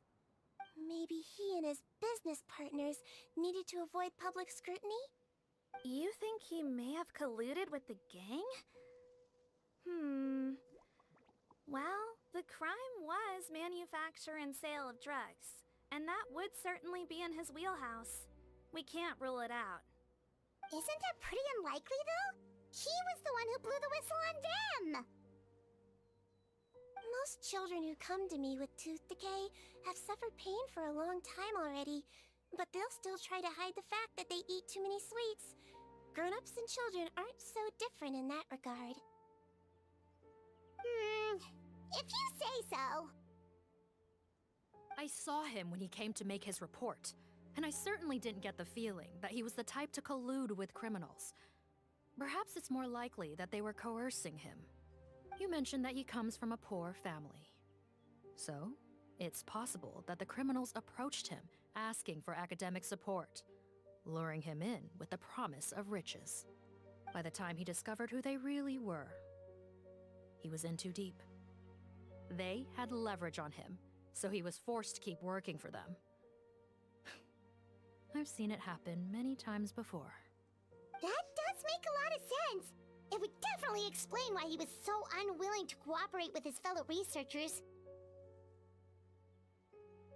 No wonder he's so unsociable. He must be on edge all the time with a gang of crooks breathing down his neck. In that case, the situation could be worse than we thought. If Rawat was working with the escaped inmates, they're sure to know more about his whereabouts than us. Oh, there's a good chance they'll get to him before we do. Based on the information we've gathered so far, he was last seen 2 days ago. If no one's seen him since, maybe we're too late. 2 days ago? So he went missing right after that product promotion. That was the same day he reported the criminals, too. Not a good sign. Don't worry, everyone. I believe we still have a chance. Since he disappeared right after blowing the whistle, it's likely that he's gone into hiding. Yeah, he must have been worried that they'd come for him. All the more reason to find him as soon as possible. The only lead we have at the moment is his mother's house, which you mentioned earlier. Seath, think you can find the place? Yep. When you register a brand, the Court of Fontaine requires you to provide a legal address. The one Rawat wrote down was in the outskirts of the city. That should be the place. Okay, then there's no time to lose. Let's move.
should be the house.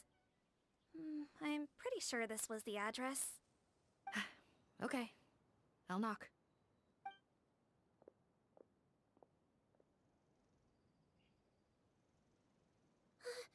Sounds like whoever's inside has restricted mobility. Oh, it seems serious. Oh, what's the fastest way to get this door open? Break the door down? No, I'll handle it. Let the expert deal with it. There'll be a mountain of paperwork if we damage a citizen's property.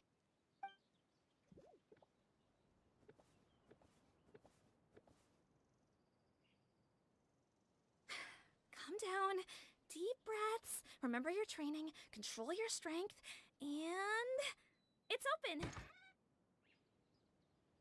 Seath, take a few people and lie in wait. Keep your eyes peeled for any activity around the house. The Traveler, head nurse, and I will go inside.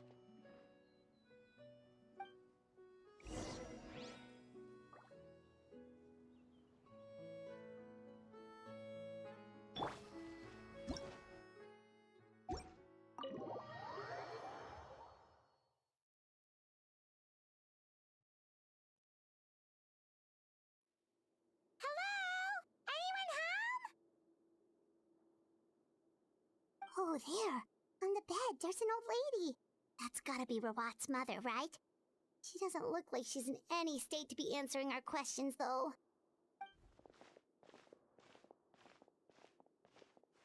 We could try, but she is very ill. We mustn't force it. Well, doesn't look like Rawat's here. She's the only one we can talk to. Yep. Allow me. Hello, ma'am. Might I ask if you're Rawat's mother? We are trying to locate him.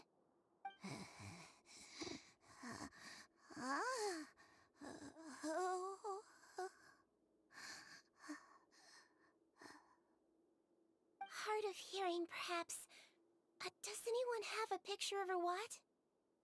I have one here. I'd like to show you a photo, ma'am. Is this your son? Do you know where he is?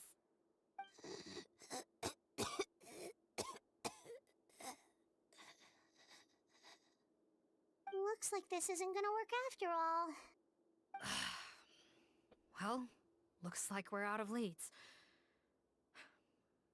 If Rawat's not here, things are looking very bad for him. Is it possible he could have avoided returning here because he knew he'd be in danger? Maybe. But if so, where do we look next? Maybe we should take another look at the Institute. Yes, so. I suggest we all return there now. We found a good amount of useful information the first time, but perhaps there's something we missed.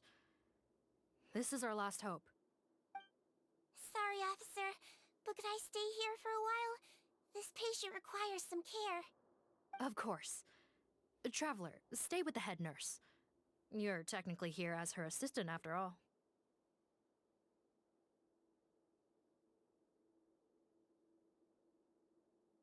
Also, I'd like some Chaussee members to stay as well, and keep an eye on the area. Why's that? If Rawat knows how serious his mother's condition is, he will return. Got it. Okay. I'll tell the squad members in hiding to stay put and keep a lookout. Thanks for helping me out yet again, Traveler and Paimon. No problem. But when you say her condition is serious, do you mean... Yes. She's barely clinging on to life. Oh. Let me take care of a few things first. Could you pass me the towel over there? Yeah, of course.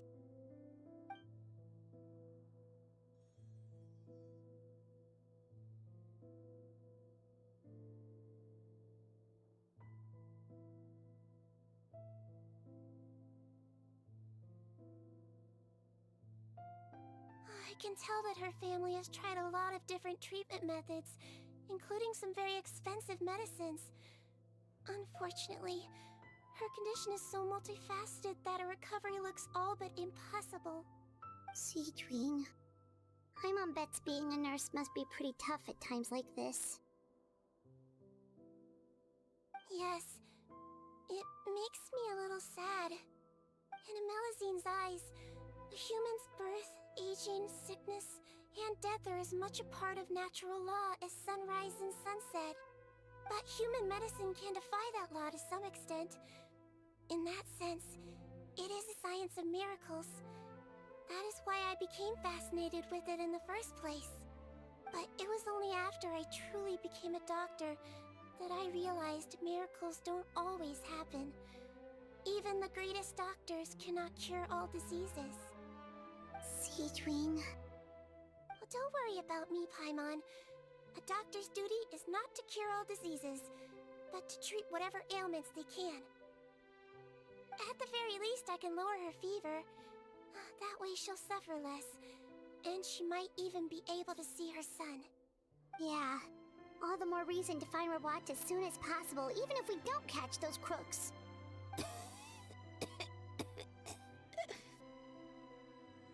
Oh, her fever is getting worse. Could I get some hot water? Sure, we're on the case.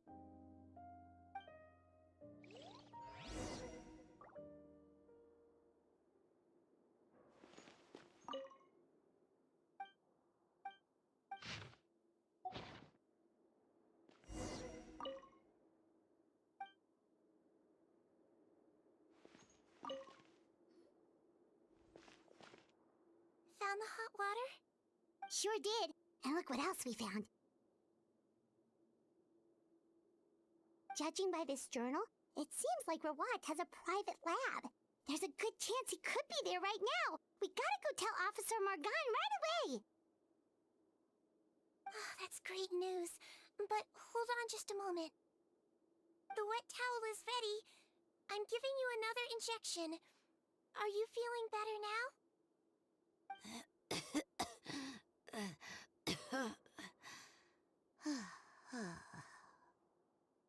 It's all right. We'll go bring him back. Please hang in there. Thank you.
It's Officer Morgan! They're already here!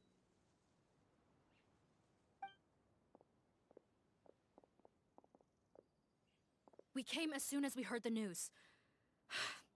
I can't believe we were so careless.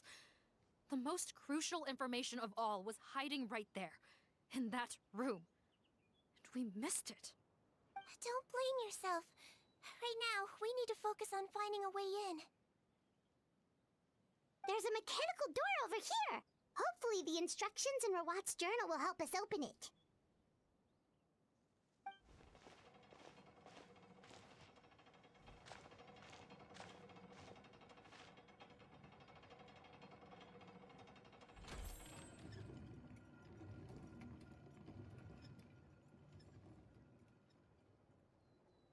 It's open. Let's go in.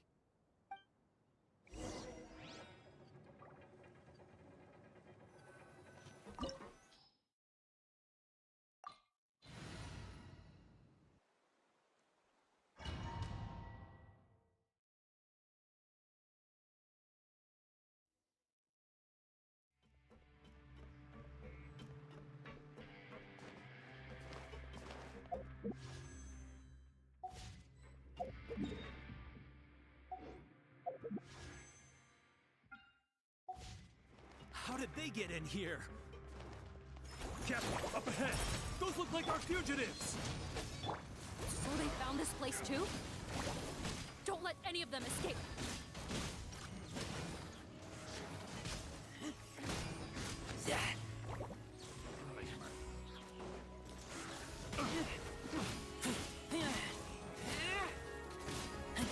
Right now, emerge. Hold still. Don't be nervous. Just relax. Test subject. My hammer. The wrong test subject.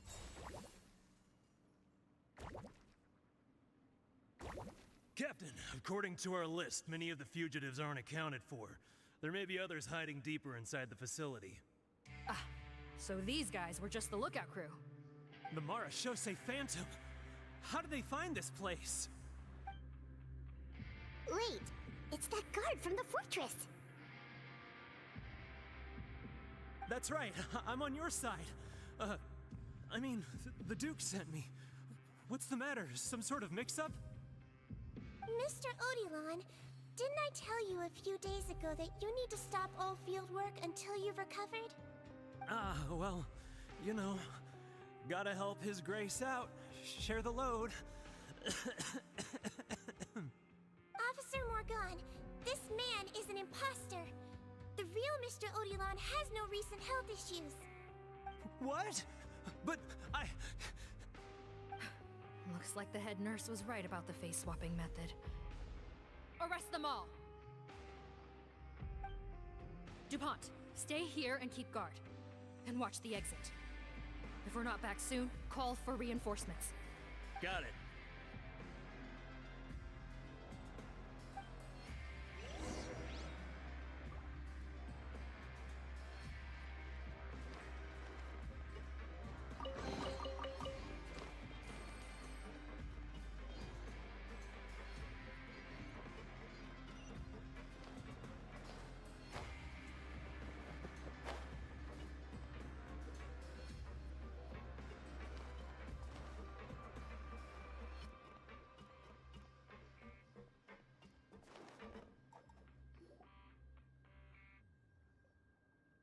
So many jars. Was this some sort of production facility? This scent, it's probably the ingredients used to make butterfly dew.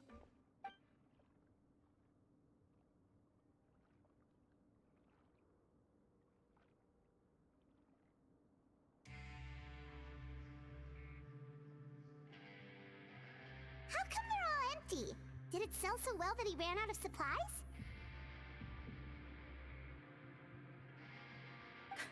How strange. Why would Rawat choose to manufacture a popular product like that in such a difficult-to-reach location? Given our suspicion that he may have been coerced into the illegal drug trade, I would have thought that any production facility we find here would be used for illicit purposes. Perhaps butterfly dew is itself an illegal drug. Do you have any evidence for that claim? No, just a guess. We need to find Rawat as soon as possible. He has all the answers we need. Understood. Well, let's not linger here. Let's go. Come on.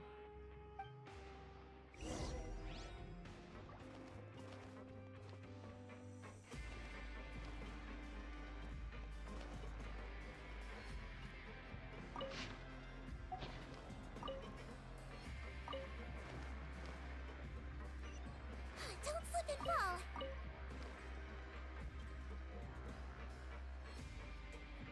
Whew, doesn't look like we're gonna get this door open. Let's find another way around. Hey!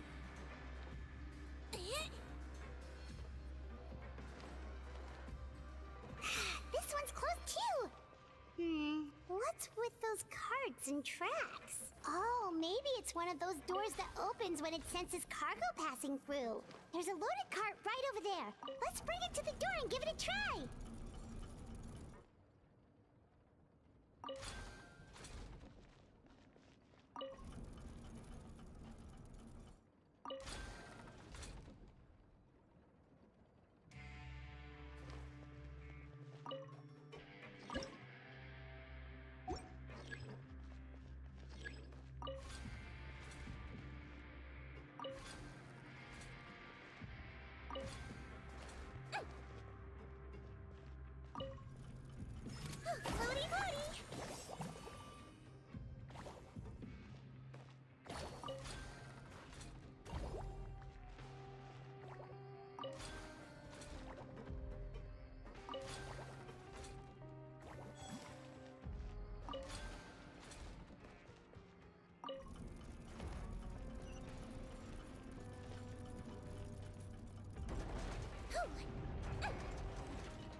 Here, emerge.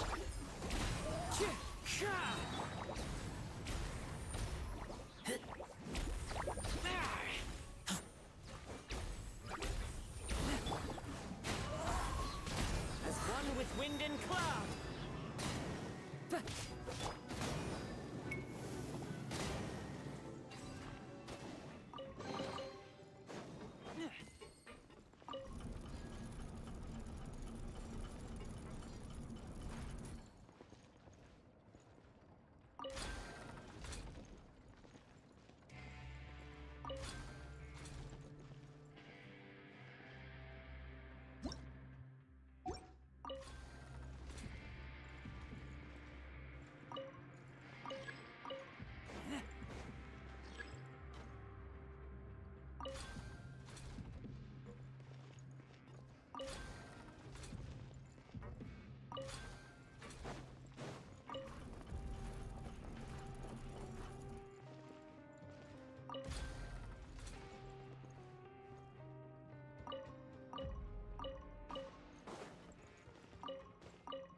Jedź tym wózkiem, dobra.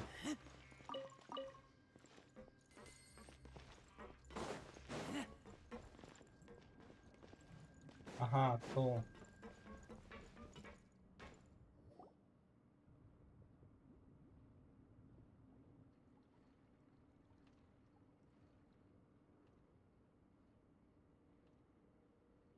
This room's much smaller than the others.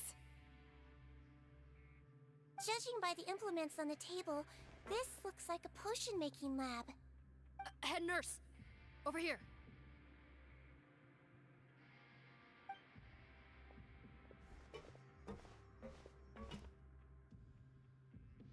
Let's see. Huh? Robot's clothes? Why would he change here? Perhaps they stripped him down, left the clothes behind, and disposed of him somewhere else? Yikes, Deedreen, where did that come from? Oh, what a tragic way to go. Especially with such a bright future ahead of him.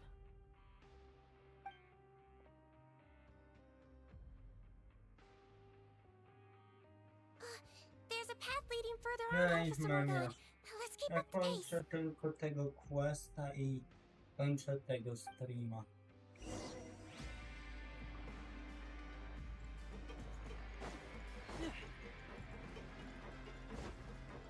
Dobra, co teraz? To? Open door. Open the door, dobra.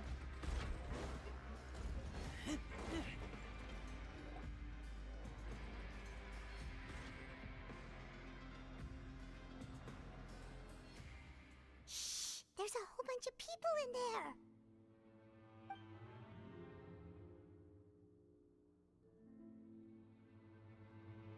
Are you serious? You're telling us that within a day, our faces are going to rot like yours? Fontanian physiology changed dramatically after that great flood, and it's not as compatible with this face-changing solution as before. The side effects are as you can see. Why didn't you say anything before we all used it? Look, my plan got you all out tak, of prison, tak. didn't it? You'd have much bigger problems to worry about right now if the Marshal-Say Phantom found out about your other crimes. Consider an ugly mug getting off lightly. Ugh. You're just lucky we didn't leave you in there after you disappeared on us with no warning. We only let it slide because we're former partners. And now you have the gall to pull a stunt like this? Partners? Make no mistake, each of us is only looking out for himself. If you place too much trust in others, well, I'm afraid that's your problem. You hid things from me too. Remember how you each had a spare potion? You kept quiet about it until we planned the prison break? Oh, and you didn't have a secret spare? Then do you want to explain how you melted your face off before all this? Guys, that's enough. Calm down. It is what it is. Arguing won't change anything. What's the plan, Parton? I'm assuming you brought us here for a reason? There is no plan. We followed him here on the promise of more juice, but it turns out there ain't a drop here. Besides, what does it matter now anyway? He already said, even if we did get our hands on more of that stuff, switching faces again solves nothing. They're still gonna melt off eventually. I said enough arguing! Parton, tell us the plan. The most practical solution is to continue using the potion. Keep switching to a new face before the ulcers can start forming. Are you kidding me? This stuff was hard enough to get a hold of even when we had a supply. Now you're asking us to use it like skin lotion, after the flood all but wiped the supply out? Well, there is another option. But you'll have to make a deal with me first. Okay, now we're talking. What's the deal?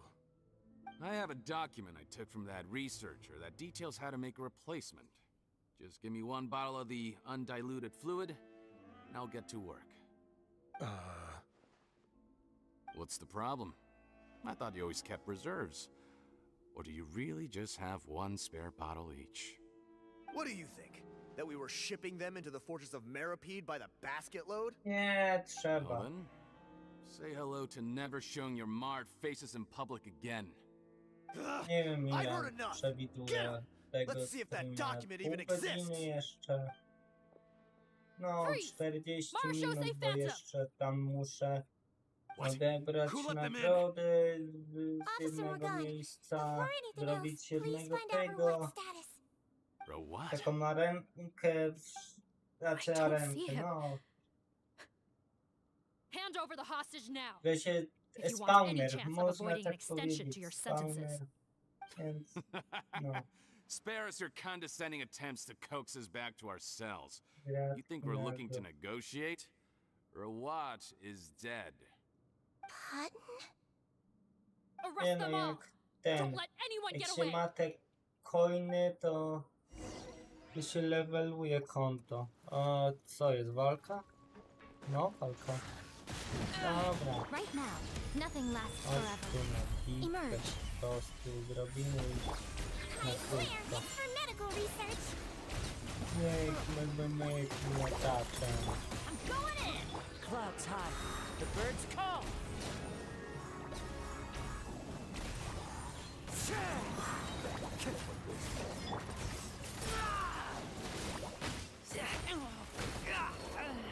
Aha, no super. Teamwork is dreamwork! Fallen leaves. Adorn my... He might feel a little prick. Oops, now I'm mad. A sight to behold. Right now. Right here.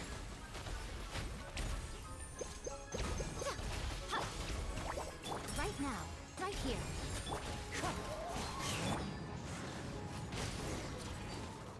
Okej.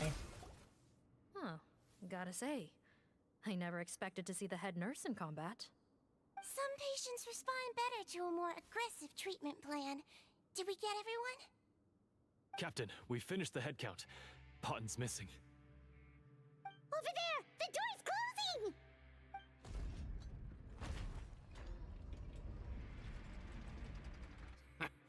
One group trying to arrest me, another trying to hunt me down. Good. I gotta kill two birds with one stone. How did he get up there? There must be a secret passage somewhere. Find it! Don't waste your energy. I already sealed it off. How naive. We have more people outside. If we're not back out by the agreed time, they'll come to our rescue. Well then, you'd better hope they get here in time. No. There's some kind of gas leaking from the pipes. Be careful, it's poisonous. This is our distribution center. where we store the product derived from our source solution. We had to use special fire prevention methods to prevent contamination. The pipe network here was designed to emit a gas for firefighting. One little modification later, and it makes an efficient death trap. Why would you do this? Your partners are here too. Oh, please. If they can't supply what I need, they're of no further use to me. Besides, I can't have them exposing my potential whereabouts. He's a maniac! Come on, we gotta find a way to open that door! Go ahead, struggle in vain. Once the last of you croaks, no one will ever find me again. So long! Are you sure you're ready to leave, Potton? You haven't changed your dressing today. You can't cure my face, just give up. And what if I could? Nice try. You're just trying to stall me. Don't you worry about me. I'll find a way to cure my face once I get out of here. Oh, I doubt it. After all, Fontanians can no longer dissolve in primordial seawater. What the... How did you... The key component of the face-changing potion is the fluid left behind by dissolved Fontanians. Dziwne, że It might look like oni się ordinary water, normalnie but it suszą has some przez tą unique elements in szybę. it. No. Before the flood, all Fontanians were oceanids, physiologically speaking. A potion made from that fluid could dissolve and reconstruct the face of a Fontanian in much the same way as hydroidolins change form. Theoretically, it could give someone any appearance they wished. But since the flood, Fontanians have become true humans. They can no longer provide the source material for this potion, nor reap its benefits. Are you saying No nie, no, this potion masz is made rację. from Fontanians dissolved with primordial seawater? Ona gada do niego, a on And their do nich, crimes no are to... far worse than I thought. How could you know all of this? No, wait. Of course! Well, well. So that's why you have a human appearance. It also means that I have a formula you're unaware of. The air's getting thicker. It's getting hard to breathe.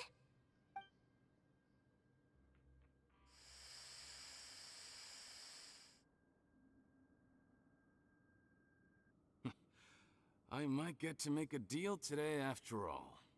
Alright, keep talking. How do you intend to give me the formula? Oh, it's not a formula, but a finished product. I have a bottle of it right here. What? When I tried Rawat's skincare product, I noticed Hej, it Sirek, had a co certain tam, special jak tam u component in ciebie? it. So I had my friends gather some other ingredients for me, and sure enough, a little experimenting later, I'd produced the potion. I'm guessing his skincare lotion contains the fruits of your joint research? Huh. Impressive guesswork. Yeah, we were a supplier for some of the raw ingredients. But it only contains a tiny amount of the active ingredient. The effect is minuscule compared to the undiluted fluid. Well, I found a way to reverse the dilution process, giving the skincare lotion a similar effect to the fluid it is derived from. That's impossible. If I tell you some of the ingredients, I think you can figure it out. First, you need to combine tainted hydrophantasm tissue with Jak z transoceanic cheatem, pearls. bana nie da. Average of around Może 3 to 7. spróbować w sumie, czy to Tainted działa. hydrophantasms and transoceanic pearls. I see. Can't believe I never thought of that. So, can we make a deal? Sounds good to me. There's a delivery pipeline beneath this window. Drop the potion in, and I'll release you all. Nope, not trusting you that easily. You're like those naughty kids who try to hide their illness. Open the sluice gate first, then I'll hand you the potion. Even if you're not bluffing, your potion won't cure my face permanently. You really think you have any leverage here? I'm not closing the valve this time. Clock's ticking. Fine. Then I'll just stand here with the potion in my hand. And when I faint from the poison, I'll drop it and it'll be destroyed. No.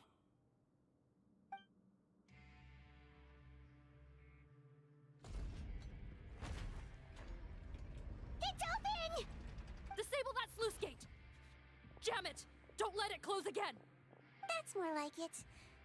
In that case, a promise is a promise. Head nurse, there's too much poison gas in here. We have to leave, now!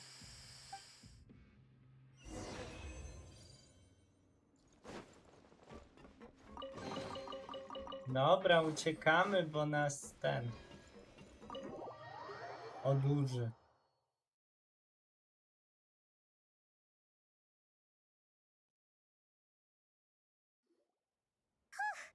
That was too close. That button is a real nasty piece of work. Oh, don't be too quick to sit down. Moving around a little will help relieve the soreness. Same goes for you, traveler. Oh, but Paimon, you should be fine, right? Flying fast is pretty tiring too, actually. Anyway, that's not important right now. Paimon's still shocked to learn that there's a whole criminal operation going on behind that skincare lotion. Shame I ended up giving the improved version to Potten after finally making it for you. I'll make you some more, I promise. No, please don't. Paimon doesn't want to use that stuff anymore. Still, it was a pretty good job that Paimon wanted to buy some in the first place, huh? It ended up saving everyone's lives. That's gotta count for something. Yeah, Paimon was just kidding. Head nurse, I've done a final head count of our team and the criminals. Everyone's here and doing fine. We're ready to escort the fugitives back to the fortress of Meripede. It's a shame that we didn't find Rawat. At this point, I'm afraid he's probably deceased. What a horrible bunch. Especially that Potten guy. If he hadn't made good on that deal, we'd all be dead because of him. No, we wouldn't. I always keep a whole bunch of antidotes on me for emergencies, and one of them neutralizes that poison gas. We'd have been fine, even if you hadn't opened the gate. What? Then why did you give him the potion? If this is true, Okay. I must concur. Sorry to be blunt, but I think you made a bad decision by handing him that bottle. If he changes his appearance and flees Fontaine, it's unlikely that we'll ever find him. No matter how cooperative his accomplices are when we question them. No, you don't understand. I gave him the potion precisely so we could be sure where he'll go next. What do you mean? We gotta hurry. She won't last much longer. Czekaj.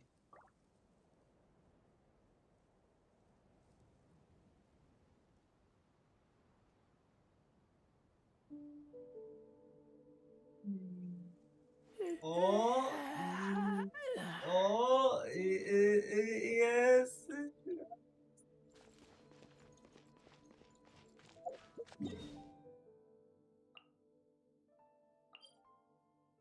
No, coś tam leci, coś tam jest. 420.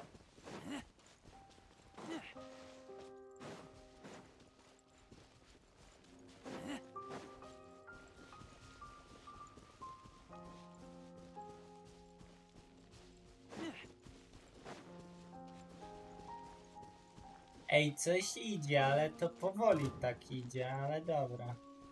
Może nie próbujmy z tym 1000, bo jak dasz 1000, to pewnie wywali live'a, bo TikTok będzie wiedział, że... Don't move a muscle. I might be short, but I pack a mean punch. Captain, you're just in time. While I was lying in wait, I spotted this crook snooping around, trying to find a way in. So I detained him. Whoa. His face. Are you... Potten? So this is where you were heading, huh? What? This is how Potten looked before his face was marred. His current appearance matches the mugshot on his arrest warrant. I see. Wait, so what's going on? Wasn't the whole point of the potion to disguise himself and escape Fontaine? Why would he change back to his original face and run right after Runda our trap? druga. Ty, ale patrzę, coś daje, ale You jak better pipe down. automaty. There's an old lady in there who's very sick. No way are we letting a crook like you inside. To heck with it. Listen to me. I'm Rawat. That's my mother in there. He's gotta be lying, right? Rawat was a victim in all this. He was forced into it against his will. How can he and this monster be the same person? Forced against his will? That's the funniest thing I've heard all day. Back when I was being coerced, everyone thought I was colluding of my own free will. And then when I actually became a criminal in my own right, you all suddenly thought I must be under duress. A, dobra. Lecimy. Amazing what a difference a handsome face makes. Save us the speech. Explain yourself. You want an explanation? Fine. I'll tell it how it is. When I was just potting, the whole world treated me with contempt. O, czekaj, bo wydupiło teraz. What do you want? Get away from me. Że wydupiło, chodzi o, dobra. Daje tak, tak od 60, My peers scorned me. a to różnie. O kurczę, ale dropnęło. Ale drop. Ale drop. Only villains would work with me. You want out of the game? Forget about it. Turns out, I slipped up a little. Left your picture with some marechaussee phantom officers. Easy mistake to make. Now they've listed you as an accomplice and drawn up an arrest warrant. So I suggest you put any thoughts of running away to rest. If you get caught by the guards for being in the synth business, No, coś dropi, coś dropi. day again.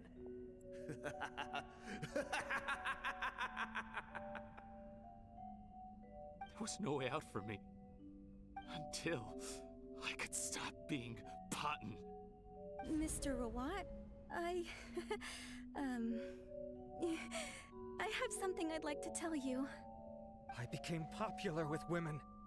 This new potion you developed is fascinating. Genius, in fact. Would you consider working with me? I'd be happy to sign a licensing agreement. My peers looked up to me.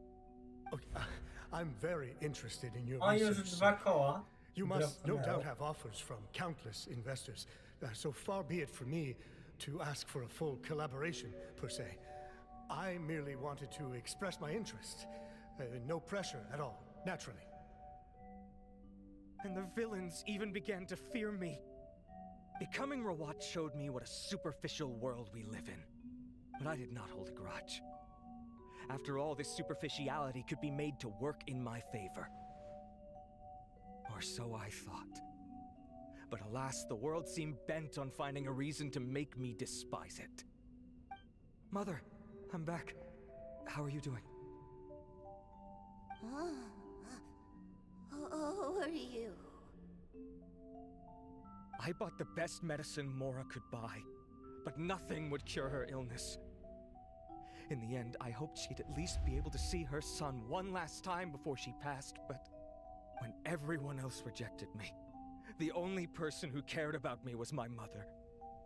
Then, when I became a rising star in the Fontaine Research Institute, I was unrecognizable to her. I have to let her see me again. Demon, mamy Kingdom Hearts Donning my XD. own wretched, ugly face. Coś ten autoclicker Is that enough jest explaining for taki, you? że Now do you TikTok go understand? przyjmuje, ale Let me inside already. Have you ever jakby ma considered if limit. you'll even be able to look your Bo jak mother in the eye? klikniesz, to da After what you've done, około, nie found a 100 way to klika, da completely change około your tak identity. 60, no You could różnie tak easily have dropi. escaped from them. Opóźnienie jest no. i tak You chose to keep ciekawe, working ale with them. Why would I want to give up on such a lucrative business?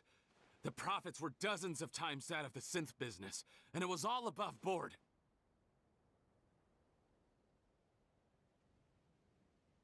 Może. Dlatego tak daje mało. Znaczy daje mało. By what standard?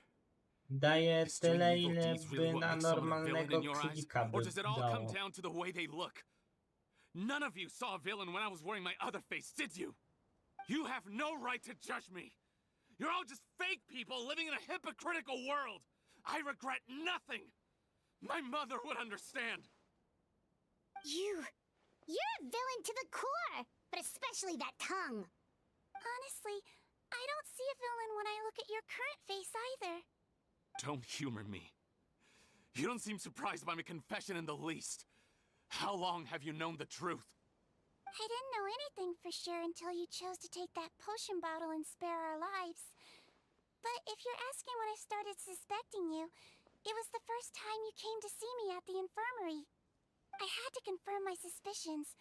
That's why I chose to join this investigation. Are you kidding me?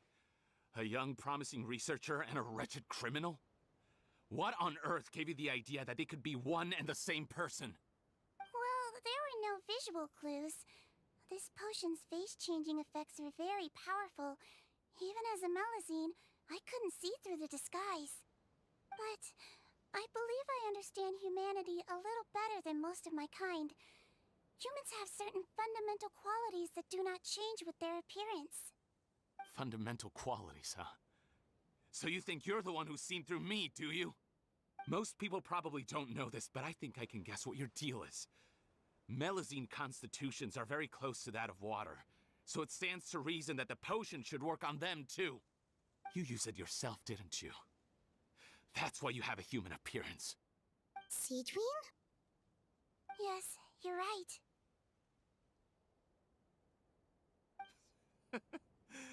I'll bet it was back in the days when Melazines were discriminated against because of their appearance.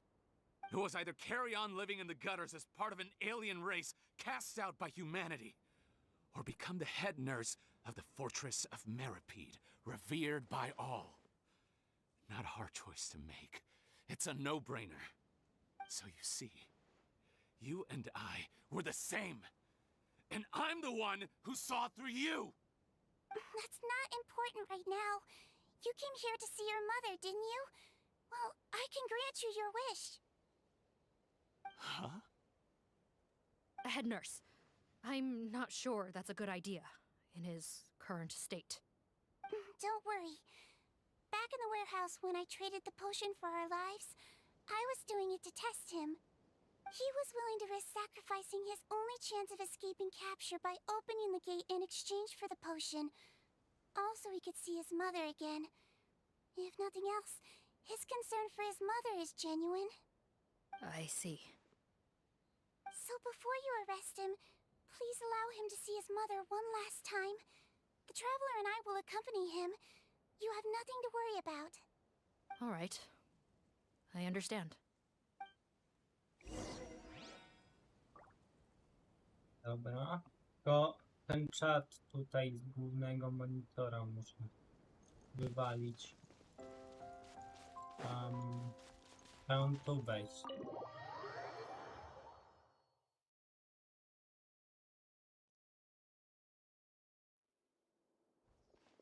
Mom? It's me, Potton, your son. You recognize me now, don't you? Mom, what's wrong? Drodze na mecz Mistrzostwa Świata w piłce nożnej, kwalifikacje Niemcy versus Japonia.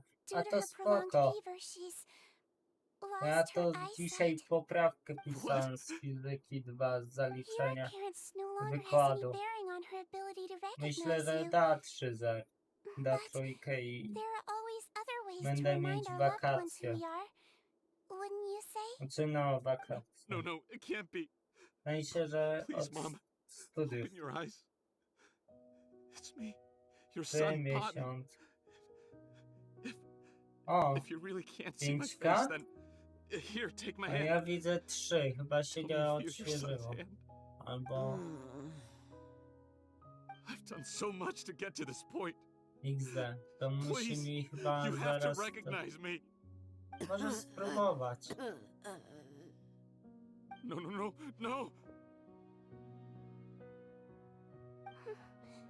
The temperature of his palm must have changed. I'm sorry. It seems I couldn't bring him back to you after all. Możesz tyle rund, ile chcesz sobie i tak zaraz to końcówka streama. Thank you.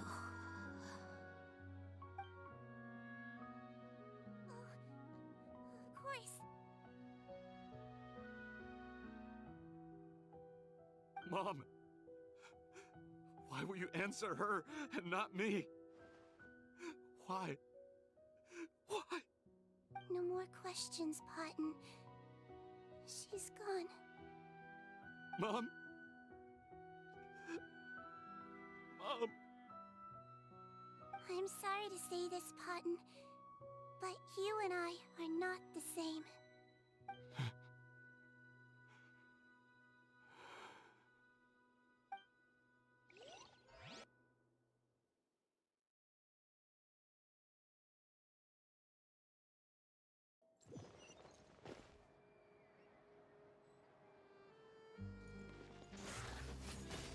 Dobra, zanim tam pójdę, to ja potrzebuję pójść do fontanny, wymienić te coiny moje.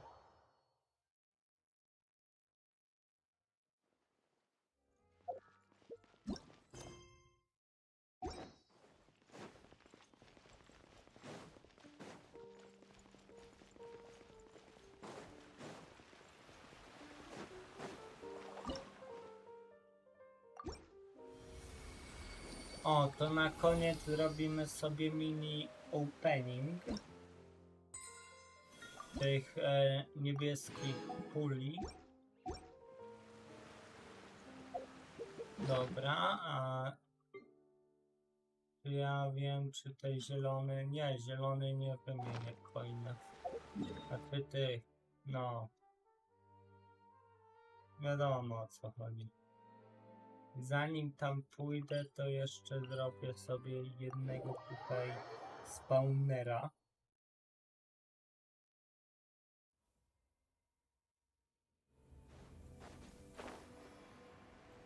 O wiecie, bo jak zrobię spawner, w sumie już resztę tej energii zostawię na bossów następnego dnia. Znaczy na bossów, na jednego bossa, ale 5 razy.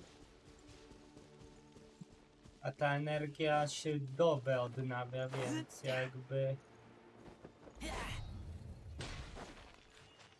jakby trochę sporo czasu. Znaczy dobę, 26 godzin, to ponad dobę.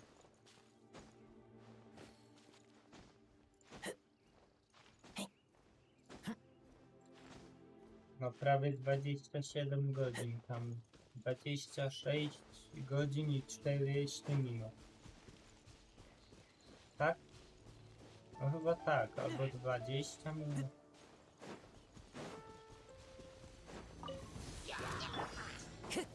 Into the wind. Right now, right here.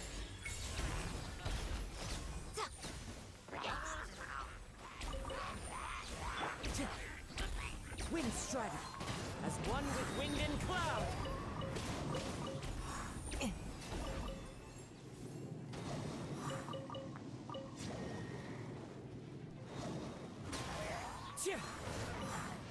Time to go.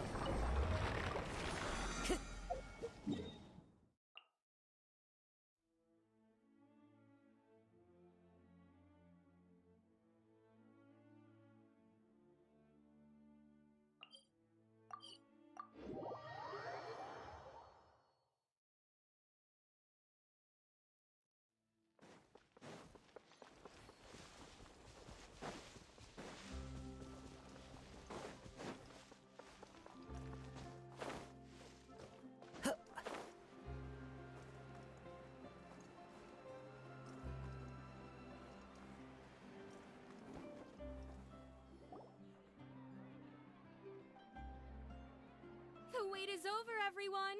The sale of our new skincare product, Romaritime Essence, will now begin. Another skincare promotion. And it's selling as fast as last time. Wonder what people would think if they knew what was in the last batch. Oh, Seedween's here too! Hey, Seedween! Oh, Traveler Paimon, hello! Oh, I hope you two got a good rest yesterday after all your hard work. Of course! Nurse's orders, right? Anyway, are you here to take notes for your next article? Actually, I'm mostly here to help Officer Morgan wrap up yesterday's case. Ah, that reminds Paimon. That stuff sold like crazy, didn't it? Is it gonna cause huge problems?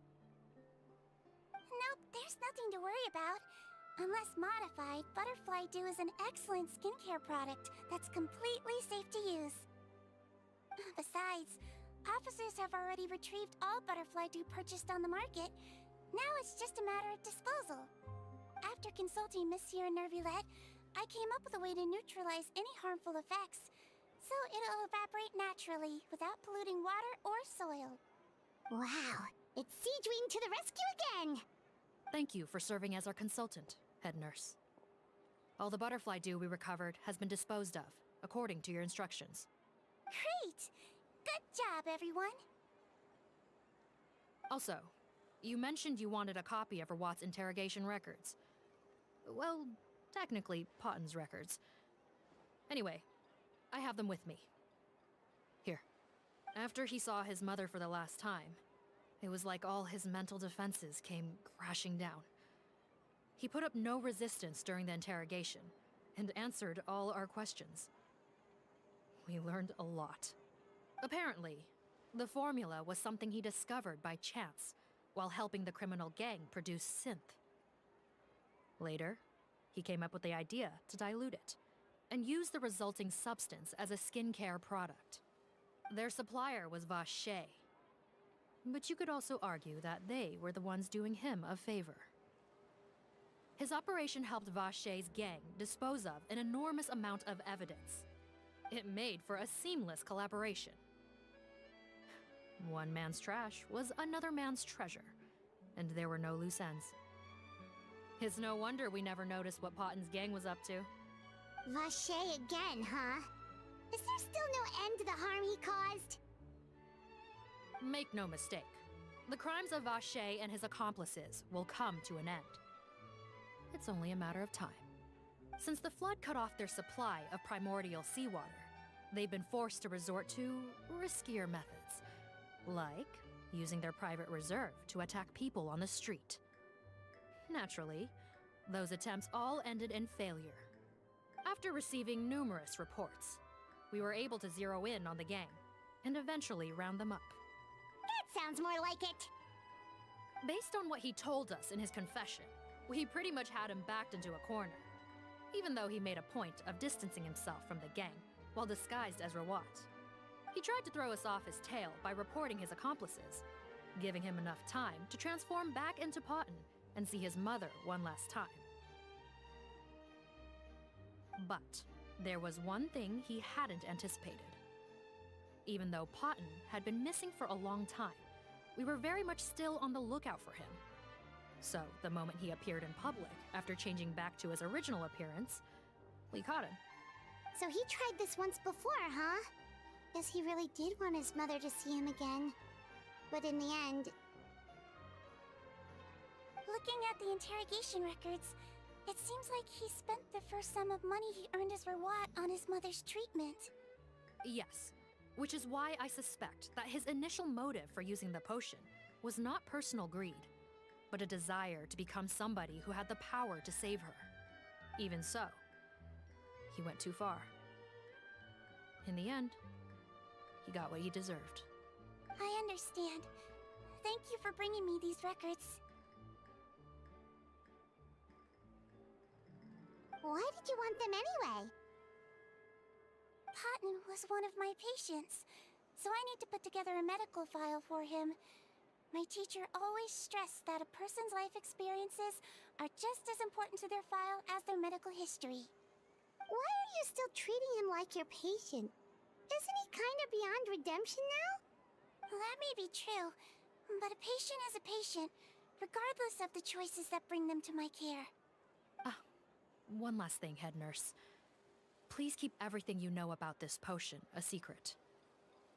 It would be for the best if most of Fontaine knows nothing of its existence. I know my fellow officers and I will be able to sleep easier if that's the case. Of course. Not to worry. Thank you for understanding. I'll take my leave then. So, Sigewin, did you really use that potion yourself? Why do you sound so surprised, Paimon? I told you all about it. It was quite a while ago now. You mean that story about the witch and the potion? So it was really, actually, genuinely a true story? Yes, it really actually genuinely was. But... I know. There are some secrets I can't tell anyone about. But considering everything we've been through together, I know I can trust you with them. Before I tell you though, could you follow me somewhere? I want to pay my respects to an old friend. Of course!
Nervalet and Risley, they're here too!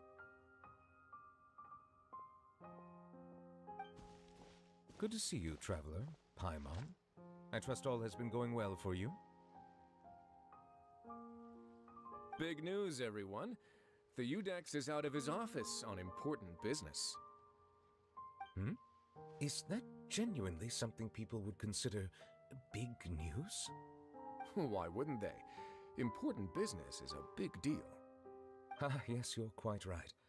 When someone you care about requires emotional support, being there for them at the right time and place is of the utmost importance. After reading the Maréchal Phantom's reports, I had a feeling a trip here might be in order. Spoko. Take note.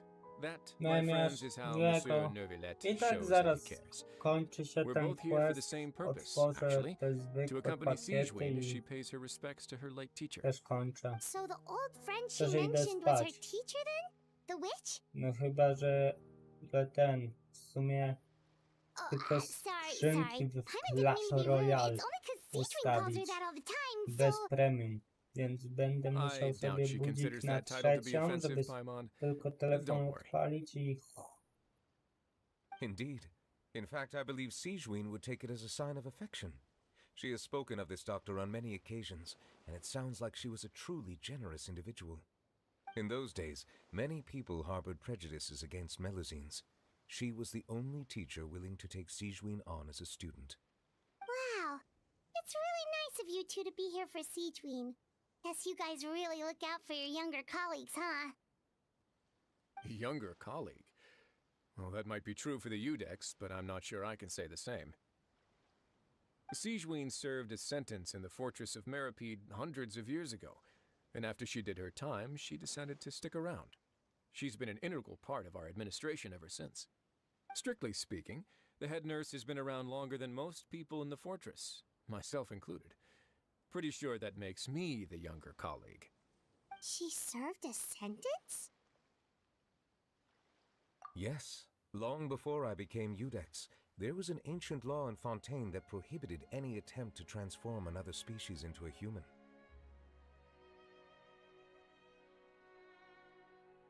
Initially, I and most researchers believed this law to have been imposed due to ethical concerns. But now, it seems more likely that the law was nothing more than an insurance policy, a way for Egeria to ensure that her people would remain insulated from the truth, thus enabling them to lead more straightforward, happier lives. Ignorance is bliss, as they say. Sigewinne had her reasons for choosing to obtain a human form, but the act was nonetheless in clear violation of the law. Could you tell us a little bit more about what happened back then? Certainly. Sigewinne does not object to her close friends learning about her history. In fact, I first learned of it myself because she confessed the truth to me of her own volition.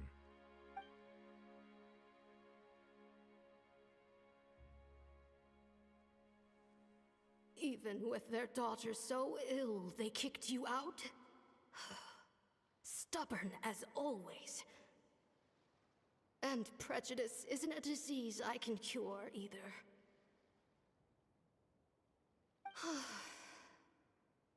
Shame that I don't have the energy to get over there. You're laughable, you old witch.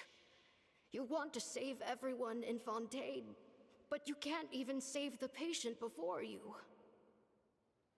Master, what are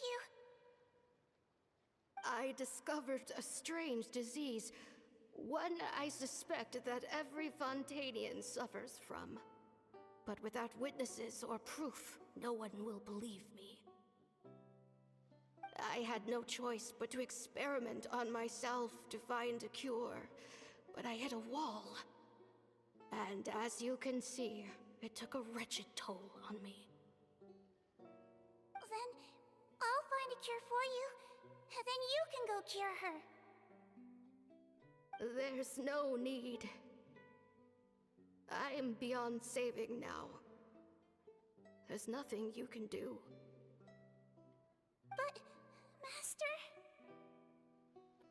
As I said before, a doctor's duty is to treat whatever ailments they can. I know, but they don't trust me at all.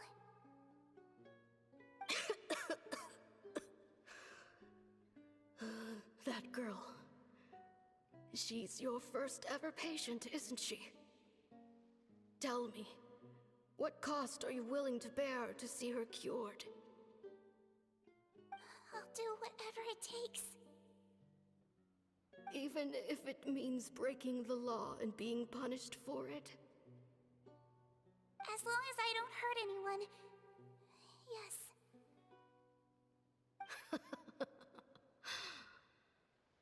Spoken like a true student of mine. Then I shall make one more final gamble. And see my experiment through to its end.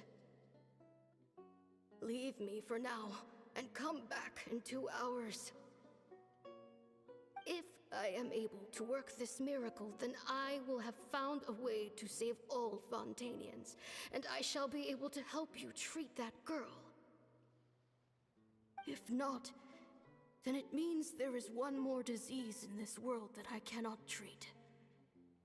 In that case, do not come looking for me. I will leave you a parting gift. An accidental discovery happened upon through my study of this strange disease. It has little use, but it will at least help you cure this one patient you can reach.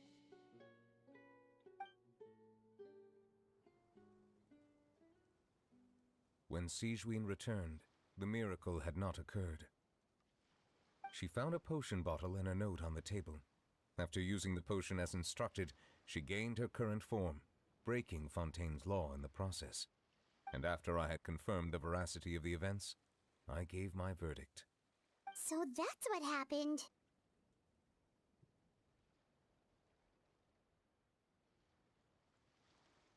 I fear Sigewinne only understood the full story after the truth about the dissolution of Fontainians was uncovered.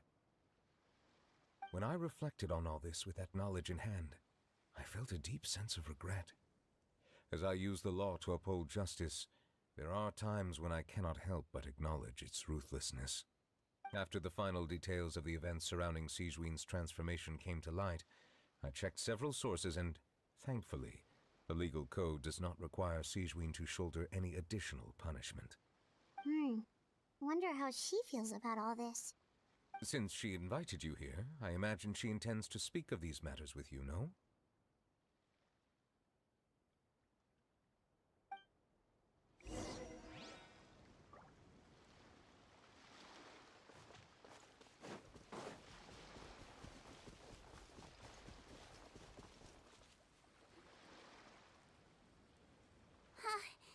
You're here.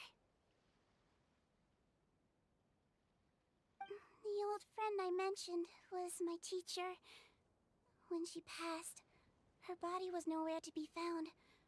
All that's left of her is an empty tomb. And even that's deep underwater now.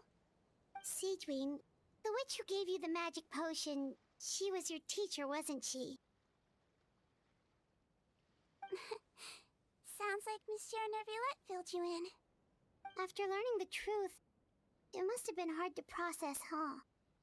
Well, to be honest, after I realized what really happened that night, my first thought was that it kind of made sense. It seemed exactly like the sort of thing she would do. But she was planning to sacrifice herself and never told you. That's just who she was. If lying is what it took to get a kid to take... Alright, but why did you turn yourself in? I broke the law, simple as that. My teacher made her choice, and I made mine. True. It's just...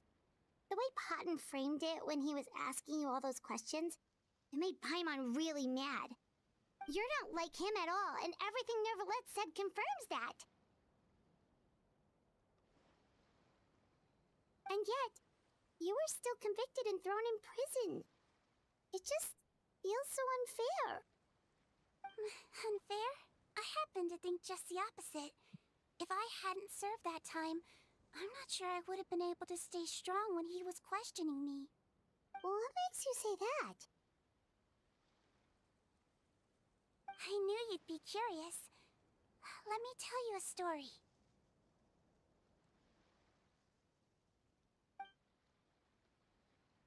The verdict came down. This Melusine is guilty. The Eudex defended the authority of Fontaine law, but he did not confiscate the Melusine's medical kit. And so, the Fortress of Meripede gained a new little doctor. She still wore her hood and raincoat, even though it never rained in the fortress. Perhaps thanks to her human appearance, no one refused her treatment. She treated more and more patients, and her sentence grew ever shorter. Finally, the people of the fortress could not live without her, and though her sentence ended, she did not leave them either. Then one day, she received an invitation from the outside world. The location seemed familiar, and when she arrived, an old lady was waiting for her. She saw right through the Melusine's disguise, but didn't reveal it. Instead, she asked a question. Tell me, why do you think you gained the respect of so many people, despite being a Melusine? Because I look like a human? It's been 50 years, Sigewin, and you haven't aged a day. I think everyone knows you are not human.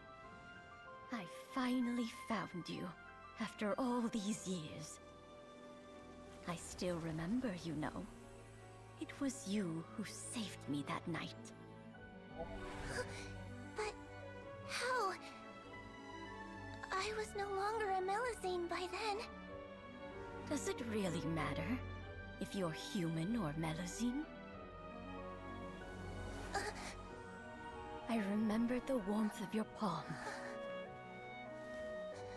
It's quite unmistakable. And you know what? It hasn't changed one bit. You don't have to hide anymore, Sigewin.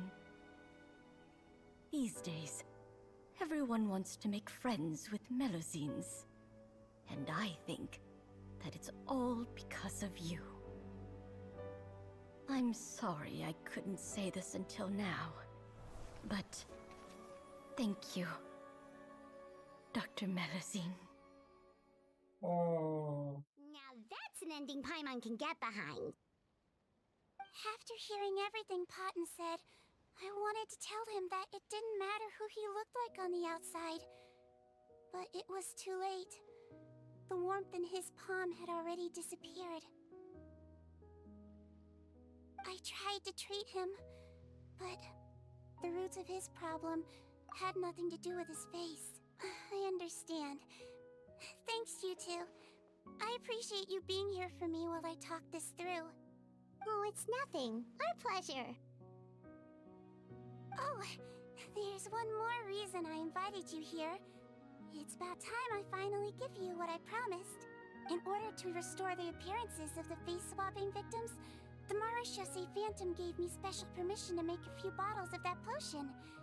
And I made one extra just for you two. We don't need it though. Shouldn't we destroy it? Well, even if you chose to destroy it, I still thought I should give it to you first.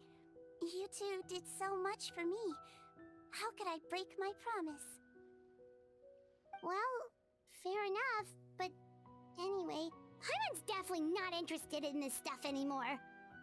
Still, if this is the very last bottle in all of Teyvat, getting rid of it would feel like kind of a waste.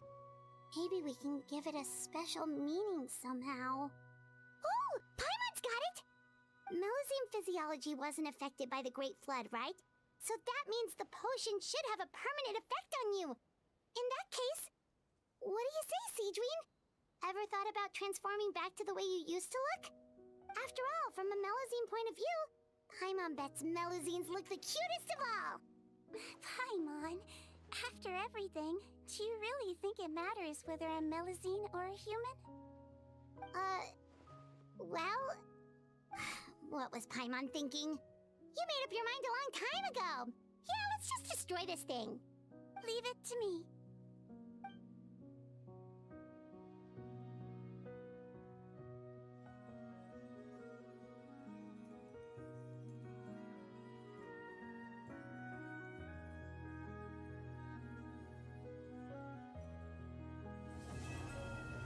O, słodkie, słodkie. Dziękuję. O, ty tu jesteś. I'd like to stay here with my teacher for a little longer.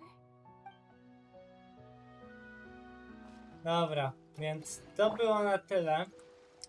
Ale zanim się pożegnam, to zrobimy opening.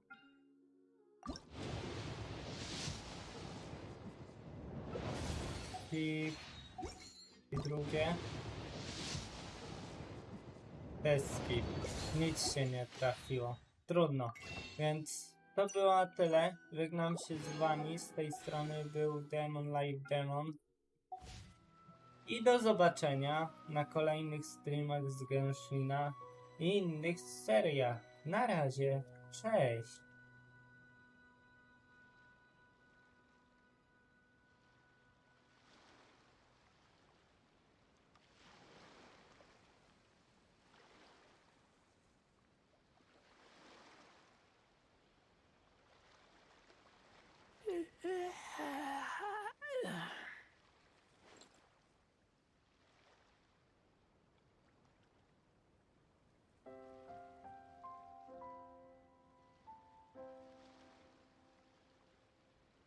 I'm hungry. Let's hunt.